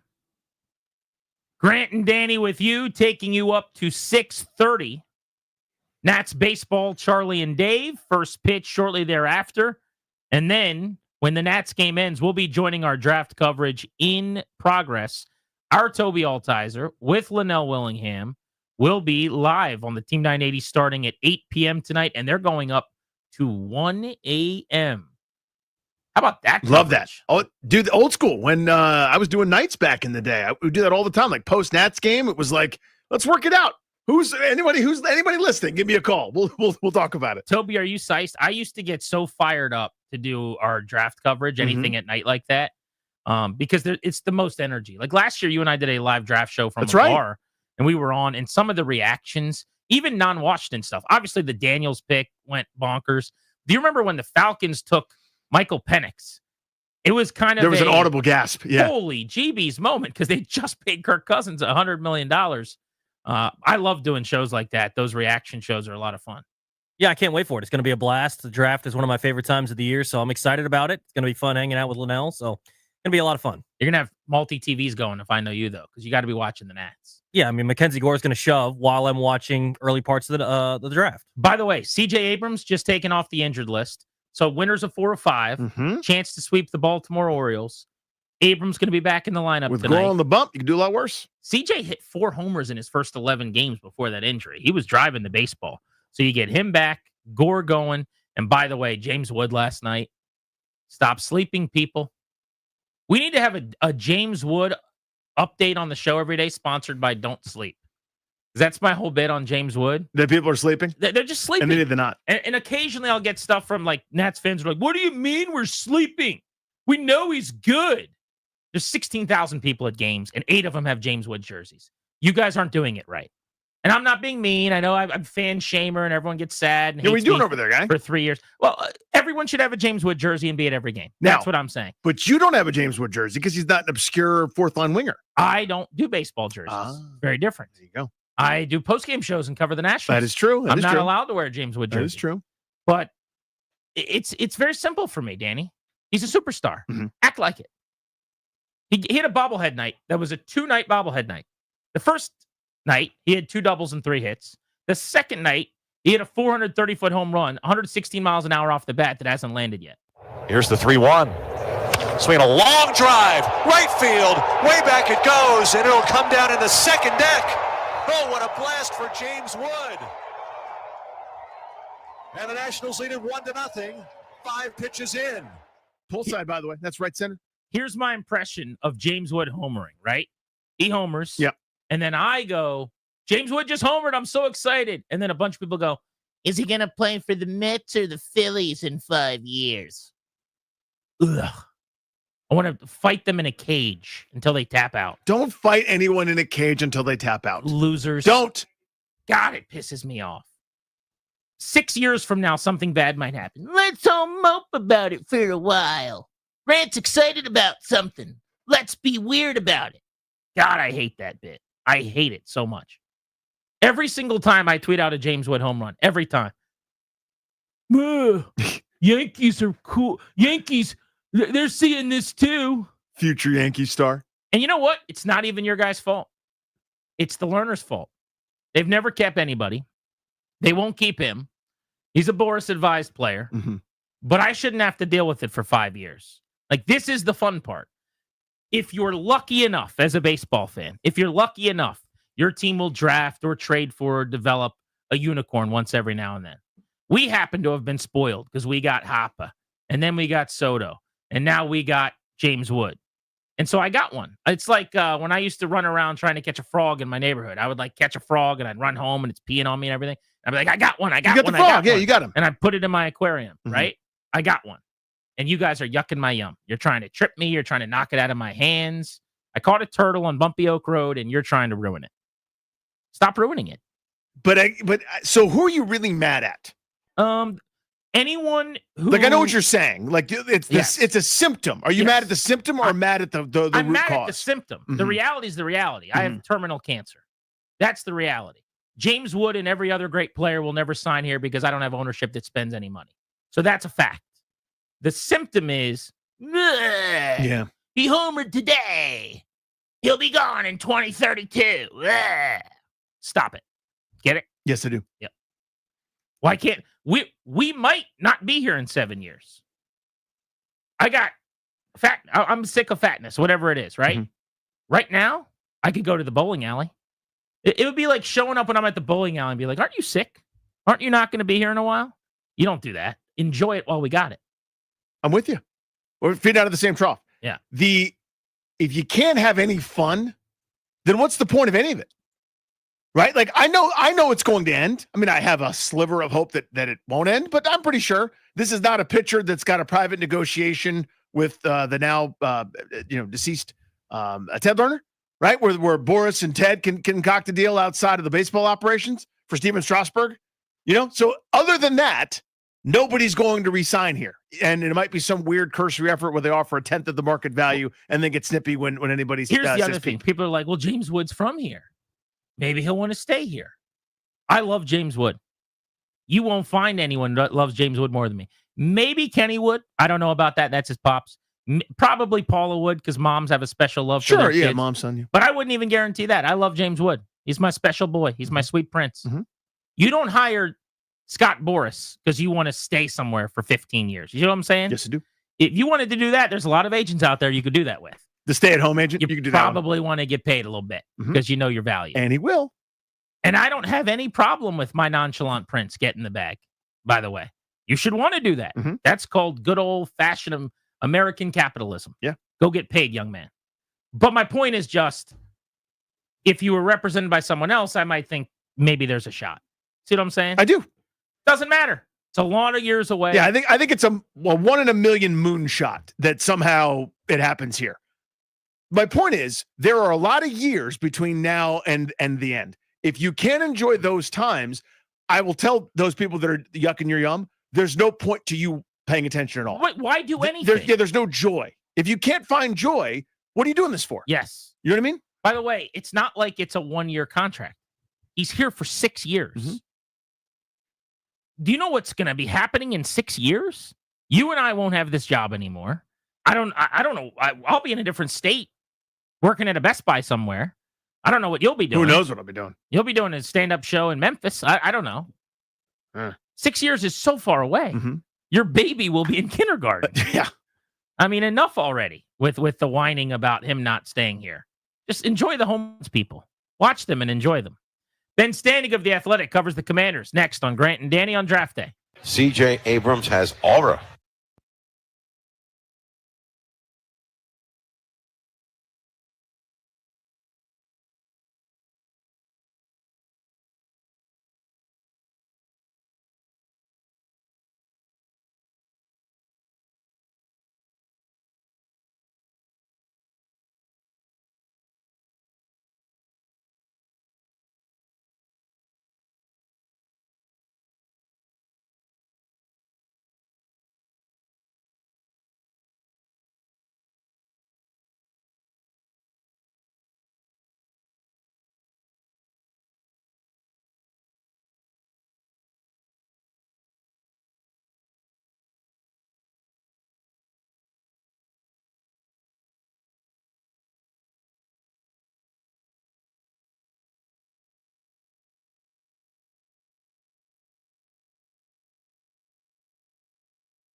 I'm Toby Altizer with your sports update on the Fan. This update is brought to you by Main Street Bank. Cheer local, bank local, Main Street Bank. NFL draft gets underway tonight, the first round. Commanders set to pick 29th tonight. We'll have live pick-by-pick coverage over on the Team 980 with myself, Toby Altizer, and Linnell Willingham. Will be simulcast right here on the Fan following Nationals and Orioles. Game 3 between the Nats and the O's tonight. C.J. Abrams is back in the lineup batting leadoff as he's back from the injured list. Trey Lipscomb was optioned at AAA Rochester. 6:45 first pitch tonight right here on the Fan. Mackenzie Gore taking on Cade Povich, a pair of lefties on the hill. The Nationals looking to sweep the Orioles after they beat them last night once again 4-3. In hockey, the Capitals beat the Canadiens to take a 2-0 series lead, headed back to Montreal. They won last night 3-1. Game 3 tomorrow in Montreal, 7 p.m. puck drop. Can hear the games right here on the Fan. Coach Carberry said that Alexi Protas is going to travel with the team to Montreal ahead of games 3 and 4. And some news for basketball fans. Elijah Arenas, the son of Gilbert Arenas, was a 5-star and a commit to USC, was in a serious car crash this morning and hospitalized and placed in induced coma. So prayers out to the Arenas family. The report coming from Sean Scarania. Main Street Bank is a business-focused community bank proudly serving the DMV since 2004. Visit mstreetbank.com to learn how to put our team in your office. Main Street Bank, member FDIC, equal housing opportunity lender. From the Crop Metcalf 5-Star Sports Desk, I'm Toby Altizer on the Fan.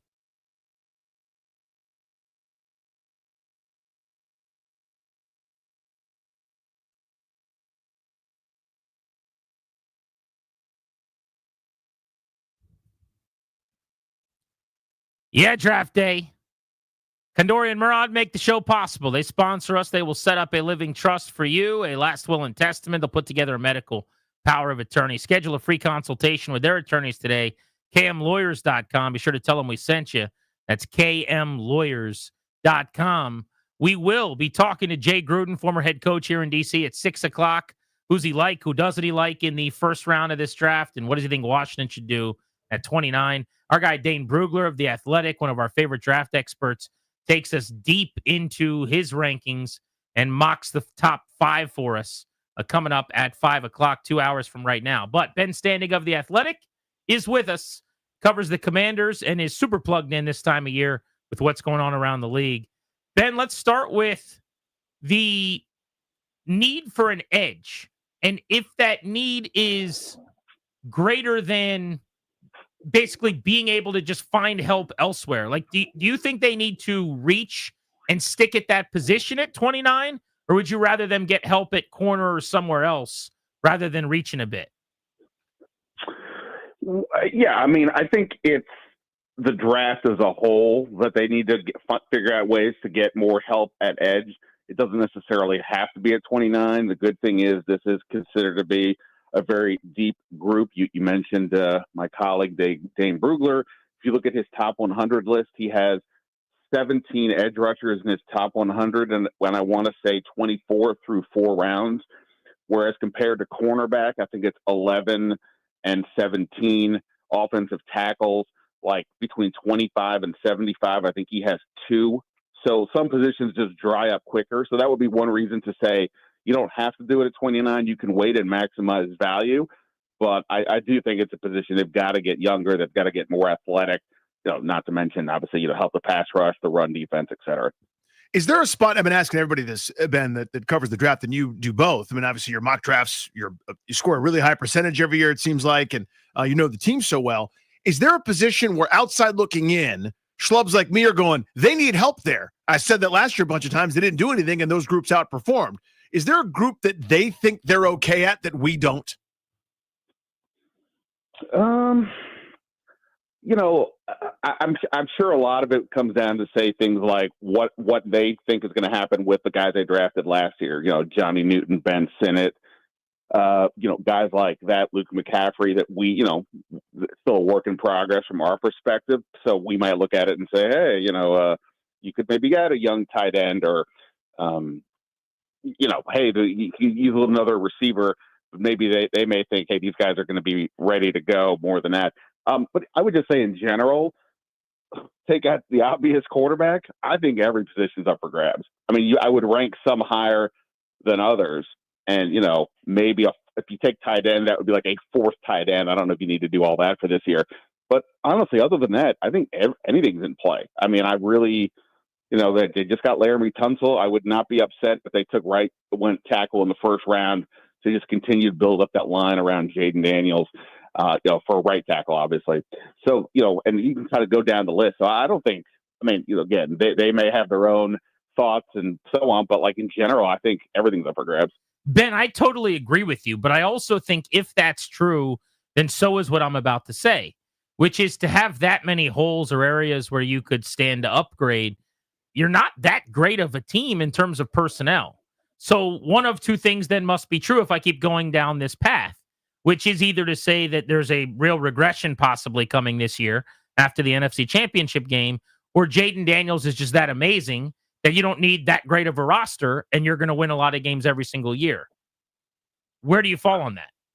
I think both of those things are true. Look, this is, as we know, I think you guys remember who was in charge before Peters and Quinn showed up. They've got nothing out of those drafts for the most part. And the reason why they keep signing guys to 1-year contracts is in part because they didn't inherit much in the way of depth. What was it, like less than 20 players from the 2023 squad were on the squad last year. By the end of the season, that number diminished even more. It's what made last year so crazy. And I kept asking the question late in the season, like, are they good? Because obviously Jaden, yes, and they played well, but we could poke holes all over the place last year. And, this year, certainly the Tunsil trade is a big upgrade at left tackle. And obviously they hope that Deebo Samuel can do the same at receiver. But everything else, what else did they do that you're like, wow, that definitely got them a lot better? So I think they're still continuing to build up the roster. We're just viewing it oddly because they went to the NFC Championship game. If they had finished what we had expected them to be, 6-7 wins, I think they'd be, we'd look at the roster a little bit differently. So, yeah, I do think there's a chance for regression, but at the same time, who thought last year was going to happen? So at this point, I'm not going to question anything, and that, in terms of what the possibilities of upside for them. Ben standing with us here on Grant and Danny. So what could they do tonight that would surprise you? Obviously within reason, they're not taking a quarterback at 29 or something like that. But what's something that you could, that you don't, that none of us are anticipating, I guess is the way to phrase it. Well, I would be stunned if they traded up. They only have the 5 picks, and they also, not just this year, they only have 5 picks next year. So they're already in a hole there. And, this doesn't feel like, look, if there's a player, who they on their board is, ranked 3rd best in the whole draft, and somehow he's sitting there at 23, and you're like, whoa, we got to get this guy. But assuming that's, not really the case, that to me would be the biggest one. Beyond that, like I said, honestly, I really not.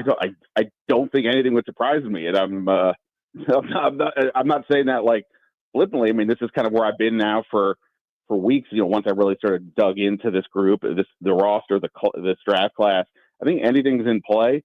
Obviously, again, you would think edge rusher, cornerback, offensive playmaker, those would be the main priorities. So if they didn't somehow come away with any of those, say through 2 rounds, that would be a bit of a surprise. But beyond that, really not much would surprise me tonight. The individual player, perhaps, but not like a position. Ben, I'll circle back for analysis after, but just give me names. So realistically, if they took an edge at 29, your best guess at who it would be who?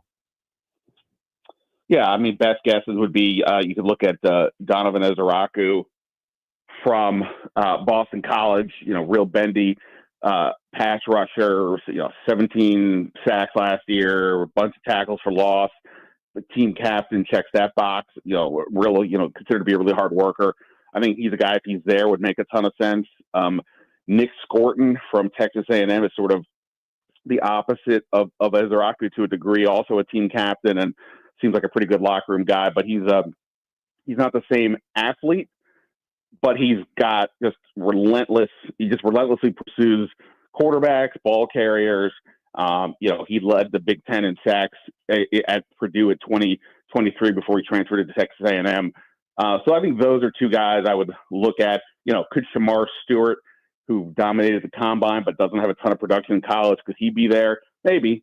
But I think those 2 guys, in terms of the edge rusher types, would probably be the ones I would look at. You're pretty resolute in reading you on this idea of the team captain thing and really feeling like that's significant. And I get that almost all their picks last year were, but it was year one of laying the foundation. I'm also a little bit leery of a 1-year sample on that. And then Peters and actions are believable over words, obviously. But he essentially said, like, you don't have to be a team captain in this press conference as much as a good guy. I mean, do you still go pretty hard in the paint with that you think they're hunting that? Yeah, well, I mean, one, it's not a 1-year deal because this was his deal in San Francisco. This was something I wrote about last year pre-draft, like something to keep an eye on, and then sure enough, it played out. And, there was a couple of players where I looked and I was like to see were they team captains, and I couldn't tell that they were, but they were listed as like, some version of like a good guy award, or so they won some team leader thing. So yeah, I mean, the wearing the C does not necessarily, if you don't have that, it doesn't mean you can't be considered to be a positive presence on the team. So yeah, it doesn't have to be captain per se, but obviously that was a big priority last year. And I asked Peters about this the other day. Like, now that you've built up the culture a bit, is that still like something you have to do? And he said, no, we just want to get certain types of guys, whatever. Even in my various like mock drafts, like I did one version where I did 6 different ways just to show different outcomes. And some of them I was very dogmatic with captains. Others I was like, all right, I mean, maybe 2 or 3, but I'm not going to like live and die on this version. So, I think it's up in the air to a degree, but clearly that was a fascination or something that was important for him, not just here, but also with the 49ers. So at what point do you think they could expand that search a little bit? I guess what I mean is it may still be early in culture building. I know 1 year doesn't necessarily define it because at some point Bobby Wagner won't be here anymore. At some point, some of these other vets that were short-term guys will move on to greener pastures. When can they start, in your mind, opening up to, and I don't mean to pick on the kid, just offer an example, a James Pierce, for example, that's now kind of falling on boards because of some off-field potential issues. When could they open it up to a talent pool like that and maybe take more of a risk?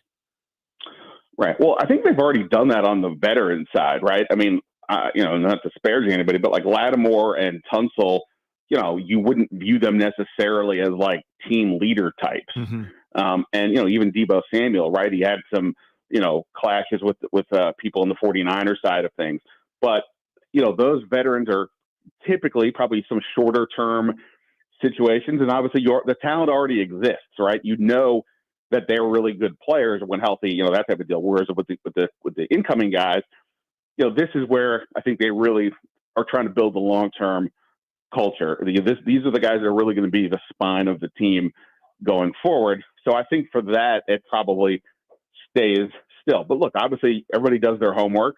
If they think that, James Pierce, his concerns are a little bit nebulous. It's sort of in the vein of how much does he really burn to play football, and maybe some other things. But they've got to do their homework on this. And if they say, hey, not that big of a deal, hey, either he's a heck of a pass rusher, and based on talent, probably be a top 15 pick. Based on concerns, he may slip out of the first round. So I think in general, I would still stay the plan because it is only year 2 of this.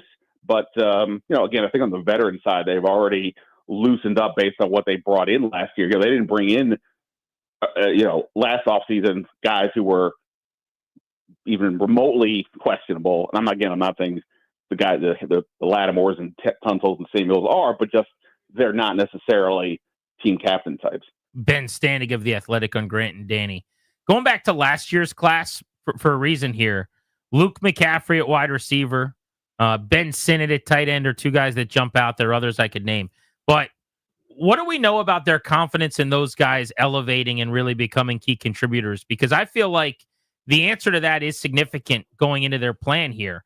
If they already know or think, and I'm not saying this is the case, I happen to really like Sinnott, but let's just say hypothetically they didn't see it and they go, well, maybe he's more Batesy than he is Ertzy. Like, this is not going to be an impact receiver in this league. Then they actually probably do need a weapon as a pass catcher that they could invest in over the years. McCaffrey, similarly, is a guy I want to get reps and opportunities and targets for, and you don't necessarily want to stun his development. But if they don't see it, or after last year don't feel the same way as they did after a year in their building, then wide receiver is probably a much bigger need. So what do we know about how they feel about McCaffrey and about Sinnott, neither of whom they were confident enough in to ask a lot of in the playoffs last year. Well, I would say that, in the case of Sinnott, he's a tougher evaluation for me. He was an odd prospect coming in because he's more like a H-back to a degree than like your traditional tight end, and how they were going to use him was going to be interesting. And then he didn't play a ton. Like Ertz is the pass catcher, Bates is the blocker. And I don't necessarily know that Sinnott replaces either one of them if they hadn't, both those guys are free agents. So I don't quite know what to make of him yet. But that's, they obviously had a plan for him, and I can't imagine that anything that he did or didn't do last year has, shaken any confidence in that. To some degree, same thing with McCaffrey. I mean, he was a player who only played wide receiver 2 years in college because he was a quarterback previously. I agree that to an extent for 2025 purposes, if they were to draft, say, an Emeka Ibuka in the first round or take a receiver in the second round, that could suggest something about McCaffrey. On the other hand, if you look ahead to 2026, at the moment, McCaffrey's the only receiver who would be on the books. I mean, I assume Terry McLaurin's going to get an extension, but right now, he's a draft arguably some receivers.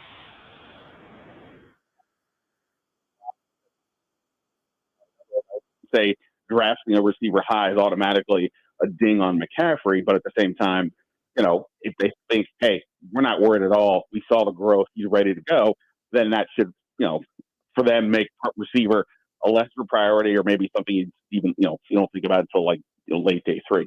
Hey, Ben, there was a run there where 2 times in short order you won basically the award for the closest mock draft prediction. What was that? Remind me of that. The Huddle Report has a contest every year. I've actually won 3 times. Thanks for short. My apologies. Yeah, Three-time Academy Award winner, Ben Standing. Yeah. Big, the ladies like hearing about that award. I'm sure They get comes very up excited on the first date, right? Right when you shake their. Do you have that on your Tinder profile? I just walk around. I have a T-shirt on when I show up, and it says, who's your mock draft champion? Swipe right if you like good mock drafts. Right. Love it. Our mock draft team. So then there's pressure tonight on you, right? I mean, then a lot of people are trying to see what you're turning in. The way I look at it, I've already been approved by the powers that be. But my record can't be besmirched at this point. But that said, I mean, I actually haven't. I've been like sort of okay the last few years. Ironically, the more I do this job, the worse my mock drafts seem to be. I think people assume like I'm getting told the picks. I couldn't even spell source, let alone had one the first 2 times I won, and now because I have to do it for my job, just to get a feel for what people are thinking. Like I get more people talking in my ear, and it makes it actually worse. So it's not great on that front. But yeah, obviously I spend way too much time thinking about this. Hopefully I have a good showing tonight, but I'm going to give myself a little bit of a pass this year because it is so insane. I mean, just looking at some of the other mocks that are out there from some of the national folks, and it is crazy. Some of the changes that have happened just in the last 24 hours or so. Ben, always great, man. Enjoy tonight. Thanks, guys. See ya. He'll be busy. Ben Standing of The Athletic. Go read his work there. We're Grant and Danny. It is draft day. We're going to be at MGM National Harbor at Tap Sports Bar tonight, watching the first round. You can come hang with us. The Commanders are on the clock at pick 29. What's something they could do that we would love? What's something they could do that we would like? And what's a pick they could make that we would absolutely hate? We'll get into that next on The Fan.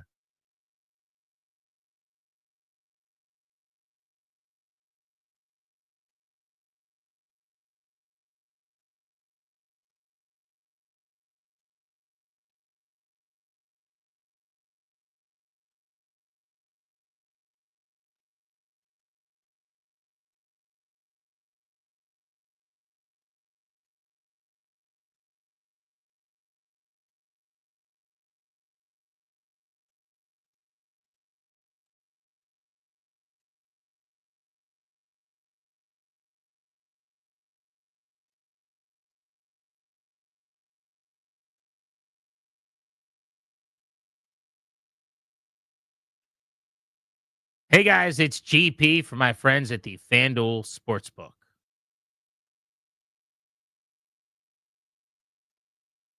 The NBA playoffs are ongoing, and you can bet $5.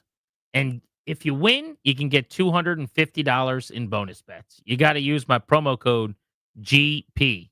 FanDuel.com/GP. That's GP at FanDuel.com/GP. Don't miss your chance to bet on all the clutch shots and legendary performances with FanDuel, America's #1 sportsbook. You watch these games at night. You get in on live action during games like I do. You got to be 21 and present in Virginia to do it, but it's going to you're going to enjoy it a little more. It's going to improve your experience. First online real money wager only money, $5 deposit required. Bonus issued, non-withdrawable bonus bet expires 7 days after receipt. Again, the promo code is GP. Restrictions do apply. See terms at sportsbook.fanduel.com. Gambling problem, call 1-800-GAMBLER.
I'm Toby Altizer with your sports update on the Fan. First round of the NFL draft tonight. The Commanders picking 29th. We'll have live pick-by-pick coverage on the Team 980 with myself, Toby Altizer, and Linnell Willingham. We will be simulcast right here on the Fan following Nationals and Orioles.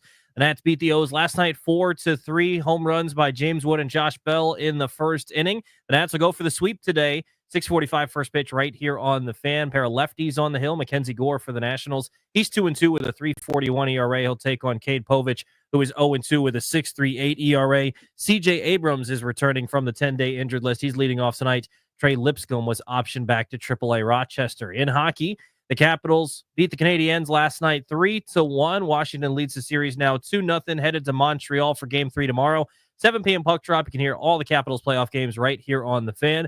Coach Spencer Carberry said today that Alexi Protas is going to travel with the team to Montreal ahead of Games 3 and 4. From the Crop Metcalf 5-Star Sports Desk, I'm Toby Altizer on the Fan.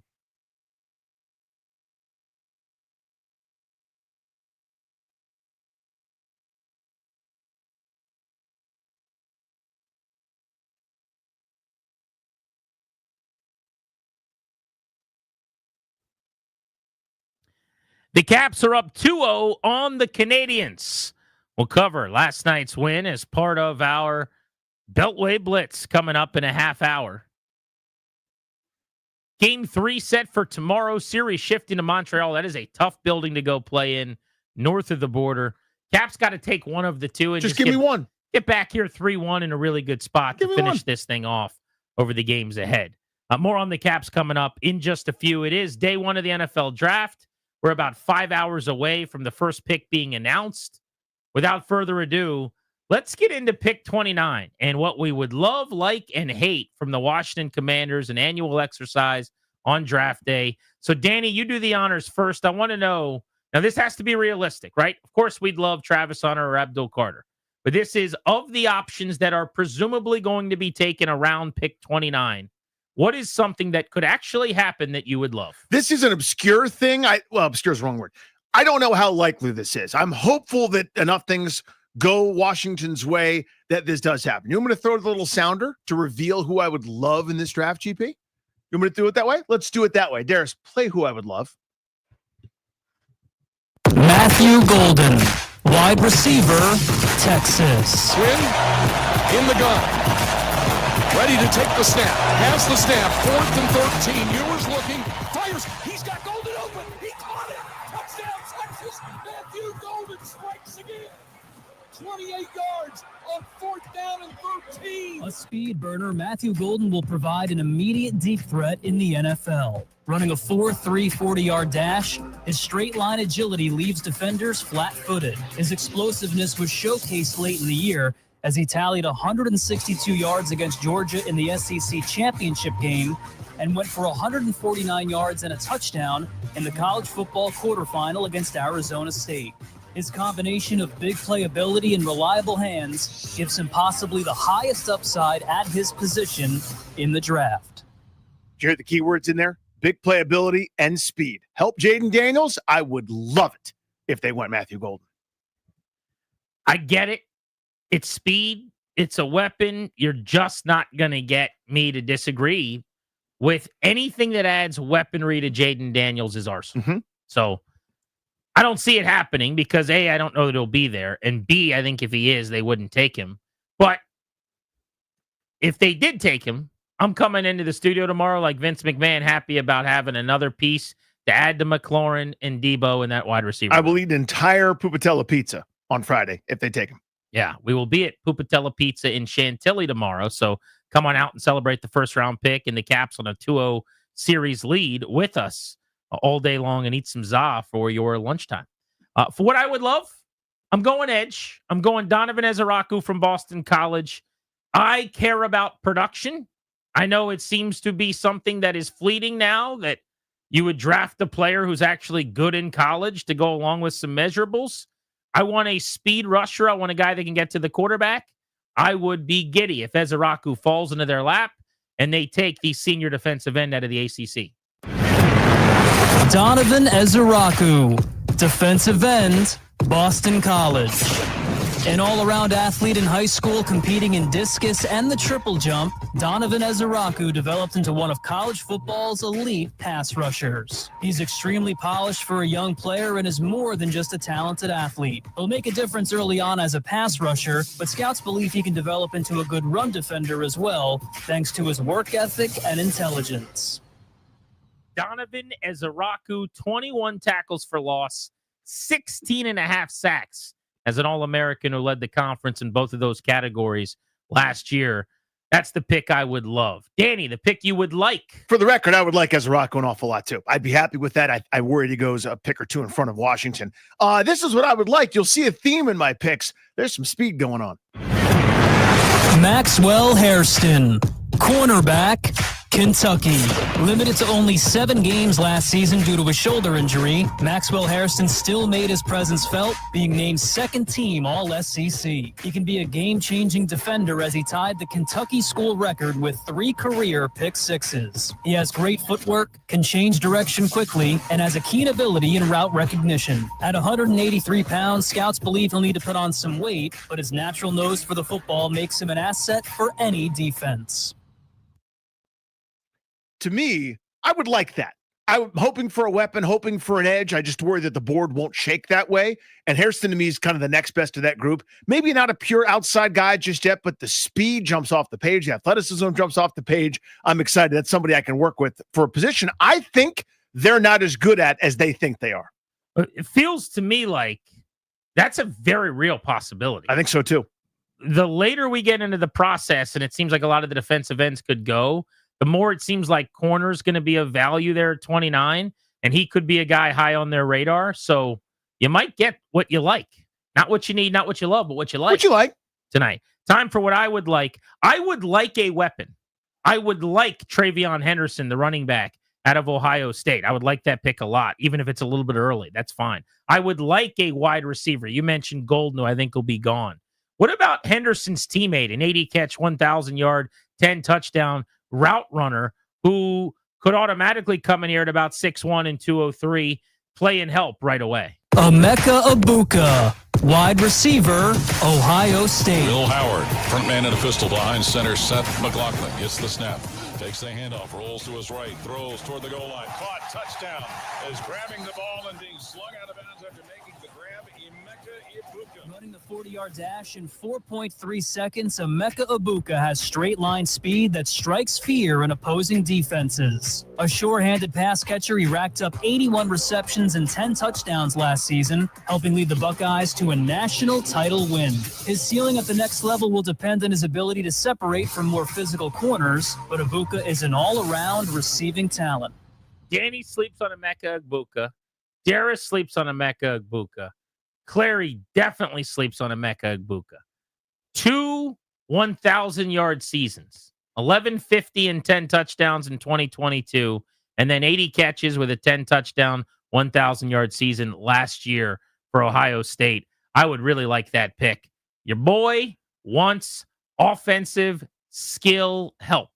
Get me some speed. Yeah, definitely would not mind that at all. A little bit less flash, I think, for Egbuka, but just, basically going to the league to be a complimentary number 2 receiver. Ain't nothing wrong with that at the end of the first round. All right, so far I would love Donovan Ezeraku, edge. I would like Emeka Egbuka, wide receiver. I would love Matthew Golden, and I would like Maxwell Hairston. So we're feeding out of similar meal plans here. All right, let's get to the picks that we would hate Washington making if they stick at 29. You already said one of the names that I would hate as someone that you would like. I would hate Travion Henderson. I would hate this one just as much. Omarion Hampton, running back, North Carolina. Every play of the last 2 drives has been a run to Hampton. Here's a shovel pass to Hampton, and he's free middle of the field.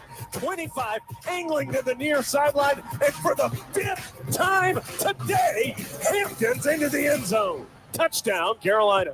An explosive runner with elite burst, Omarion Hampton tallied over 2,000 yards and 17 touchdowns as a junior at North Carolina. At 6 foot and 220 pounds, Hampton has the ideal size to be a 3-down back. He's a violent runner, but also doubles as a reliable pass catcher and is a physical pass protector. Hampton profiles as an immediate impact playmaker out of the backfield. What are you doing, Danny Houtier? I think he's good. this is like the guy at the fantasy draft that when everyone else starts the positional run, you go, oh, I should probably do that. And you get terrible value. We shouldn't be taking a running back in the first round. You shouldn't do it unless you're ready to compete at the highest level and got no other holes. If you're Kansas City, go ahead and do it. If you're Philadelphia, go ahead and do it. Not that they need them, but they could. There is too much value at running back in this draft. I'm telling you, I'd be way better off taking a couple of the players that I mentioned previously at 29, be it a defensive end, be it a corner, be it a wideout, and going with a Damian Martinez from Miami, who are like Bashal Tutin, who we had on the show in the mid rounds. I'd rather have Caleb Johnson from Iowa, who faced nothing but 9 and 10 man boxes for a group that couldn't throw and who's getting touched behind the line of scrimmage every down and still ran for 1,600 yards. There are way too many good running backs to waste a late first round pick on one when there are too many good pieces that you can get with some acquisitions in round 3 and round 4. The good news for you is Amarian Hampton will be gone 15 picks before Washington. I wanted to do Henderson, but we didn't have a sounder for him. Hampton's going to go in the middle of the first round because he's unbelievable. Ask the Lions if they're upset that they took Jahmyr Gibbs. The answer is no. Ask the Falcons if they're bothered that they used the first round on Bijan Robinson. Obviously not.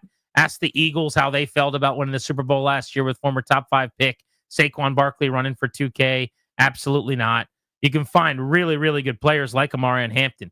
1,500 yards, 1,600 yards the last 2 years. Which of his 30 touchdown rushes in the last 2 seasons do you like the most? And he can catch the ball to the backfield. It's the thing you like. It's the thing I like. He is an athlete, man. I mean, I just wake up at night thinking about a time when he's my starting running back. But he's not going to be there, so it does not matter. But you're taking some crazy pills on that one. Here's something I would hate. Shamar Stewart, defensive end, Texas A&M. This one's 3rd and 9 for the Aggie 41.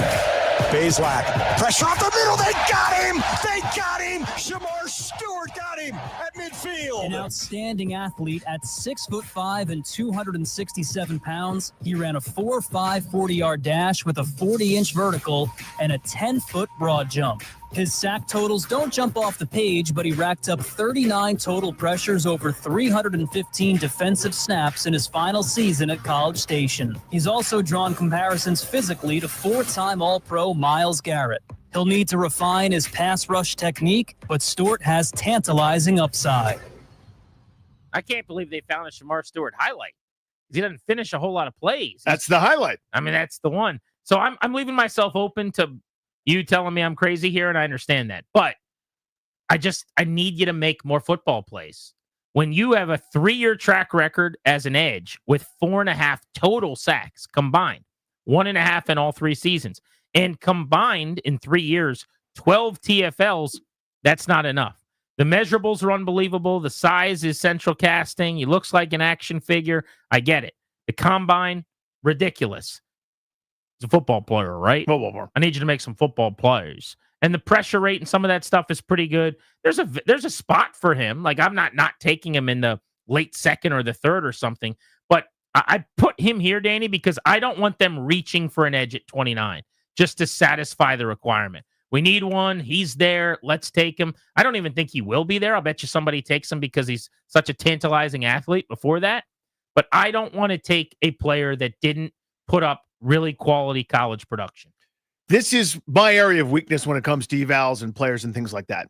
I would rather, I've used my axiom, I'd rather explain away inflated production at a lower level or something like that than try to defend why someone didn't put up stats at all. I understand he's a crazy athlete. I get the scheme watered some things down.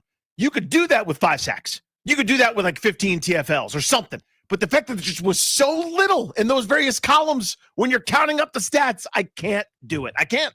That's what we'd love, like, and hate. Tweet us. Let us know what you would love and hate to see the Commanders do at 29 at Grant H. Paulson at Funny Danny. Next, our double play. What's going on in our lives? Nothing to do with sports. We're blitzing at 4 o'clock. We'll be covering the Caps, who got themselves a playoff win last night. They're up 2-0 over the Canadians.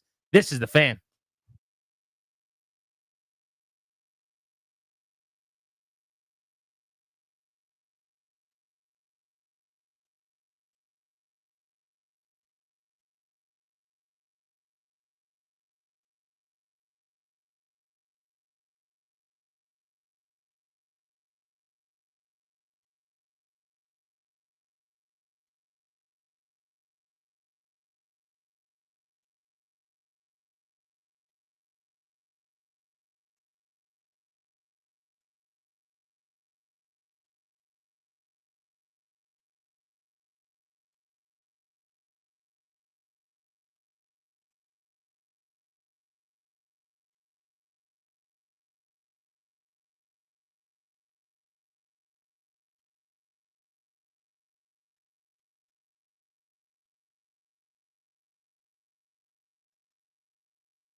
Logan Thompson and the Caps stole Game 2 from the Montreal Canadiens last night in the third period. They were up 2-1. He stands on his head. They win the game. They're up 2-0, and they are on to Montreal now for a pair. If they can get both, they'll sweep, which they've never done before. It's just not in their DNA. And frankly, it's not in their dictionary. SW, what's the rest of it? How do we do it? Speaking of sweeps, the Nats are looking for one today. Little wet paper towel against the Orioles. DC sports teams are winning. All of our Caps playoff coverage on the show is brought to you by Ace Trim Carpentry. For over 25 years, Ace Trim's been a trusted trade partner for new home builders in the DMV, specializing in full-service interior trim carpentry. They handle everything from supply to installation, turnkey and hassle-free. Contact them at acetrim.com today. That's Ace Trim, the home builder's trade partner. It is time for our double play. What's going on in our lives? Nothing to do with sports. Driven by your local Washington area Honda dealers, now's the time for a great deal on a Honda. Go visit your local Washington area Honda dealers. So I took a plunge here, Jeeps, when I bought my new computational device. It had been 14 years since I had purchased a computer. That's a good run. Well, the old girl's still working. Everything works except for the speakers. It's starting to slow down a little bit and not at optimal, but I can still turn it on and use it as I normally would. It was time. You know what I mean? It was slowing down. I use it every day for work, etc. So I got my new Mac, and I will never not buy a Mac. It is correct. Apple's correct. Everything else is wrong. But one of the things that they do, they're like, hey, man, thanks for spending a bunch of money on your computer. Here's 3 months of Apple TV. So I said, yes. And then I know that they're going to do the thing where it's 3 months of Apple TV for buying the big computer. That's it's $27 in value or $30 in value, as a thank you. And then we're going to start billing you. I already know what's going to happen. Then I'm going to forget about it. And in 6-7 months, I'll go on a rampage and try to figure out how to cancel stuff, but I won't have my right password. And it'll be two-factor authentication, and you need to do one of the authenticator apps, but it doesn't produce one for the actual login that I want. And it's only for Twitter, and I don't know why I need that right now, but I don't know where it's getting the code or what it's supposed to do. And then it's like, what's the first pet that you had? And I'm like, I don't know which one you guys know about. And the whole thing is annoying, and I'm going to end up spending a bunch of money. But for 3 months, I get it. I've never really had problems canceling apps like that. You're good at it. No, I don't know about that. You're better than me. There are certainly a couple things that they purposefully make hard, and you can't figure it out. So but like with Peacock or Apple or any of that stuff, I found it pretty simple enough, honestly. Like a couple of clicks and I'm done, and then I reload when the next season comes out. I have not had that same issue, but I totally get what you mean. Just generally, the inconvenience makes it not worth that effort. Makes it.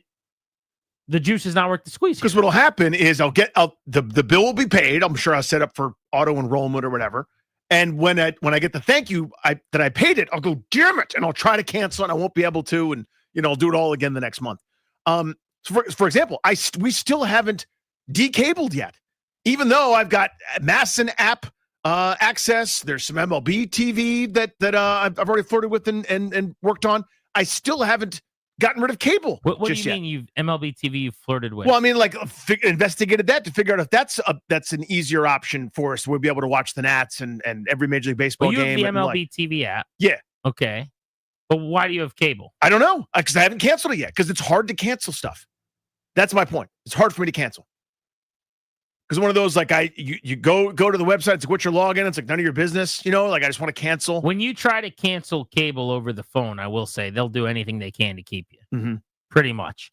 They will keep you on the phone and they'll beg you to stay. But the last time, finally, with, I think it was DirecTV, they probably just looked at my history and they're like, wait a second. This guy pauses his DirecTV for like 6 months. He's a serial canceler. Every baseball offseason. Well, I don't cancel because I keep all the stuff there and I freeze it. But they let me freeze it for like 3 off seasons in a row. So I finally called them and I said, hey, I want to freeze my DirecTV again. And they're like, nah, we're not doing that. I'm like, okay, well, it's really simple. So it's up to you. But either I'm freezing it or I'm getting rid of it forever and ever and ever. And they're like, I guess that one. And I was like, okay. I said, just to be clear, you guys have always allowed me to freeze it. You've always let me do that. And that time they didn't, which is fine. And that's when I became a new member of the YouTube TV organization. Here we go. So we're working with YouTube TV and more apps than you can shake a stick at. Did you research any of the other ones, or did you just YouTube was you all along? My research was Darius had it and told me he liked it. and I had a couple of other buddies that swore by it. And the first time I ever used it, like when we were on a trip with one of those guys, the functionality was so easy. I have not, since I got YouTube TV, I'm not exaggerating, I have not gone down to the channels to see what's on TV at any point. There's not been a single time where, you like channel surf or anything. I've never done that. I watch games. That's it. It's pretty much Caps and Wiz, ESPN, like whatever's on. And those are all presented for me as soon as I log on. It knows me. It knows you. Yeah. So it just says, here's some stuff you'd want to watch. And if it's something that I've caught before or watched before, it's there. You're like, you're right, YouTube. You get me. So not one time have I ever actually gone scrolling through channels. There's a reason which I tells asked. you how much I don't need it. Mhm. Like I could just have the Monumental app with ESPN Plus, which I already have, and maybe like one or two other things for national sports. I don't know if there's something for Turner Sports. You can get all the NBA coverage as an example. But if like I had that, I quite literally now don't need TV. As evidenced by I have not surfed channels in a year. The only reason I ask is because I get a lot of advertising for Hulu television. They really want me to choose Hulu television over YouTube TV. So that's one of the only apps I do not have. And there are several shows on Hulu I want to watch. I'm pretty sure The Bear is on Hulu. I think it is, yeah. And I really want to watch The Bear. It's supposed to be really good. Like the people that love it will not stop talking about it. But I don't have that one. I don't have that one either. How many can I have? I know. How many am I supposed to have? That's what I'm saying. I'd cut so many. We hadn't watched Apple TV since Ted Lasso went off the air, and now I got it again. I cannot wait to pay them more money, apparently. Ted Lasso's coming back, so you better keep it. Season 4, my guy. But when is that going to happen? Like 3 years from now? No, I bet it's like next summer or something. Beltway Blitz, Caps, NFL, Commanders, hockey playoffs, NFL draft, Nats are hot. It's a good time for DC Sports on the Fan.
I'm Toby Altizer with your sports update on the Fan, and this update is driven by Oarsman Fairfax Toyota. Let's ride together. First round of the NFL Draft tonight. Commander set to pick 29th in the first round. We'll have live pick-by-pick coverage on the Team 980 with myself, Toby Altizer, and Linnell Willingham. Will be simulcast right here on the Fan following Nationals and Orioles. And the Nats go in for the sweep tonight as they take on the O's for the final of the three-game series. 6:45 first pitch. You can hear the game right here on the Fan. Pair of lefties on the hill. Mackenzie Gore for the Nationals. He's 2-2 with a 3.41 ERA. He'll take on Cade Povich, who is 0-2 with a 6.38 ERA.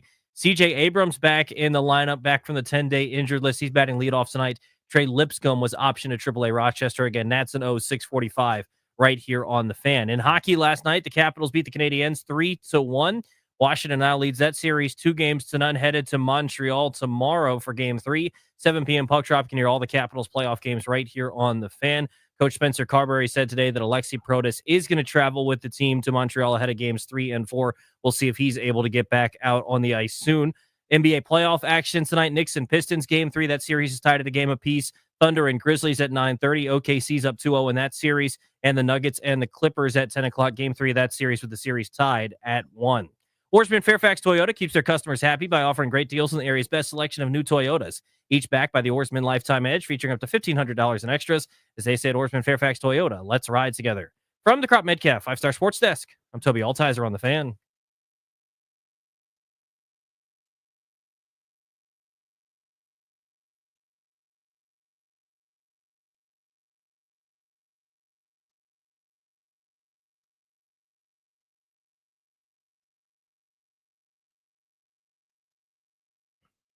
Thanks to Toby for the update. Him and Linnell have your draft show tonight after Nats baseball right here on 106.7. The Fan there going up to 1 a.m. East time.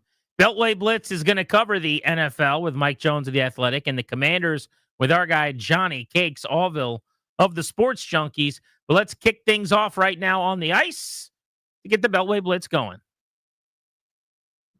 The Caps up 2-0 in their best of 7 series with Montreal. Steve Wino of the Associated Press covers the Caps in the National Hockey League. Swino, how would you summarize these first 120-plus minutes of hockey?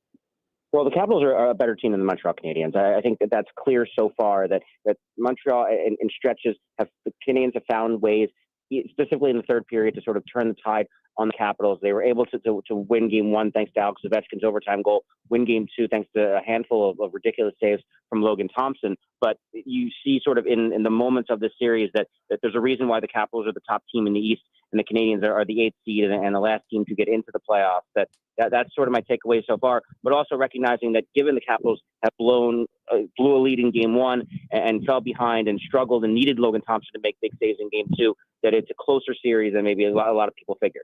Yeah, so that's what I was going to ask you about, Swana. What about those parts? Because the majority of minutes, totally correct. Washington has been better in any way that you can measure it. And then they haven't been, and those have been enough for Montreal to almost win these couple of games. Yeah, Danny, and almost is doing a lot of work there for the Capitals because they are up to in the series, of course. But it's a really a bizarre question because the Capitals were a really good third period team throughout the regular season, and it almost feels like the human nature element of having a lead and trying to hold on to it is what is sort of paralyzing the Capitals here late in games and sort of needing Logan Thompson to bail them out, specifically in Game 2. Obviously, they took Pierre-Luc Dubois took a tripping penalty in Game 1 that allowed the Canadiens to go on the power play and score and sort of get momentum. But that's one of the things I think Spencer Carberry and the coaching staff and the leadership group are most concerned about now is trying to figure out how to not lose that momentum and try to how to kind of handle the swings of that push from the Canadiens whenever it comes. Might be the first 10 minutes, might be the last 10 minutes in Game 3 and moving forward. Playing in Montreal is very difficult. They were one of the best home teams in the league in the second half of the season. On top of that, they now have last change and can get some better matchups for their top line. So take us inside some of the strategizing on why things will get a lot harder for Washington here moving forward. Yeah, GP, and that's something that Spencer Carberry addressed this morning, and that it sure seems like if you're Martin St. Louis, Hall of Fame player and coach of the Canadiens, that he wants to get his top line of Cole Caulfield, Nick Suzuki, and Juraj Slafkovsky out there. Ideally, they would think against Alex Ovechkin, Dylan Strome, and Anthony Beauvillier, who are a very productive line offensively, but would struggle to defend against those guys. And Spencer Carberry is going to have to think about how much he wants to try to sort of manipulate the matchups as best he can, starting with the starting lineup of who he puts out there on the ice, and sort of making Martin St. Louis decide who to start, and that sort of chess game and cat and mouse game going on there. But it's definitely a concern because the Canadians love to play those three guys along with Caden Gooley and Lane Hudson, who's probably the rookie of the year, together sort of as a five-man unit, and how much the Capitals are going to chase that matchup. But it's certainly going to be more difficult as the series shifts to Montreal. Is there an adjustment they could make to kind of prevent those puckered last 10-plus minutes or so? Yeah, I'm not sure if there's a physical adjustment they need to make in terms of lineup changes or sort of Spencer Carberry putting the lines in a blender or anything. I think it's more just a remembering to basically play as if you're losing, or play as if the score is tied, and try to sort of force the issue. And Spencer Carberry talked about that again this morning too, that in game 2, there were a lot of get in the offensive zone, take one shot, and then go defend again, of trying to play almost a good road game of have the puck as much as possible in the offensive zone, because if you have it, the Canadians don't have it. And it's really hard to score when you don't have the puck. And I think that's one of the elements that the Capitals are going to focus on when it comes to video and those sort of things, of play like they played in the second period last night when they were sort of forcing the issue, tilting the ice towards Sam Montembeault, and not sit back. It's easier said than done, obviously, but it's something the Capitals have done all year and are capable of doing. When Alexi Protas comes back, which I'd love for you to give me a guess on when that could be, but let's just say to start the second round, hypothetically, if they got there. I'm not counting any chickens here. But who sits? Last night, Radish was incredible, and I would have told you going into the game, he's the easy answer.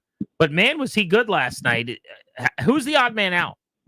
You know what? There are a lot of options for that, and we were thinking the same thing before the game last night, that Radish probably would be the guy to come out, and I think ultimately he will be the first guy to come out. I think an interesting option that the Capitals have is moving Connor McMichael to the third line center and either bumping Lars Eller down or bumping him, or making Eller the healthy scratch. I think that's ultimately, if the Capitals see Connor McMichael as a capable third line center, and you throw Alexi Protas back on the top line with Alex Ovechkin and Dylan Strome, or you have some options to move guys around. But some combination. Sorry to cut you off, but I want to ask you about that because that's interesting. Yeah. I've been kind of hoping for that and saying that for a while, but my counterpoint in my own head is Lars has been really physical. He is good defensively. I mean, do they get a lot worse defensively if they do that? That's a really good question, and that's maybe why GP that they would consider Eller moving down to the fourth line, and you maybe take out Andrew Mangiapane, but he was even good last night too, right? Like this is it's I would say it's a good problem to have, to know that you have to scratch one of these guys. I even think there's a chance at some point Ryan Leonard becomes the healthy scratch, but you're picking between Radish, Eller, Mangiapane, and maybe Ryan Leonard in that stretch of someone coming out of the lineup. Swan-Up, thank you, buddy. Enjoy Friday. Thanks, guys. Talk to you soon. We'll see you, my friend. Hit that NFL sounder, Dares. Our pal Mike Jones of The Athletic joins us to discuss the National Football League. Big night tonight in Green Bay. Are there any blockbuster trades coming here? I'm not even talking about just for draft picks, but like Trey Hendrickson on the move or something crazy like that. Do you expect any fireworks tonight, Mike? I definitely think that we're going to see a number of teams moving around. There is not a lot of real stone cold franchise changers. When you think of quarterback, or maybe there's a couple real impact pass rushers, but I think there's going to be teams who are like, okay, you know what, we see somebody's going to be matched kind of similarly, that we've got graded out, that we can move back and still get somebody to help us. So I think we're going to see a number of trades. Will those trades include some veteran guys? I don't know. It's not something that we normally see a lot of, but again, it kind of depends on how the draft shakes out. If, say, somebody misses out on a quarterback, maybe they will give the Falcons a call and say, hey, what is it going to take to get Kirk Cousins because we missed out on our guy, and maybe we'll see some trades moving that way. But it's really hard to say. Shador Sanders, another report, Aditi Kinkumbala from NFL Network is now saying that she's heard from a source she does not think he's going to go in the second round. What do you make of that? Excuse me, he's not going to go in the first round. He's going to fall into the second round. Yeah, I mean, it just depends on who you talk to. I have heard from people who say that he is basically Jordan Love and is, a top 10 pick, and people saying, he might slide out of the first round. I know some people who think that his persona and everything that kind of rubs some people the wrong way. But I've only talked to one person that adamantly disliked him. But again, I kind of consider the source, and from what I know about the person, I kind of understand and kind of take it with a grain of salt. I think that we're going to see him go in the first round. I wouldn't be surprised if he does slide out of the top 10, but then somebody trades back into the first round. Like, say the Giants pass on him at number 3, maybe they jump back up and trade and get him in the 20s, or if the Steelers don't take him before that happens. What's going on with Jacksonville? Like every time you hear about them, it's like there's this one guy that would make a lot of sense. Graham, the defensive tackle, and then Adam Schefter's like, yeah, they're probably not taking that dude. I mean, who knows who they pick and who they don't, but were they not doing visits? They're just like marching to the beat of their own drum, and like seems like they have one foot in London already. Like, what's going on there? Well, they've got a 34-year-old guy as their GM and a 30-something-year-old head coach. They've got a team president, Tony Baselli, who has never done this before. They don't have a lot of experience in those key positions and decision makers. So it sounds a little all over the place, but maybe this is the chaos that they wanted to sow to try to throw people off the scent, and they're gonna know what they're doing. Mike Jones, check out his work in The Athletic. All right, give us a prediction on something that you feel good about happening tonight, a team and a player that you think make a lot of sense. I think that Shedeur Sanders goes in the first round. I just don't buy this falling out. I asked a number of guys, hey, tell me something that you think might happen that people aren't expecting. And I had multiple talent evaluators say 4 first-round draft pick quarterbacks. Four. And they said, look, it could be a surprise. It might not happen, but if this thing gets crazy tonight, there could be some teams that get desperate and they panic. And the 4 guys will go off the board. And that is not something that we thought of, but multiple guys told me that from different teams. And so I'm like, you know what? I'm looking out for that. Jones, are you sure you weren't talking to an evaluator while they were golfing? And right after they swung, they yelled 4? Again, if it had been one guy, I would be like, but multiple guys said, hey, this could happen. Wow. That's crazy. Thank you. That's a good nugget. We'll be on the lookout. We'll see. All right, The Athletic. Go Appreciate read his you, work. That's Mike Jones, our good buddy. Long time covering DC football and the NFL. Let's keep the blitz moving. Commanders pick 29. As a reminder, MGM National Harbor tonight. You and me, pal. Tap Sports Bar. We will be there with listeners watching the pick get made. Johnny Cake Sawville of the Sports Junkies. Danny and I just did this, so I want to do the exercise with you. I want to go. Let's do it. Player you'd love them taking at 29. Player you'd like them taking at 29. Player you'd hate them taking at 29. I need answers to all 3 of those questions among the realistic options. I have answers to all 3. Player I would love to see at 29. He runs a 40 a little bit faster than the 3 of us would. Is 4.29 fast to run a 40-yard dash? I'm pretty sure it is.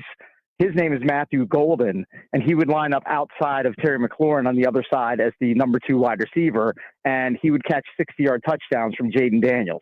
That's my love. Okay, that's my love pick, especially at 29. My like pick is a guy who had 16.5 sacks last year at Boston College. His name is Donovan Ezeraku. Okay, I need pass rush. I need sacks because your top sack guy walked out the door, and he's putting on Danny's least favorite helmet of all time. It's the one with the big star on the side. A big dumb star. To a division opponent. Okay, so he hates that.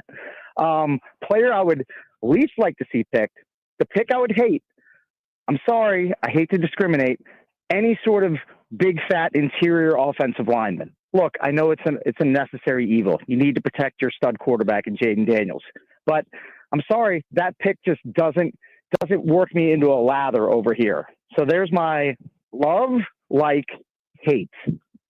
Flakesy, last year they made a big deal about, like, is this guy a team captain? That he could play for us. Like, that was like sort of the deal. And I get that. You're trying to build a culture in the wake of whatever it was Rivera and the Marty Party were doing. When do you think they'll be able to kind of be risky And when it comes to that, again, I always hate just sort of naming guys with quote unquote character concerns like it's a big umbrella, but just bear with me. When can they find their John Riggins or find their Jumpy Gethers or go after somebody that may be a little dicier, a little more boom or bust, especially if you're picking at the end of the first round? Do you get the sense they might venture off, or are they just going to stick to the script here of like only team captains, 4-year leaders, date your daughter kind of guys?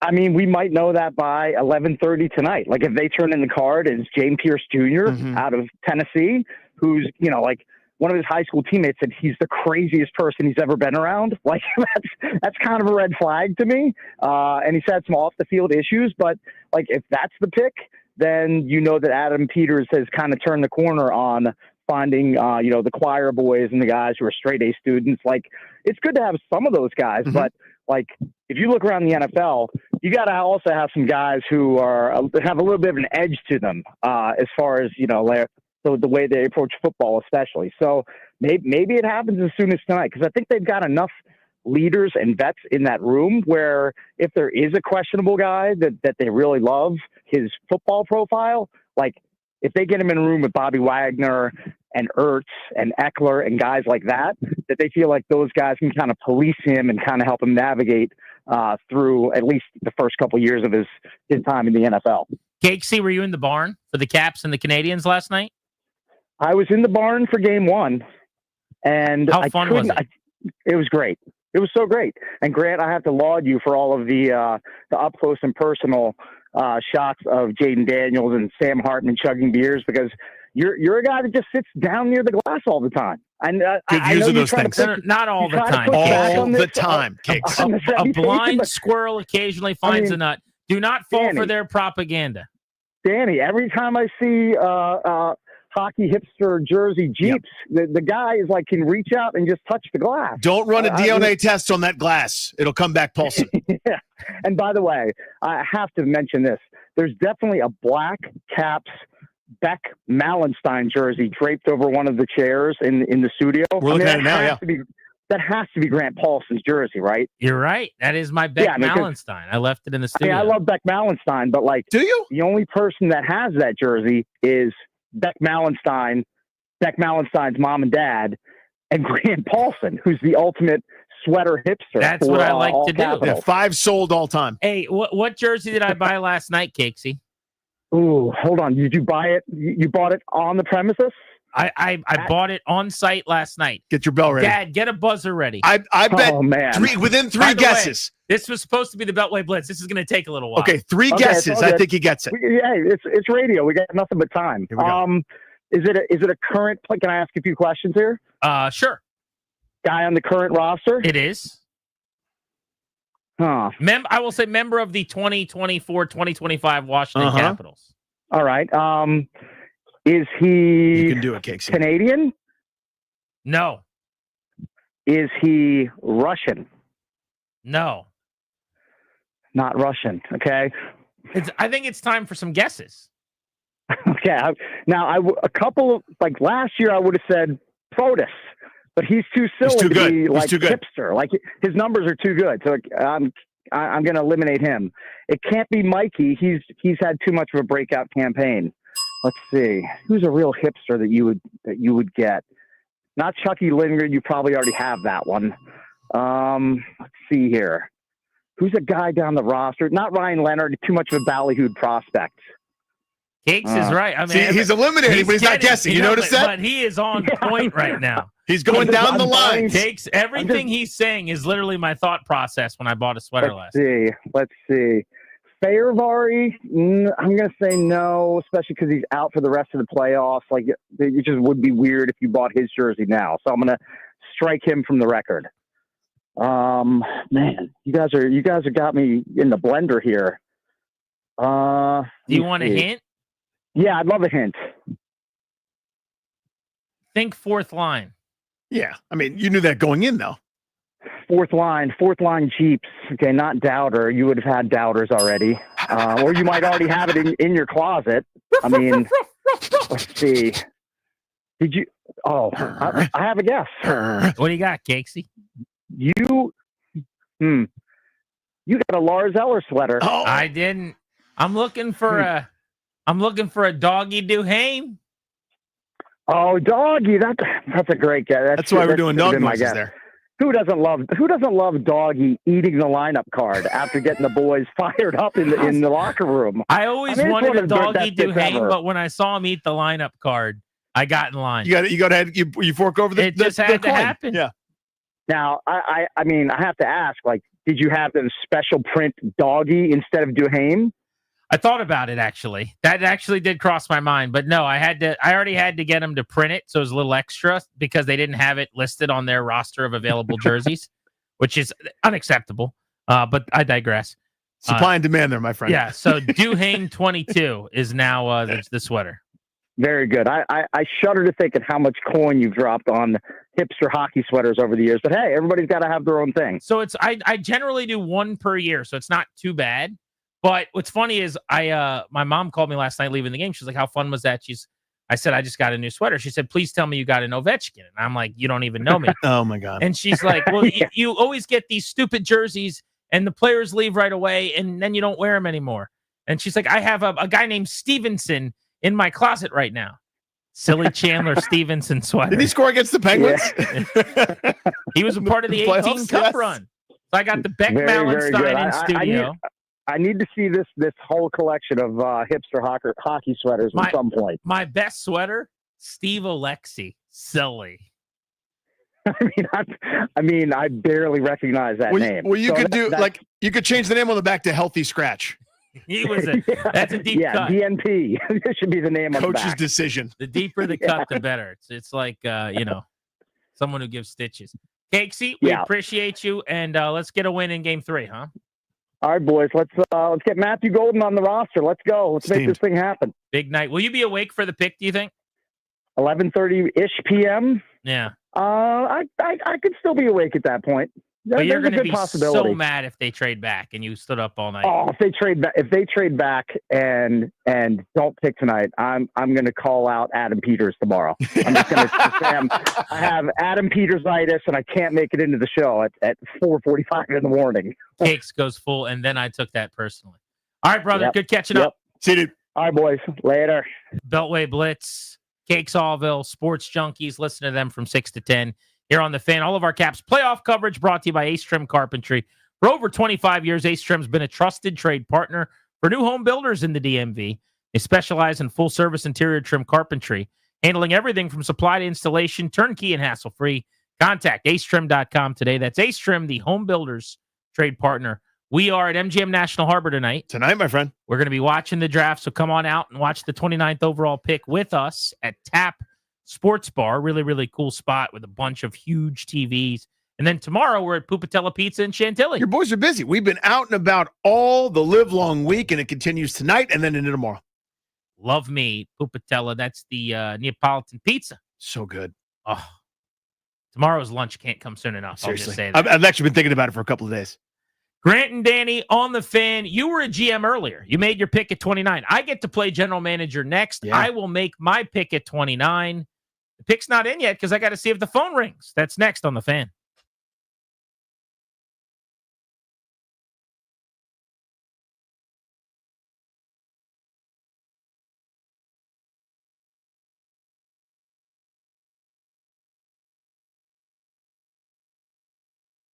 What's up, guys? Danny Ruga here from my pals at Ted Britt Ford. I'm a Ted Britt guy. Here's why they won my business many moons ago.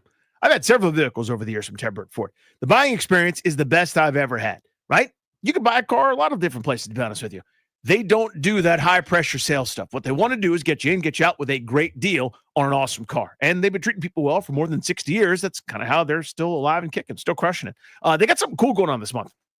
Employee pricing. Seriously, the price that the employees pay, which is better than most of us most days, that's what you're going to pay. You're going to pay what the employees pay. No fluff, no nonsense, just the big, silly inside deal. And I bet you didn't know this. Your current ride is worth more now than it's ever been. My crew over at Ted Britt Ford wants to show you just how much. Bring in that used car for a top dollar offer and put that value towards something brand spanking new. You got to go see my guys at Ted Britt Ford, Fairfax, Chantilly. Click away at tedbritt.com. And when you go see them at Ted Britt Ford, please do me a favor. Just tell them that Danny sent you.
I'm Toby Altizer with your sports update on the Fan. This update is brought to you by Taste of Tyson's Corner.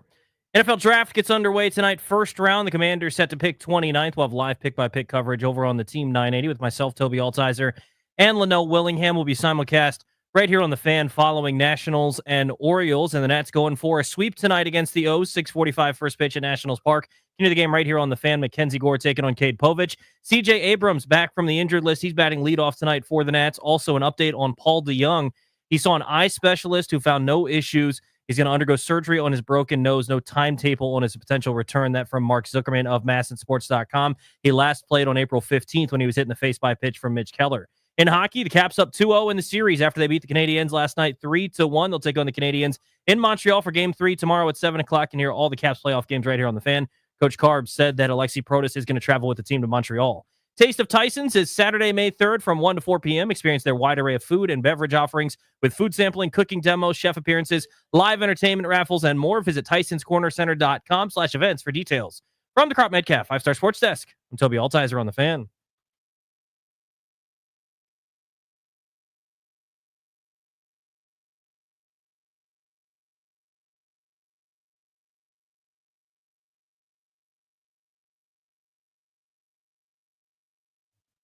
In 30 minutes, Dane Brugler, who is the lead NFL draft analyst at The Athletic, the purveyor of the Beast that he puts out every single year, an amazing compilation of information, insight on every single draft prospect who could go in the process over the next 3 days. So we'll talk to Dane coming up in 1/2 hour. Danny, I think it's my turn to play general manager, though. Let's do it, my friend. Here we go. All right. Now, full spoiler alert. I have really struggled to do this well over the last couple of years. Okay. You heard earlier when it was my turn to play GM, I couldn't keep the picks straight of like what the offers were. I didn't write it down fast enough. Then I kind of forgot. I told one GM that I wanted to make his deal, but then realized it wasn't as good as the first one. So I had to lie to a general manager. The whole thing was a mess. I ended up with a corner and a defensive end, though. So it worked out kind of, but I pissed some people off in the process. It's kind of like when Washington let that player go to Buffalo and then said, wait, never mind. And then they went and got him back. And now the Bills won't deal with Washington. Do you remember who the player was? It was a running back. It was Chris. That wasn't Chris Thompson. Oh, who was it? J.D. McKissick. McKissick. Yeah. I couldn't pull it. Okay. So, but in addition to screwing that up earlier today, I think what you're trying to get to is you have a 2-year streak going of screwing up this very element of this exercise. Whatever this is, I don't do this well for some reason. So there's a great chance I mess it up, and that's entertaining too, I guess. But I've guided you through the simulation and how to do it. It seems very simple, you said. So I think we're ready to go. You are going to now lead me through, as the general manager, the possibilities for the Commanders at 29. So we're going to use the Pro Football Network draft simulation. Grant Paulson, you are on the clock and the phone. She's a-ringing. Hello, this is Adam Peters of the Washington Commanders. I'm not sure what this guy sounds like, so I'm doing generic football guy. Mickey Loomis here, overmatched general manager, New Orleans Saints. We're struggling. We're in a terrible way. I want pick 29. I'm going to offer you pick 40 and pick 93. Pick 40, pick 93. Okay, I'll get back to you. I think I was told I had a couple more phone calls coming in. You do have more phone calls. I'll call you right back, Mickey. Hey, this is Adam Peters at the Commanders. Hey, how's it going? John Schneider, Seattle. Should have been a Washington GM, but they didn't appreciate me when I was there. Yeah, I'm sitting in your old seat here in the war room. Yeah, hope you're doing well. I've had a good run of success out here. We're building something else new. I want pick 29. Give me pick 29, pick 245. Here's what I got for you. Pick 50, pick 52. Okay, I like that. I'm going to call you back because I like the possibilities of taking that. I got to answer one more call. Just give me 1 minute. Stay by your phone, bud. Yep, phone's ringing, dude. All right. I just dropped something. Let me go pick it up. Hold on. Dan, will you answer that? Yeah, let me turn my hat around backwards first so everyone knows I'm cool. Hey, this is Dan Quinn here. Oh, Dan, I was hoping for Adam Peters, the decision maker. Yeah. I'm going to get him in a second. He was busy doing something, so I just turned my hat around backwards. Oh, okay. This is high-quality general manager Brad Holmes here. One of the best in the business. Hold on. Hey, it's Lance. What's up, buddy? We made great music together in Dude, Detroit. what's up, bro? What's up? How you doing, man. Well, you seen the Caps, man? I love the Caps. Oh, I know I have. Yeah, They're winning. Yeah. Red Wings aren't, though. Adam's Anyway. right here. Anyway. Hello, it's Adam Peters. Hey, Adam. Serious voice. Brad Holmes here. Pick 29 sounds good to us. Here's what I'd like to offer you. Pick 60. Pick 102. A 2026 second rounder and our 2026 third rounder. Grant? I mean, Adam? That's juicy. And I got to tell you, that's the best offer I got over a 2-year sample. But unfortunately, we just got to the NFC Championship game last year, and we're trying to get back this year. So I got work to do on the roster for this football season. So respectfully, Brad will call you back another time, but we got business to tend to. Can we please go get the Seahawks and John Schneider back on the phone? We are accepting picks 50 and 52 from Seattle for 29 and 245. Very well, I will file it with the league. That offer has been accepted. Now, see, I messed it up somehow. I accepted the offer, and it filled out the entire draft. I don't understand. This will never work out right. The streak continues. I want you to know something. I accepted the offer. I did the thing you told me to do, and it went away. You everything. You didn't show me this part. Guy, you only did one round, probably. I did not. Yes, you had to have. If it filled out the rest of the first round, then you didn't do the 2 rounds. I must not have done the 2 Danny, rounds. I want you to know something. I don't mean what I'm about to say, but I'm going to say it. I hate you. This is 3 straight years. Why do you? Oh, I just want to play GM. I literally called Darius over. I'm going to tell everyone what happened. Go ahead, I called Darius over, and I went through everything with Darius. He's like, "Yeah, it's no problem." And then Danny was kind of looking over like a little like beady-eyed little. No, it's fine. Like, animal in a cage or something. And I could tell he was like, "Well, why the hell is he getting Darius to do this?" And I'm like, "Do you want to do it?" He's like, "Yeah, I can do it. I've already got it up right here." So we go. I had it up. Dry run. I said, Danny, you ruined this 2 straight years. I literally said that to you. It was not a nice thing. Make it 3. Make it 3. This is actually incredible. I mean, this is incredible. This is for you, maybe. Guy, I literally made a note because I have an email for like draft prep stuff. Yep. And it's our annual stuff that we do, like it, love it, hate it, whatever. So I restarted it. We can do it now. I made from last year was let Darius lead you through the process. That's the note I made last year. Listen, if you hurry up and get your attacking me correctly, by the way, over with, we can do it right now. But without all the dramatics of the phone calls. Darius. I got it. I have a multi-round The dramatics thing. of the phone calls are the whole fun of the thing. It's not making the picks. We just make the picks. I've got it for you. You can reject these offers or keep them. Darius. Without all the sound effects. What do we think? I mean, this is amazing. Let me just redeem it. I can do it. Was any part of what I just said exaggerated? No, it's all right. This is all factual information, Yeah. and I am absolutely amazed. Number 1, Darius has never seen draft day. So number 2, He catching shrapnel for? Well, he's piling on. I'm admitting that I'm wrong here. I'm the bad guy here. Okay, so what do you got for me? I have 1 trade offer. Okay, from phone's the ringing. It we're sounds gonna like. do the full. Okay, this takes so much Who is longer. 49ers. It's really Kyle Shanahan, but it's like an emissary. John Lynch. I suppose it's John Lynch. Pick 43 and a 2026 second rounder. Okay. Do I have any other calls? Yep. Okay. Hello, Adam Peters. Chris Greer, Miami Dolphins. Pick 29 from you, 128 from you. You get pick 48, 98, a 26 second, and our 26 third. Oh, sexy. And what else we got over there? Let me see. I got another one for you. Another offer? Yeah. Phone's ringing again. Okay. Hello, this is Adam Peters. Omar Khan, Pittsburgh Steelers. Let's do this one much By the simpler. way, Danny's killing it right now. He's locked in. Pick 29 from you. Pick 83, our 2026 first and our 2026 third. A 26 first for a team that's going to Listen, I'm not saying it's a good offer. I'm saying I'm making it, though. I'm not doing that. I should, by the way, just because it's a bad segment if I don't get to make any picks. But that's the best offer, and Adam Peters should take it. But I'm Grant Peters, so I'm not going to take it.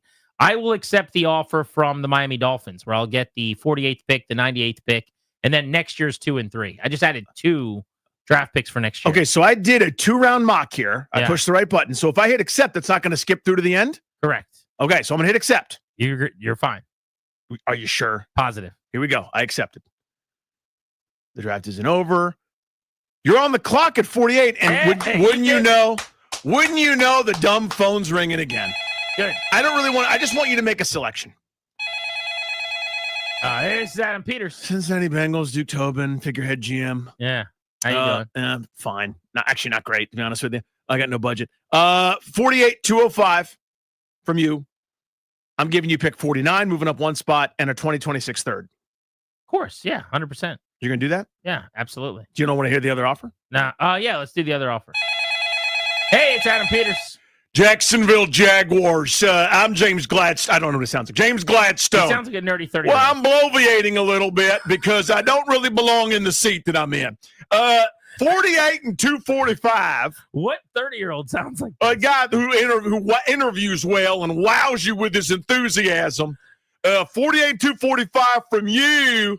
70 going your way, and a 2026 Jacksonville Jaguars second. Shout out to your friend Joey, who's a big Jaguars fan. No, I'll go down one pick and get the 26th third. All right, here we go. It's Duke Tobin's pick, and I'm going to accept it for you. Went down one. Oh, my God. Another. The phone's ringing. Come on. Moving and shaking, baby. Hey, it's Adam Peters. Hey, John Lynch again, man. I'm lucky to have Kyle. Pick 49 from you. Pick 245 from you. I'm giving you pick 75 and our second rounder.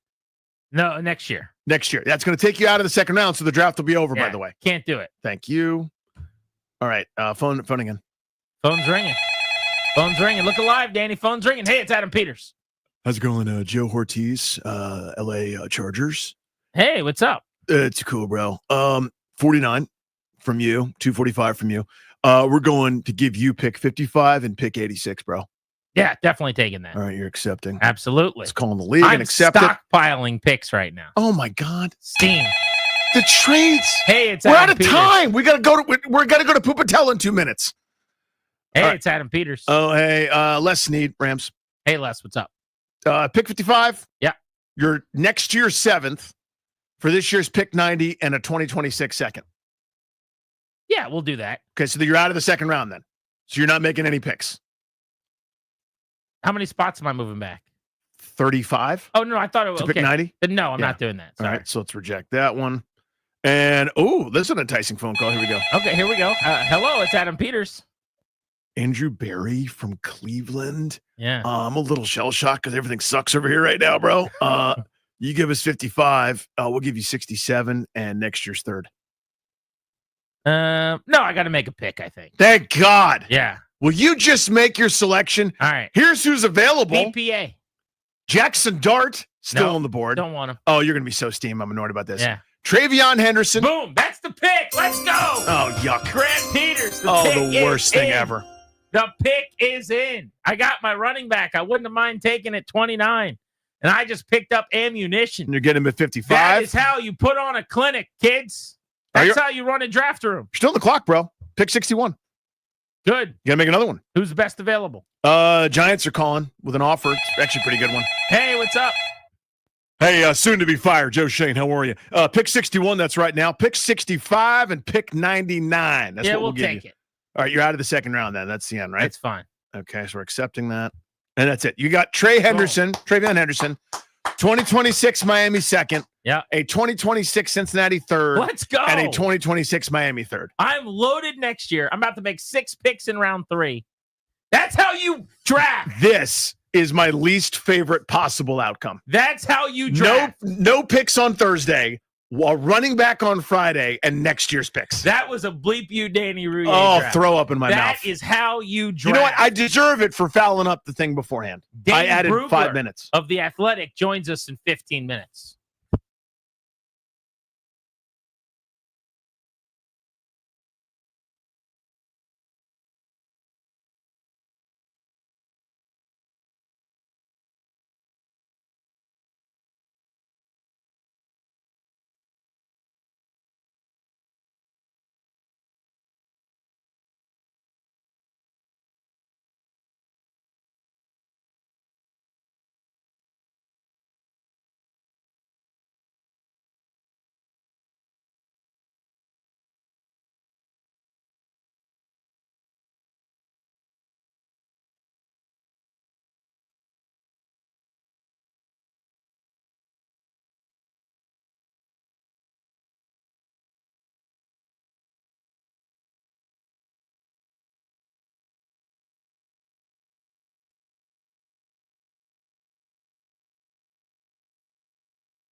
Despite a couple of shaky third periods, the Caps have a 2-0 series lead over the Montreal Canadiens tomorrow. Ahead of Caps Game 3, we will be out and about at Pupatella Pizza in Chantilly. You can join us live from Pupatella.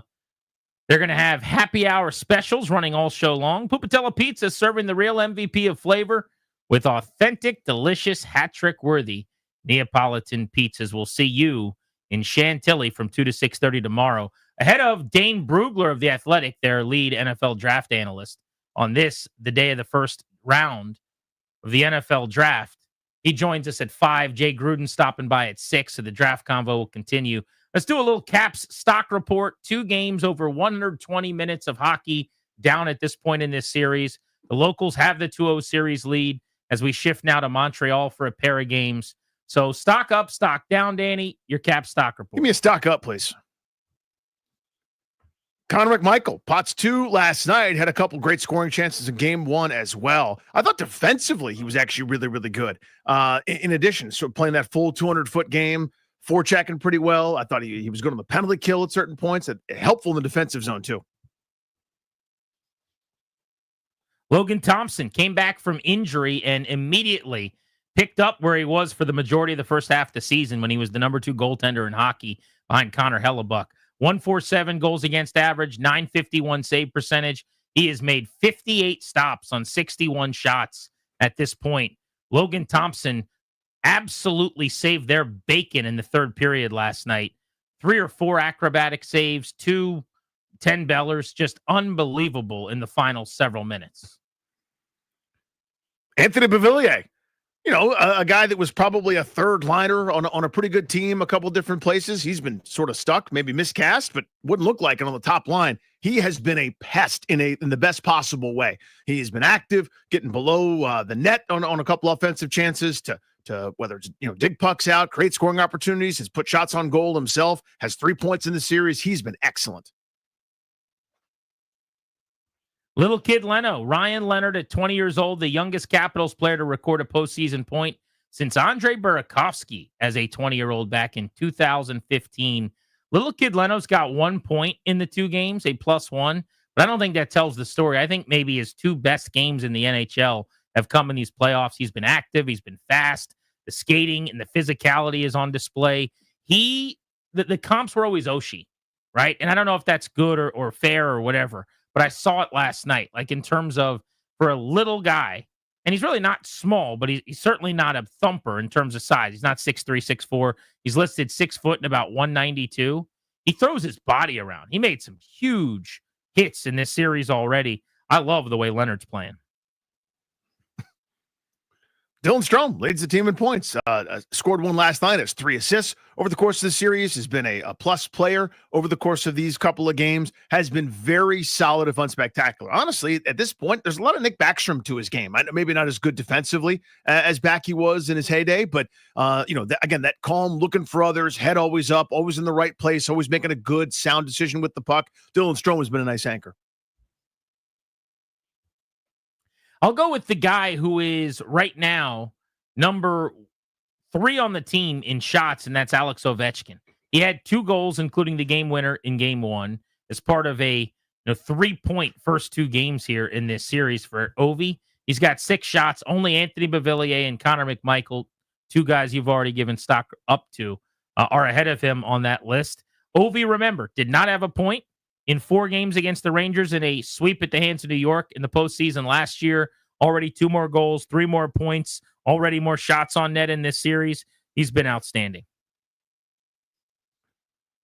Not much to show on the scoreboard for this young man, but I think Rasmus Sandin has been really good, really effective. Not a tremendous hulking gentleman who's knocking people around, but skates so well, moves the puck, is kind of filling the void a little bit without Martin Ferravari. I think he's been really, really impressive through a couple of games. He's going to have to be. Montreal's going to keep putting pressure on, and you got to make those good, quick, swift decisions, tape-to-tape passes, and he's been good.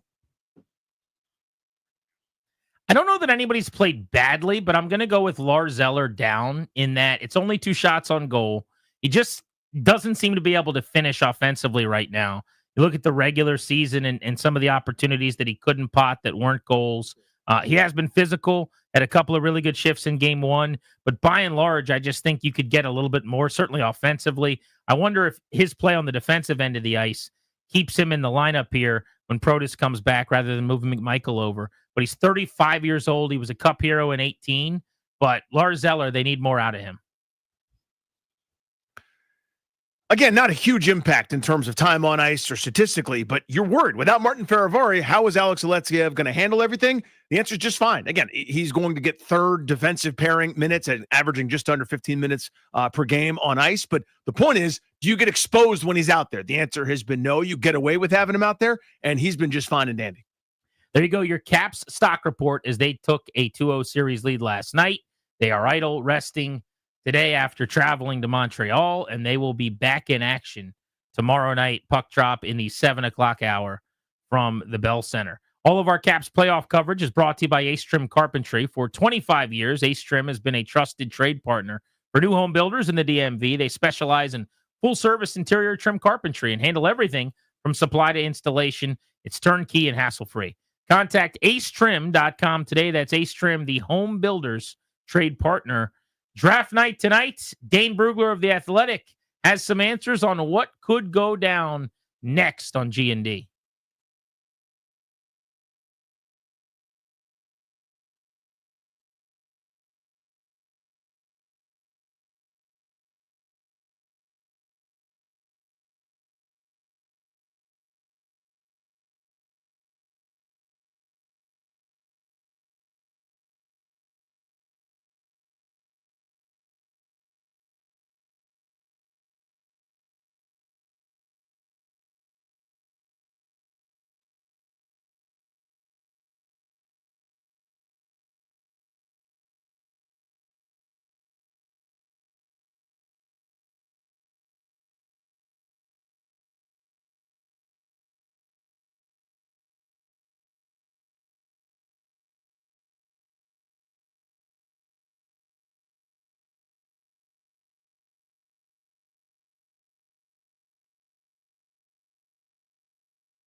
I'm Toby Altizer with your sports update on The Fan, and this update is driven by the Ted Britt Automotive Group, home of Ted Britt for life. NFL Draft gets underway tonight. First-round coverage over on the Team 980. The Commanders set to pick 29th. Myself, Toby Altizer, and Leno Willingham will have live pick-by-pick coverage beginning at 8 o'clock over on the Team 980. We'll be simulcast right here on The Fan following Nationals and Orioles. We have the first trade of the night. Late-round picks being swapped. The Texans giving up a fifth-rounder in this year's draft and a fifth-rounder in 2027 for 2 sixth-rounders and a seventh-rounder from the Cleveland Browns. All those picks in this year's draft. In baseball, the Nationals looking for a sweep of the Orioles today. 6:45 first pitch. Can hear the game right here on The Fan. Mackenzie Gore takes the hill for the Nationals. He's 2-2 with a 3.41 ERA. He's taking on the lefty Cade Povich, who's 0-2 with a 6.38 ERA. Again, 6:45 first pitch right here on The Fan. CJ Abrams back in the lineup for the Nationals. He's returned from the 15-day injured list with...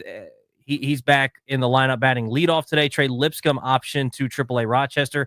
An update on Paul DeYoung. He saw an eye specialist today, found no issues. He's going to undergo surgery on his broken nose. No timetable on his return. He last played on April 15th when he was hit in the face by a pitch from Mitch Keller. Hockey, the Caps headed to Montreal with a 2-0 lead after they won last night 3-1. Alexi Protas making the trip with the team. Game 3 tomorrow night at 7 o'clock right here on The Fan. For over 65 years now, Ted Britt has set the bar for the best car buying experience in the D.C. area, hands down. Ted Britt Ford Fairfax, Ted Britt Ford Lincoln Chantilly, and Ted Britt Chevrolet Sterling, all home of Ted Britt for Life lifetime vehicle coverage. All just a click away at tedbritt.com. From the Crop Metcalf 5-Star Sports Desk, I'm Toby Altizer on The Fan.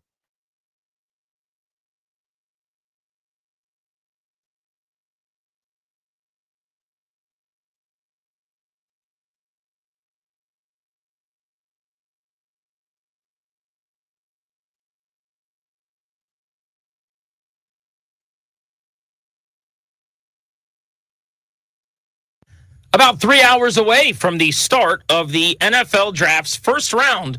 Remember, we'll be out at MGM National Harbor tonight over at Tap Sports Bar watching the first round with you. So come on, hang out with the Grant and Danny Show tonight, all the way through pick 29 when Washington is expected to make a pick. Speaking of the show being on the road, tomorrow we will be at Pupatella Pizza in Chantilly. So come kick it with us out at Pupatella. We're getting ready for the Caps Game 3 tomorrow. We'll be breaking down the draft. Of course, the Nats are getting ready to welcome Juan Soto back to town for a Friday night game as well. There's going to be a lot to discuss. Pupatella Pizza in Chantilly. We'll be there from 2 to 6:30 tomorrow.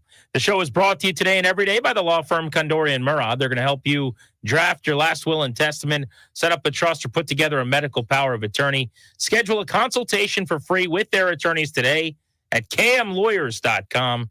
Tell them we sent you, get a discount. That's kmlawyers.com. Let's go to the Rude guest hotline. Rude's the most reliable heating and air conditioning product in the DMV. And we find Dane Brugler of The Athletic, one of our favorite draft experts, who's been working for a year for this night. He's like Santa loading up the sleigh on Christmas Eve. What are these last few hours like for you, Dane? Yeah, we're just ready to go. You know, it feels like we've been preparing for years and years for this one night. And it's funny, we think we have a good idea, and then the 24 hours before the draft starts, it's like, all right, well, we have no idea. Just because teams, especially this draft, teams look at this draft very, very differently team to team. Boards look very different. The way, just philosophies, how teams want to attack the draft is very different based off of what this draft has to offer. Like you can't go into a draft with the same philosophy every year. You have to pivot based on what the college game is giving you. And this draft is just very unique compared to other classes, not just the lack of quarterbacks at the top, but certain positions are stronger in certain areas. And so it's really interesting to learn how each team views this draft, and the ultimate way that they'll show us will happen tonight when we find out each pick. And, I think we're going to see a little bit of chaos, and I'm all for it.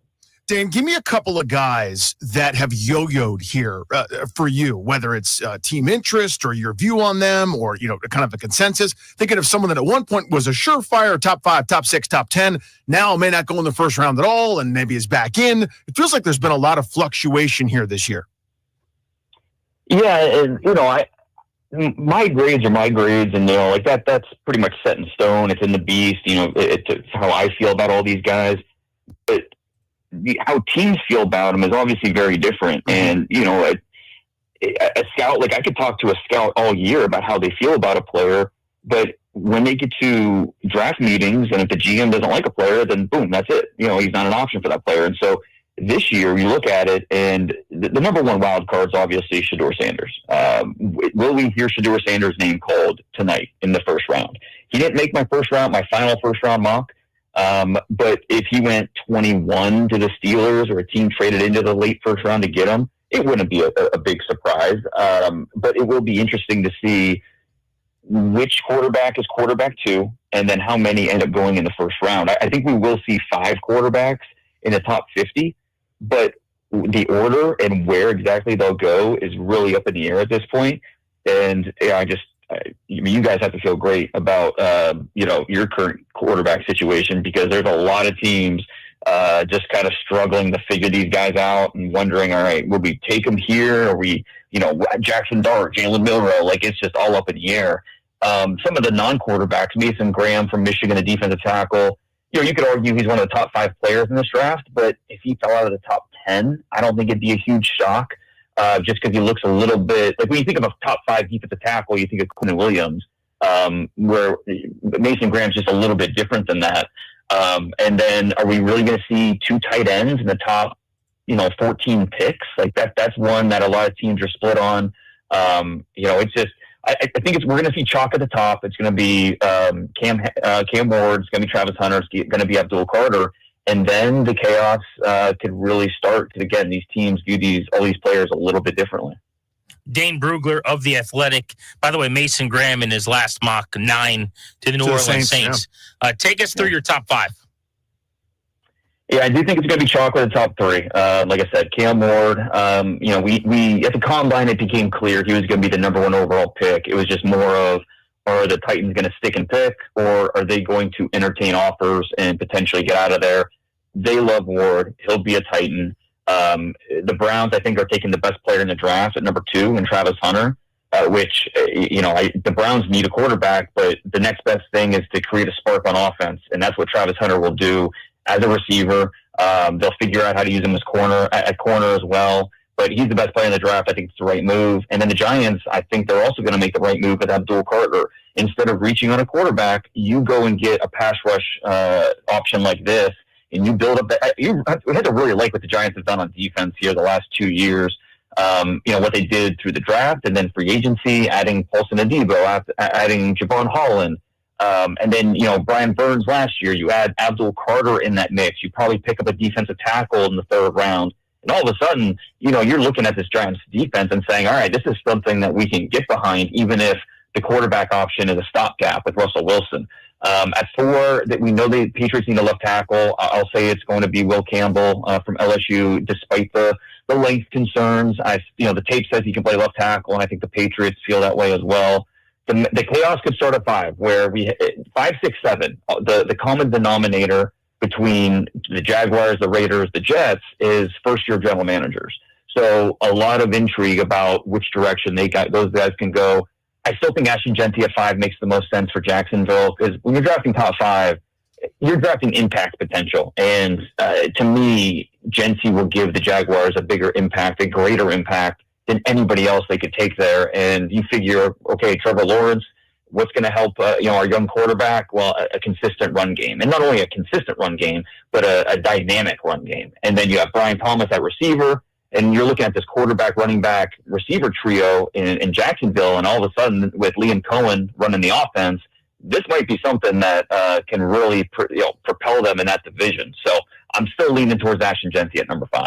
Dane Brugler with us here on Grant and Danny. So thinking about Washington at 29, obviously so dependent on what happens in front of them. I think conventional wisdom around here is that folks say, hey, they need an edge. This is a pretty deep edge group. But it may be, looking at your latest mock, where maybe the guys that they want are gone in front of them. So where might they pivot? Hey, just what do you think of the edge market in the first round? And your prognostication doesn't have an edge going there. What are your thoughts? And it's tough, obviously, when you're picking 29th. You just have no idea how those first 28 picks are going to play out. And this is a pretty good edge group, just in terms of volume. There's a lot of different options in terms of which way you want to go. If you want If you prioritize size, speed, power, hand use, depending on what you want, there's a little bit of everything for depending on the scheme that you run and the type of player you ideally want to target there. It's just, will the right guy be there for Washington? And I think edge is definitely the top need of the group. But, we can also see them go after a corner. Lattimore was up and down last year. Igbenogany's on a cheap 1-year deal. If the right corner is there, I think that could make sense.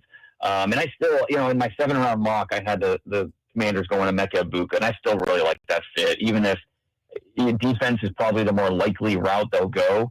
I just think about, helping a young quarterback, and, Deebo Samuel could be one and done with the Commanders.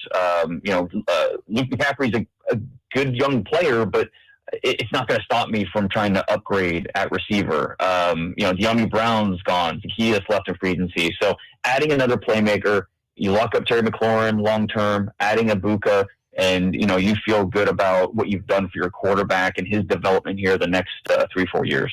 You did have them going with Maxwell Hairston, the corner, at 29 in your last mock.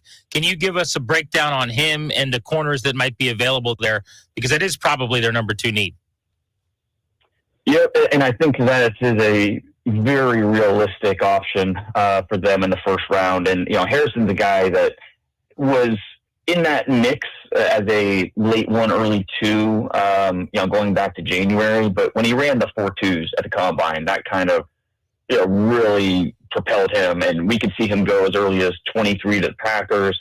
But if he were to be available for the Commanders, I think he's someone that could potentially make sense. Missed part of this past year with an injury, so the production's not going to really jump out at you. But you go back to his 2023 season, started all 13 games, 5 interceptions, 2 of them brought back for touchdowns, pick sixes.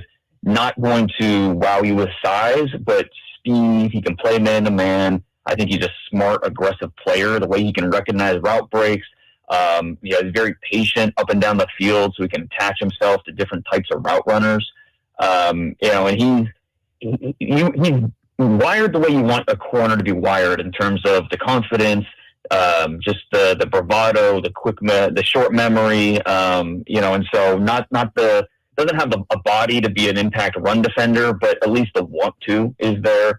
So I think that could be a potential fit. If they go another corner, they could go in that area is Trey Amos from Ole Miss, who is kind of right there in that same mix in the late first round, a little bit bigger, also ran really well at the Combine. And, what he did, he was a backup. This time last year, he was a backup at Alabama behind Kool-Aid McKinstry, Terrion Arnold. He transferred to Ole Miss and has an all-SEC type of year. Was a really outstanding process to just the Senior Bowl, the Combine. And then I had one scout tell me that Amos had one of the 2 best cornerback just workouts that he saw this cycle in terms of the movement skills and the ball reactions and all of that. So Trey Amos, I think, is another name to keep in mind for the Commanders in that late first. Dan, I want to talk running back here. I think Ashton Jeanty may be in his own category, kind of consensus top 5 here. But after that, when you look at an Omarion Hampton or a Henderson or something like that, how big is the gap between those guys that, have some first-round potential here tonight and, say, that mid-round running back, right? The Bashal Tutins of the world or Jordan James. How big is the gap there in terms of value for a team maybe waiting until kind of those mid-rounds? Yeah, and I think that the fact that this running back class is so deep, I 100% agree with you. I don't think it should affect whether the Jaguars or the Raiders or the Bears draft Ashton Jeanty in the top 10. But if you're the Broncos, if you're the Commanders, if you're the Vikings or the Rams, one of these teams in the late first that could be looking at running back, it's definitely some part of the equation. You look at who's going to be available for you.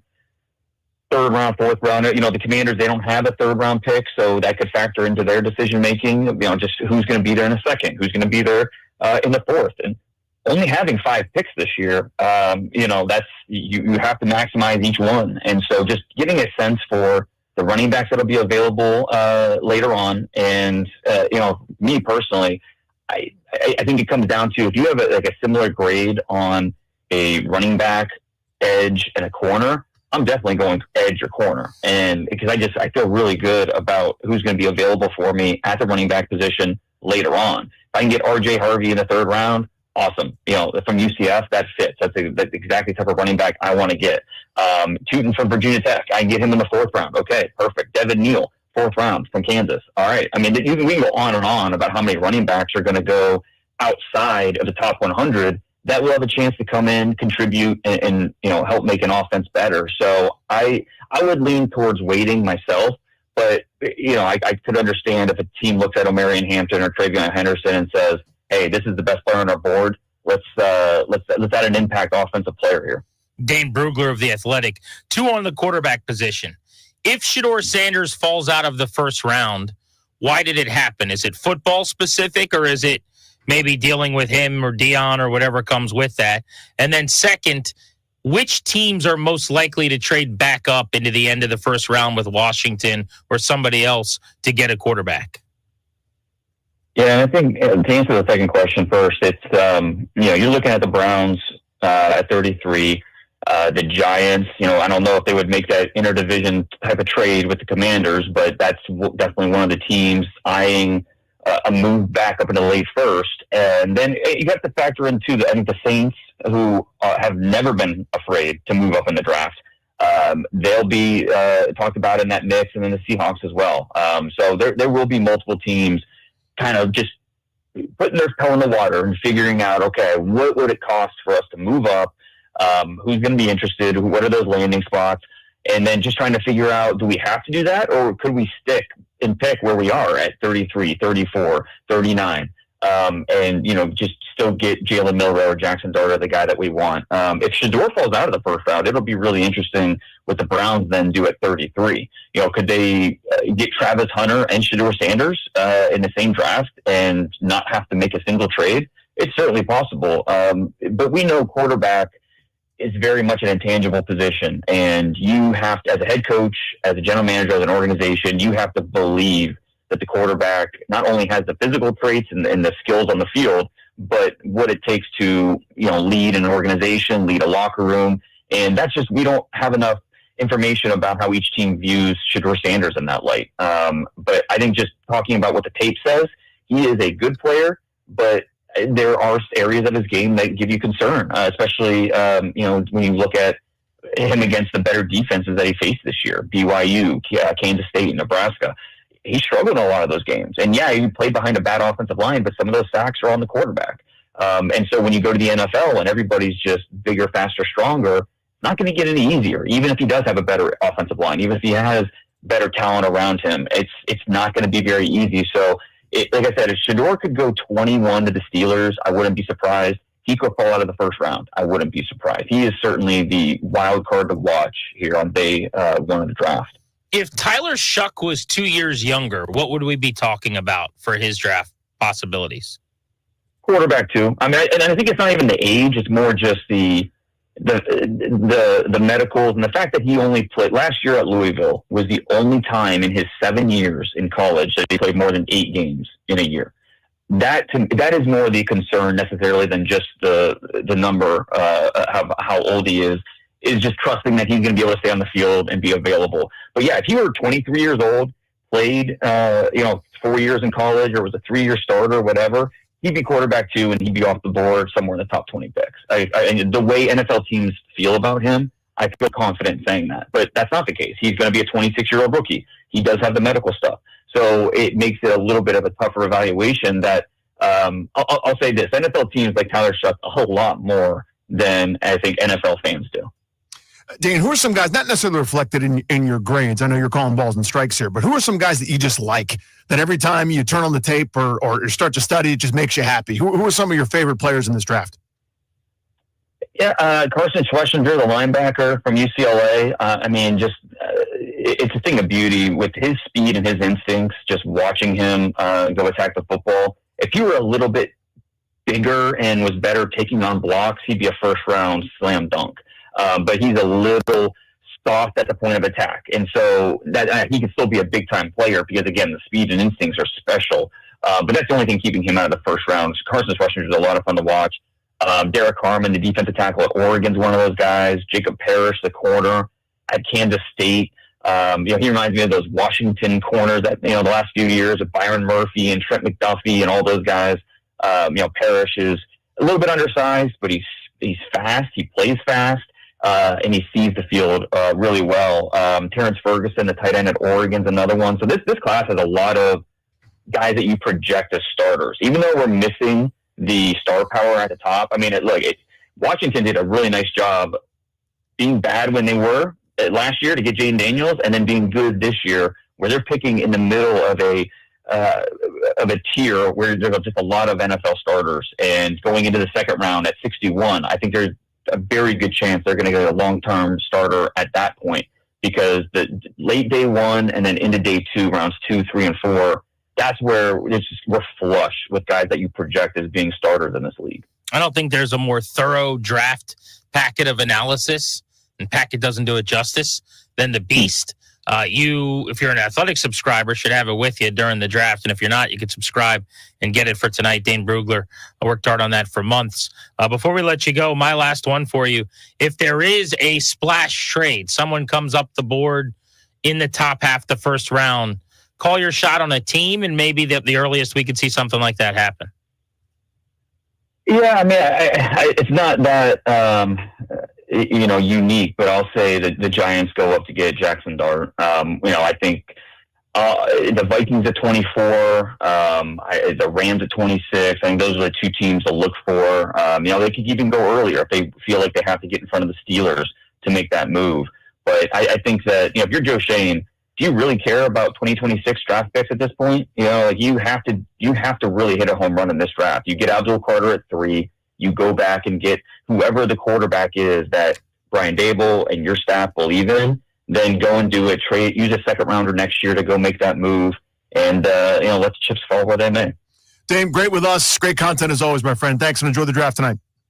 No, anytime. You guys too. Dane Brugler of The Athletic. We're going to be talking to Jay Gruden to get a feel for what he would do if he was Washington with the 29th pick coming up at 6 o'clock. But he's been studying the tape on all the draft prospects, so we'll do a deep first-round dive with him. That's at 6 tonight, right here on The Fan.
I'm Toby Altizer with your sports update on the Fan. NFL Draft gets underway tonight. First round of the draft. You can get live pick-by-pick coverage on the Team 980 with myself, Toby Altizer, and Linnell Willingham starting at 8 o'clock. Will be simulcast right here on the Fan following Nationals and Orioles. Commanders set to pick 29th in tonight's first round. In baseball, the Nationals looking to sweep the O's tonight. 6:45 first pitch at Nationals Park. Into the game right here on the Fan. Mackenzie Gore taking the hill for the Nats. He's 2-2 with a 3.41 ERA. Taking on Cade Povich, who is 0-2 with a 6.38 ERA. C.J. Abrams has returned from the injured list. He's batting leadoff tonight. Update on Paul DeYoung, who's currently on the injured list. He saw an eye specialist who found no issues undergoing surgery on his broken nose. No timetable on his potential return, according to Mark Zuckerman of MASNsports.com. He last played on April 15th when he was hit by a pitch in the face from Mitch Keller. In hockey, the Capitals up 2-0 in the series after they beat the Canadiens last night 3-1. The series now shifts to Montreal. Game 3 tomorrow night at 7 o'clock. You can hear all the playoff games right here on the Fan. Coach Carbs today said that Alexi Protas is going to travel with the team to Montreal. From the Crop Metcalf 5-Star Sports Desk, I'm Toby Altizer on the Fan.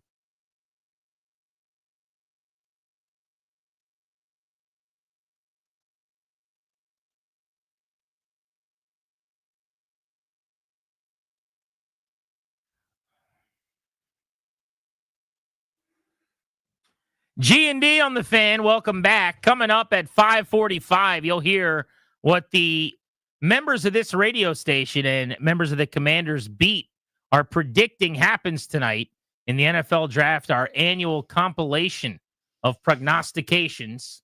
5:45 right here on the Fan. But we just saw Chris Russell in the hallway. First of all, you really do come down to the Navy Yard a lot. You must really like it down there. Yeah, it's a beautiful area of town. I mean, I like to stop in, pop in, hang out, chop it up a little bit with my guys. Coffee meeting somewhere or something? Yeah. Compass Coffee. Compass, yeah. Yeah, sure, love sure. Compass. Get the Compass points. I love places that give you points, and Compass likes giving you points. Yeah. Anytime you come down to do any kind of meetings like that, text me. We'd love to have you swing by. You know, you guys are always gracious with your time. You have a very short amount of time on the radio. Right. You know, I thought, how else could I make your day a little bit brighter than just by popping in and saying, "Hey guys, I'm here. Yeah. Please talk to me about Had Ryan go down and grab you soup in the Capitals locker room." Nice. So I saw an Instagram post last night that we wanted to ask you about. Yes. I think sometimes you get a raw deal around these parts. I agree. I think sometimes you do some things that get called into question, and it's just not fair. I agree. It's like guilty of being Tom Wilson, I right? agree. You just check somebody, and everyone says, I agree. There's a perception about me Yes. that's holistically unfair. But here, this one here, I think you got some explaining to do. Yeah. I was in the neighborhood last night, Chinatown neighborhood, of course. Rini posted on Instagram, Danny. Yep. A really close-up shot of Tom Wilson. So it's a video of your post-game interview with Tom Wilson. Just an ultra handsome superstar. At Chris Russell DC on Instagram. Right. Group. And it was not a one-on-one. Of course. It was a group. But you're in the locker room. Thing. You said, "This was before I spilled my cup of soup almost all over him." Yeah. And then he offered to help me out because of my clumsy old hands. Why did you have a hot cup of soup in the locker room? Why were you holding it while you were interviewing Tom Wilson? And how did you almost spill it on him? So the press box, Capital One Arena, is like way above the crowd and all that stuff. Is really cold. It's a hockey arena. It's really cold. I hadn't had dinner, so I thought midway through the third period, hey, you know what? I got a long drive home, trying to avoid fast food. I'm going to make a hot cup of soup. Warm up, get a little something, whatever. So, you know, the soup packages like Lipton or whatever it is that you put into a cup or into a bowl, and you put a little hot water in, and away you go. So I put it into a coffee cup, brought it downstairs. Outside the Capitals locker room, the lid freaking cracks. It just cracks, and it spills on my hand. And Dave Preston, who you know, is like, "Oh my God, like, are you okay?" And I'm like, yeah, I'm fine. How hot was it? Like, it was pretty hot. Soup, right? It was pretty hot. 1 to 10. It was about an 8. Okay. Maybe 8. So it burned a little bit. It stung a little. Okay. Right. So I go in the Capitals weight room to try and, like, you know, put it on something. So I put the lid on, and I think I'm okay. I just hold it like this and whatever. I'm okay. So then we go right into the locker room. You know the setup there. It's a shoebox. It's very congested. I didn't put my soup down elsewhere because I thought somebody would just throw it away or whatever. So I brought it in with me. Like a dum-dum, I brought it in with me. So what are you holding while you're in this very small area with a lot of people bumping into each other trying to get I'm holding interviews? my phone. because I don't use like a digital recorder anymore. I just use my phone. I have my box score or the game sheet or whatever the hell it's called. Packet of papers. Yeah, a couple of papers. Get the papers. Get the papers. And the cup of soup. Now, what hand is the soup in? I believe it was in my left hand. Okay, and what hand is the phone in? Right hand. And the papers are also in your right hand. I think so. Okay. Yeah. So is your left hand just at your side? Like, how is the soup getting ever spilled near Tom Wilson? Okay. So after we talked to Tom Wilson in this group, okay, and they last question, whatever, we're all kind of just like breaking up the group, and the lid, without anybody bumping into it, just decides to pop off. Because it's got a crack in the lid that suctions it to the cup so that it doesn't spill. That's the whole idea. So the lid again falls off for a second time now. And a little bit of the broth, okay, that's in the cup, that's still hot, spills on the floor right in front of Tom. And by then, And hockey I players don't think are he's got normally- shoes on. Yeah, I was going to say He's they're got like barefoot, but they're on slides. Yeah. Because they just got out of the shower. Yeah. So you could have burned his toe. Absolutely. So he could be questionable for the next with a game. lower body because of hot injury, soup. right? And then third-degree burns with treatment. Yeah, and then I could have asked Spencer Carberry if spilling a cup of soup on his top line winger was a good idea. And Tommy's day to day right now, obviously he's got a lower body that came from actually an off ice injury. I don't want to disclose too much, but warm soup in the locker room. Not sure why it was there, to be honest with you. Someone not being accountable and eating their soup during the game. But it happened. It's unfortunate. So we'll go from there. Why didn't you make the soup earlier? Just for people that forgot. This is the key question. The game ended last night around 10 o'clock. It's the timing of the soup. You're in the locker room at 10:30. It's not dinner time anymore. You've also been in the press box. You probably plopped down in the press box for the first time around 6:30 or 6:40. Why didn't you eat your soup at any point all night long before 10 p.m.? It's a great question. I was busy eating the question. Fritos in the first period. Okay. Popcorn in the second period. And then still decided, you know what? I haven't had dinner, so I'm going to have a cup of soup, and I'm cold. There's such a big window for dinner. Right. People sleep on how delicious the press box popcorn is, by the way. Yeah. Yes. There. It's super salty, Yeah. so I get, the desire there. It's very good. It's the late game soup. Yeah. And then I think if you make the commitment to soup, you go, there's just no way for me that I would make the move where I go, oh no, bad timing with the soup. I got to bring it with me to the locker room. Yeah, it's going to go. That's with me the part to do I all my can't do. interviews. I can't bring it to the locker room. here's the down thing. into the locker room to all your interviews, then into the coach's room where he does his thing. Yeah. You carried it to everywhere Well, yeah, you but went. there at least I had an empty seat next to me, so I was able to put it down on the seat. Before we get to your opening question, is that hot soup there from Russell? So I gotta say this. You know, from us covering the Redskins together at the same time, I'm a little eccentric. I'm a little bit of a mess, maybe more than a little bit, right? If by that you mean you have like 3 bags worth of stuff that normally you would need maybe a phone and a pencil. Yes. And you had Sky Kirsting to carry all your stuff, right? Well, I don't know what that even means. Well, it's did Grant ever say, inside. Sky, carry my soup? Just a little Probably inside, not. just a little inside joke. I was just teasing.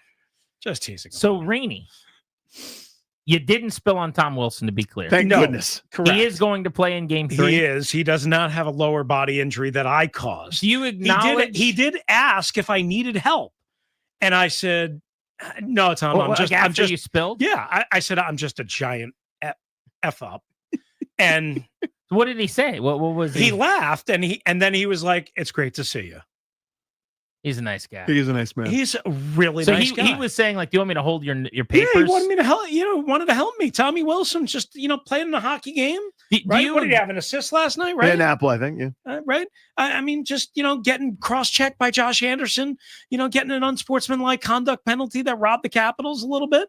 That's all, and just there to help. He's the King Clancy, Tom Clancy award winner, or whatever the hell he is. All right. So my last question, and you can get off the stand unless Danny's got anything. But Do you acknowledge that taking the soup into the locker room was the wrong decision, or do you still think it was the only choice you had? No, it was absolutely the wrong decision, and I'm an idiot. And hence, okay. I know you guys you could have just left it on the defense rest. I know you guys don't know this, but when I'm walking around the neighborhood and I'm doing my podcast, I do something called Dum Dum of the Day.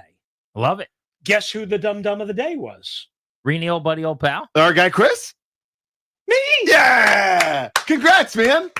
Have you ever won it before? Yes. Nice. This is the second time I've won. Wow, 2 times. Yeah. Next stop, John Cena. I'd like to talk to you about Mania at some point. Sure. I thought the Travis Scott situation was a disaster. Travis Scott is not welcome in my wrestling ring. Go kick all the rocks, pal. I mean, that just was a bad just finish. Too much. Just too much. It's like, well, there's a lot of things in life that are unfair, like, things aren't always fair. Celebrities, good analogy. like celebrities get benefits that no regular civilian wants them to get. Travis Scott is in the ring because he raps and he sells a lot of records and because he's got TMZ buzz and factors. I don't want you at WrestleMania. Go away. I don't care. I want The Rock. Fine. He's a wrestler. I want John Cena. Fine. I want Cody Rhodes. Fine. I don't want Travis Scott. Go away. Rainey, you're our guy. I just don't want it. You keep your hot soup away from my favorite players. I need them to play Just against eat that Montreal. soup up there in the press box. Just keep your burning, piping hot 3 soup. periods, 2 intermissions, plenty of pregame. Can we keep Russell away from Logan Thompson, for God's sake? You know what I'm going to do? I'm going to spill it over Dewey next time. Oh, I know that's your guy. I know that's your guy. The dog will eat that soup. Oh, I mean, he's eating papers and maybe he eat my cup of soup. How about that? Jay Gruden's with us at 6 to break down the draft next. Who do we have the Commanders taking in town? You're going to find out on the Fan.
Tonight, we are watching the draft with you over at MGM National Harbor. We're at Tap Sports Bar.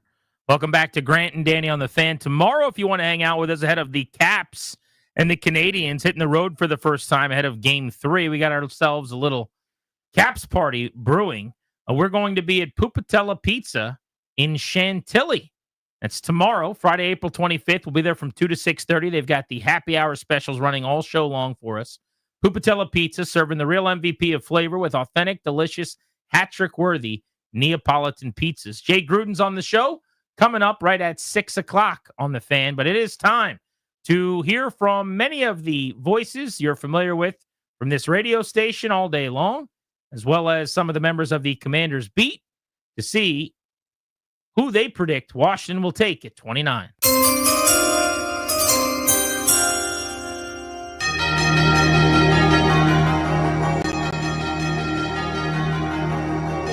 Hey, it's B. Mitch, and with the 29th pick, the Washington Commanders take James Pierce Jr., outside rusher, University of Tennessee. This kid is outstanding at the pass rush, but people keep saying he has problems. If a traffic incident is a problem with a 21-year-old, I'm crazy. Go Vols! Hey, this is Bobby Blanco of MassonSports.com, and with the 29th pick in the NFL Draft, the Washington Commanders will select Donovan Ezeraku, defensive end, Boston College. I think DQ and AEP value defense, and after the showing in the NFC Championship game, they're going to restock that defensive line and give Jaden Daniels some more protection on the defensive side of the ball. With the 29th pick in the 2025 NFL Draft, the Washington Commanders will select defensive end Donovan Ezeraku out of Boston College. 16 and a half sacks last year at BC. I would think Adam Peters and company are going to be thrilled if he's still on the board at 29. Look, we know that defense is a major need for the Commanders. Pass rush especially. Dante Fowler departs in the offseason. He signs with the division rival, with the Dallas Cowboys. So, look, they need to find sacks somewhere, and where better than at the end of the first round at the 29th pick, a guy who's a little bit undersized. That could be concerning at 6'2" and 250, but you would think Dan Quinn and Joe Witt are going to find the best way to make him productive in this Commanders defense. It could be a liability against the run, but look, you're picking him to put pressure on opposing quarterbacks, not to bring down opposing ball carriers. So with the 29th pick, Donovan Ezeraku goes off the board. This is your personnel expert, Cakes from the Junkies, weighing in.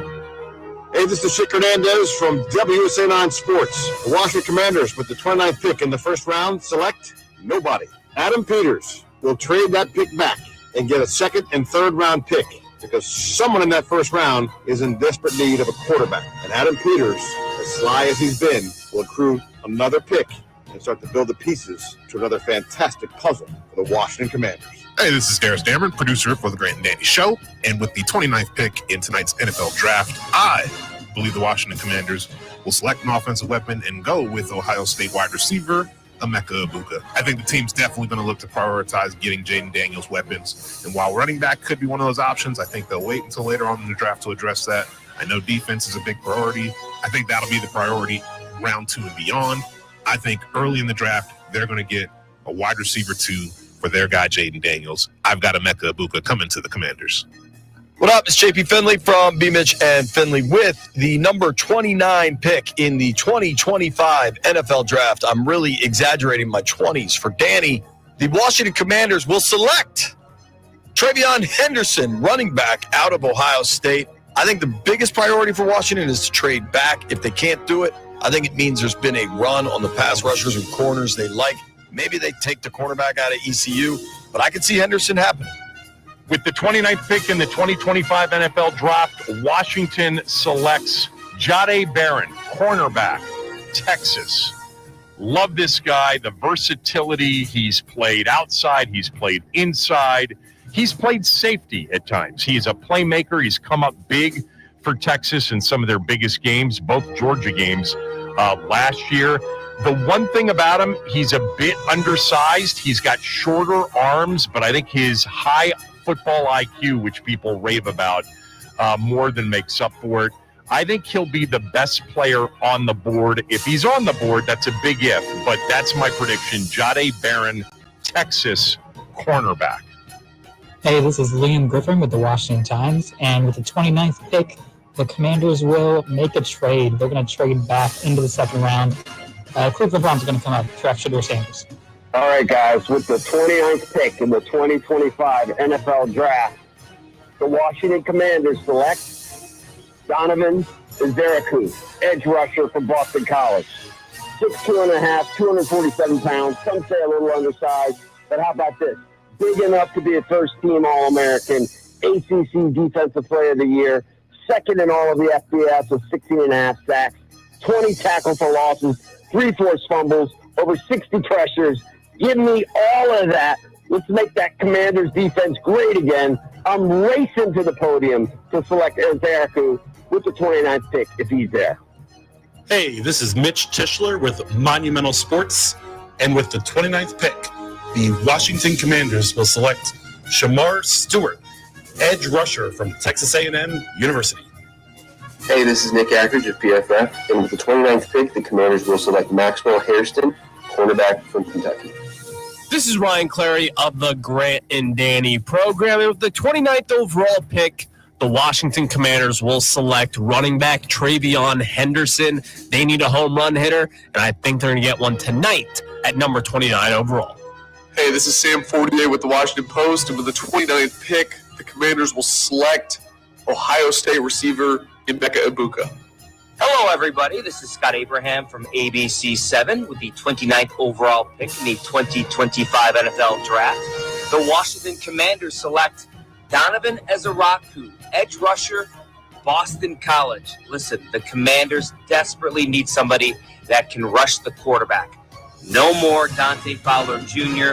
They need some depth. They need somebody that can get their hands on the quarterback, make them uncomfortable in the pocket. And Ezericu, he's done it in college at a high level. He led the nation in sacks per game last year. High character guy, big motor. I think he's a perfect fit with the burgundy and gold. Welcome to Washington, Donovan Ezericu. With the 29th pick in the 2025 NFL Draft, Linnell Willingham of 106.7 The Fan picking for the Washington Commanders takes Boston College edge rusher Donovan Ezericu. Throughout this entire process, he's been one of my favorite cats. He comes in immediately. It can help you. The thing I love about Ezericu, it kind of fits the other moves that Washington made, bringing in more of some run-stopping defensive lineman. He's a pure pass rusher that's going to go chase the quarterback. So there you go, your predictions for draft night for the Commanders, tallying them up as they went. 6 Donovan Ezericu selections. That's the most common. Then 2 trade out of the first round. They don't make a first-round pick tonight. 2 for Travion Henderson at running back, 2 for Emeka Egbuka at wide receiver, and then individual selections for James Pierce, the edge, Jahdae Barron would be awesome, the corner from Texas, Shamar Stewart, another edge, and Maxwell Hairston, who's a blazingly fast corner.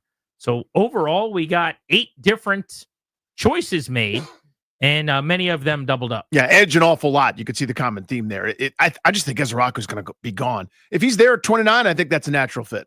Let's see what Jay Gruden thinks they do at 29. We'll span the entire first round with him next.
I'm Toby Altizer with your sports update on The Fan. This update is brought to you by Reynolds and Power Home Team, Keller Williams Realty. First round of the NFL Draft gets underway tonight. The Commanders have the 29th pick. In tonight's first round, we'll have live pick-by-pick coverage coming up at 8 o'clock over on the Team 980 with myself, Toby Altizer, and Linnell Willingham. Will be simulcast right here on The Fan after Nationals and Orioles. That's going for the sweep tonight at Nationals Park, taking on the O's. 6:45 first pitch. You can hear it right here on The Fan. Mackenzie Gore takes the hill for the Nationals. 2-2 with a 3.41 ERA, taking on lefty Cade Povich, who is 0-2 with a 6.38 ERA. CJ Abrams back from the injured list. He'll be batting leadoff tonight for the Nationals. An update on Paul DeJong, who's on the injured list. He was hit in the face by a pitch on April 15th from Mitch Keller. There's no timetable on the potential return. He saw an eye specialist who found no issues. He's going to undergo surgery on his broken nose, according to Mark Zuckerman of MASNsports.com. In hockey, Capitals headed to Montreal up 2-0 after they beat the Canadiens last night in Game 2, 3-1. Game 3 tomorrow night at 7 o'clock. You can hear all the Capitals playoff games right here on The Fan. Coach Spencer Carberry today said Alexi Protas is going to travel with the team to Montreal ahead of Games 3 and 4. Want to hear the fastest way to know what your home would sell for? Reach out to Empower Home Team. Simply text your address to 800-763-3000. No phone call. Just text your address to 800-763-3000. That's 800-763-3000. From the Crop Metcalf 5-Star Sports Desk, I'm Toby Altizer on The Fan.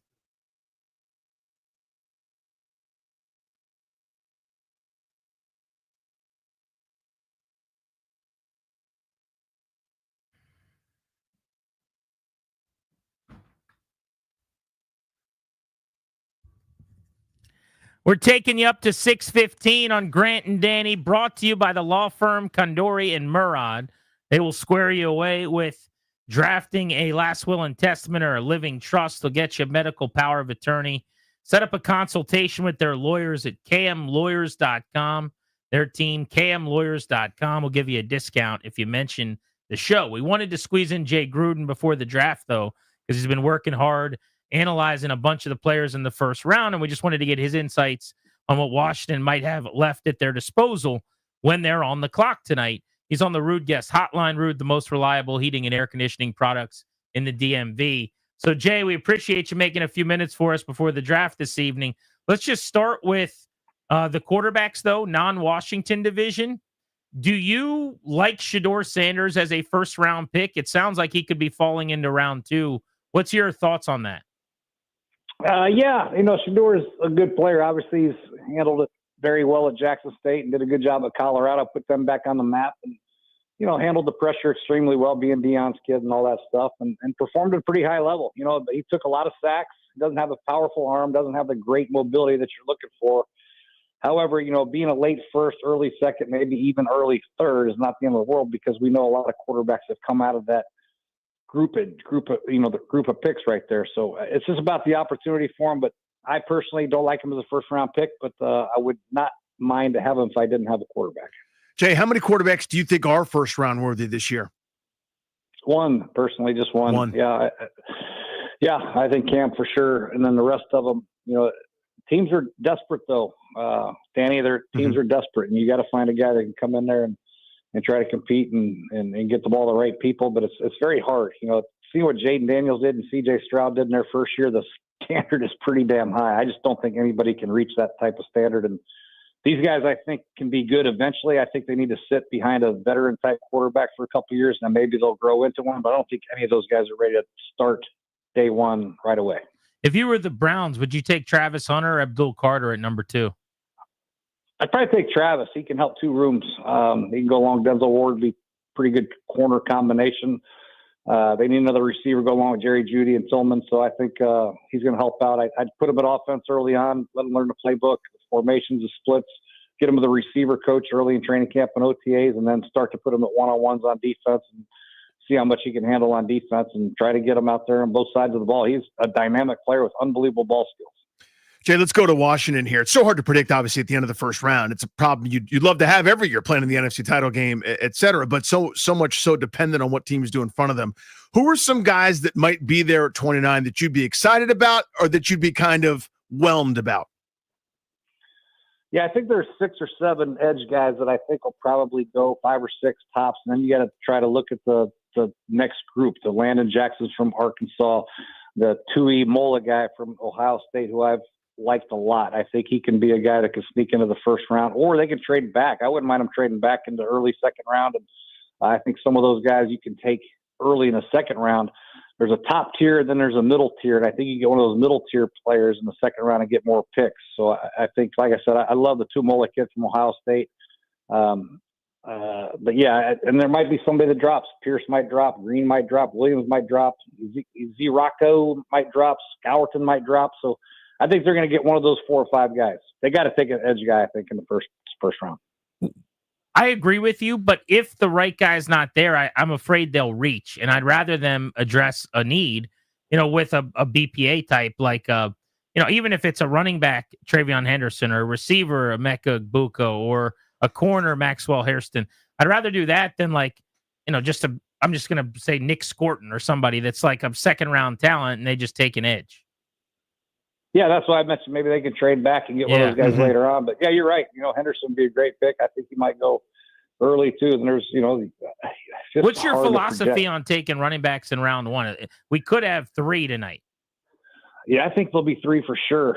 I think Henderson's going to go in the first round. So yeah, I think if they're a dynamic player that can really help, because running backs get the ball a lot. And I think what Saquon did and what the Gibbs has done for Detroit and some of these Henry's done for Baltimore, I think people are starting to realize if you get a dynamic back, it puts a lot of pressure on the offense, and it takes a lot of pressure off your quarterback, and it helps your defense because you're controlling the ball. It's got to be the right guy, the right fit, obviously. So, but yeah, I have no problem taking it back in the first round. What's a sneaky need for Washington? We're all looking defensive end. That makes the most sense. But what's a need that you go, people aren't really paying attention to X?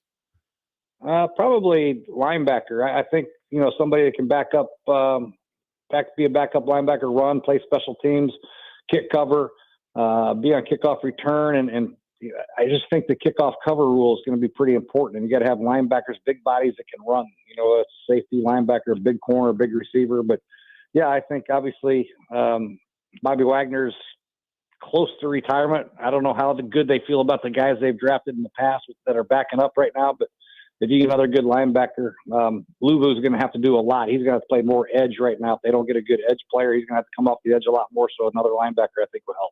When you watched Ashton Genty's tape, what'd you see? There's some thought he could go as high as 5 to the Jags tonight.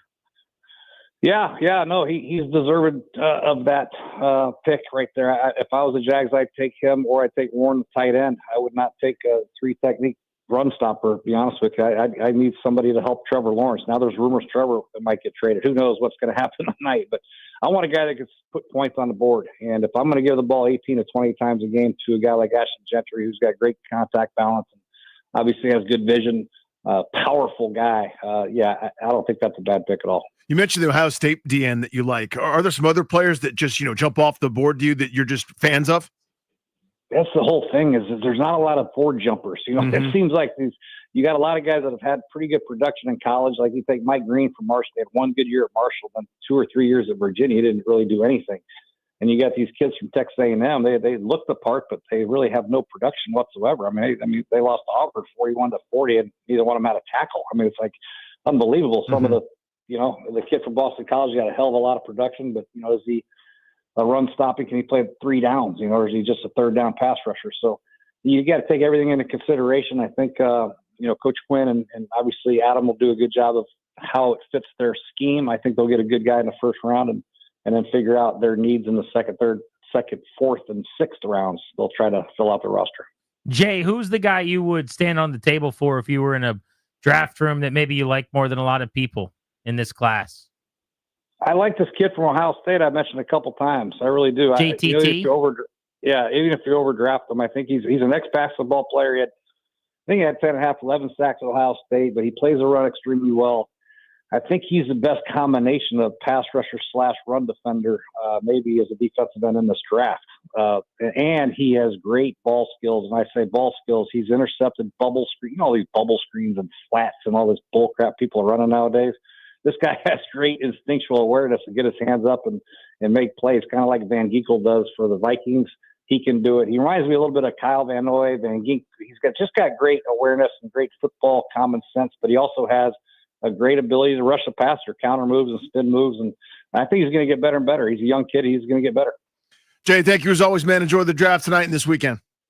You got it. Thank you, guys. Check out Jay's work at The Underdog and all of his content.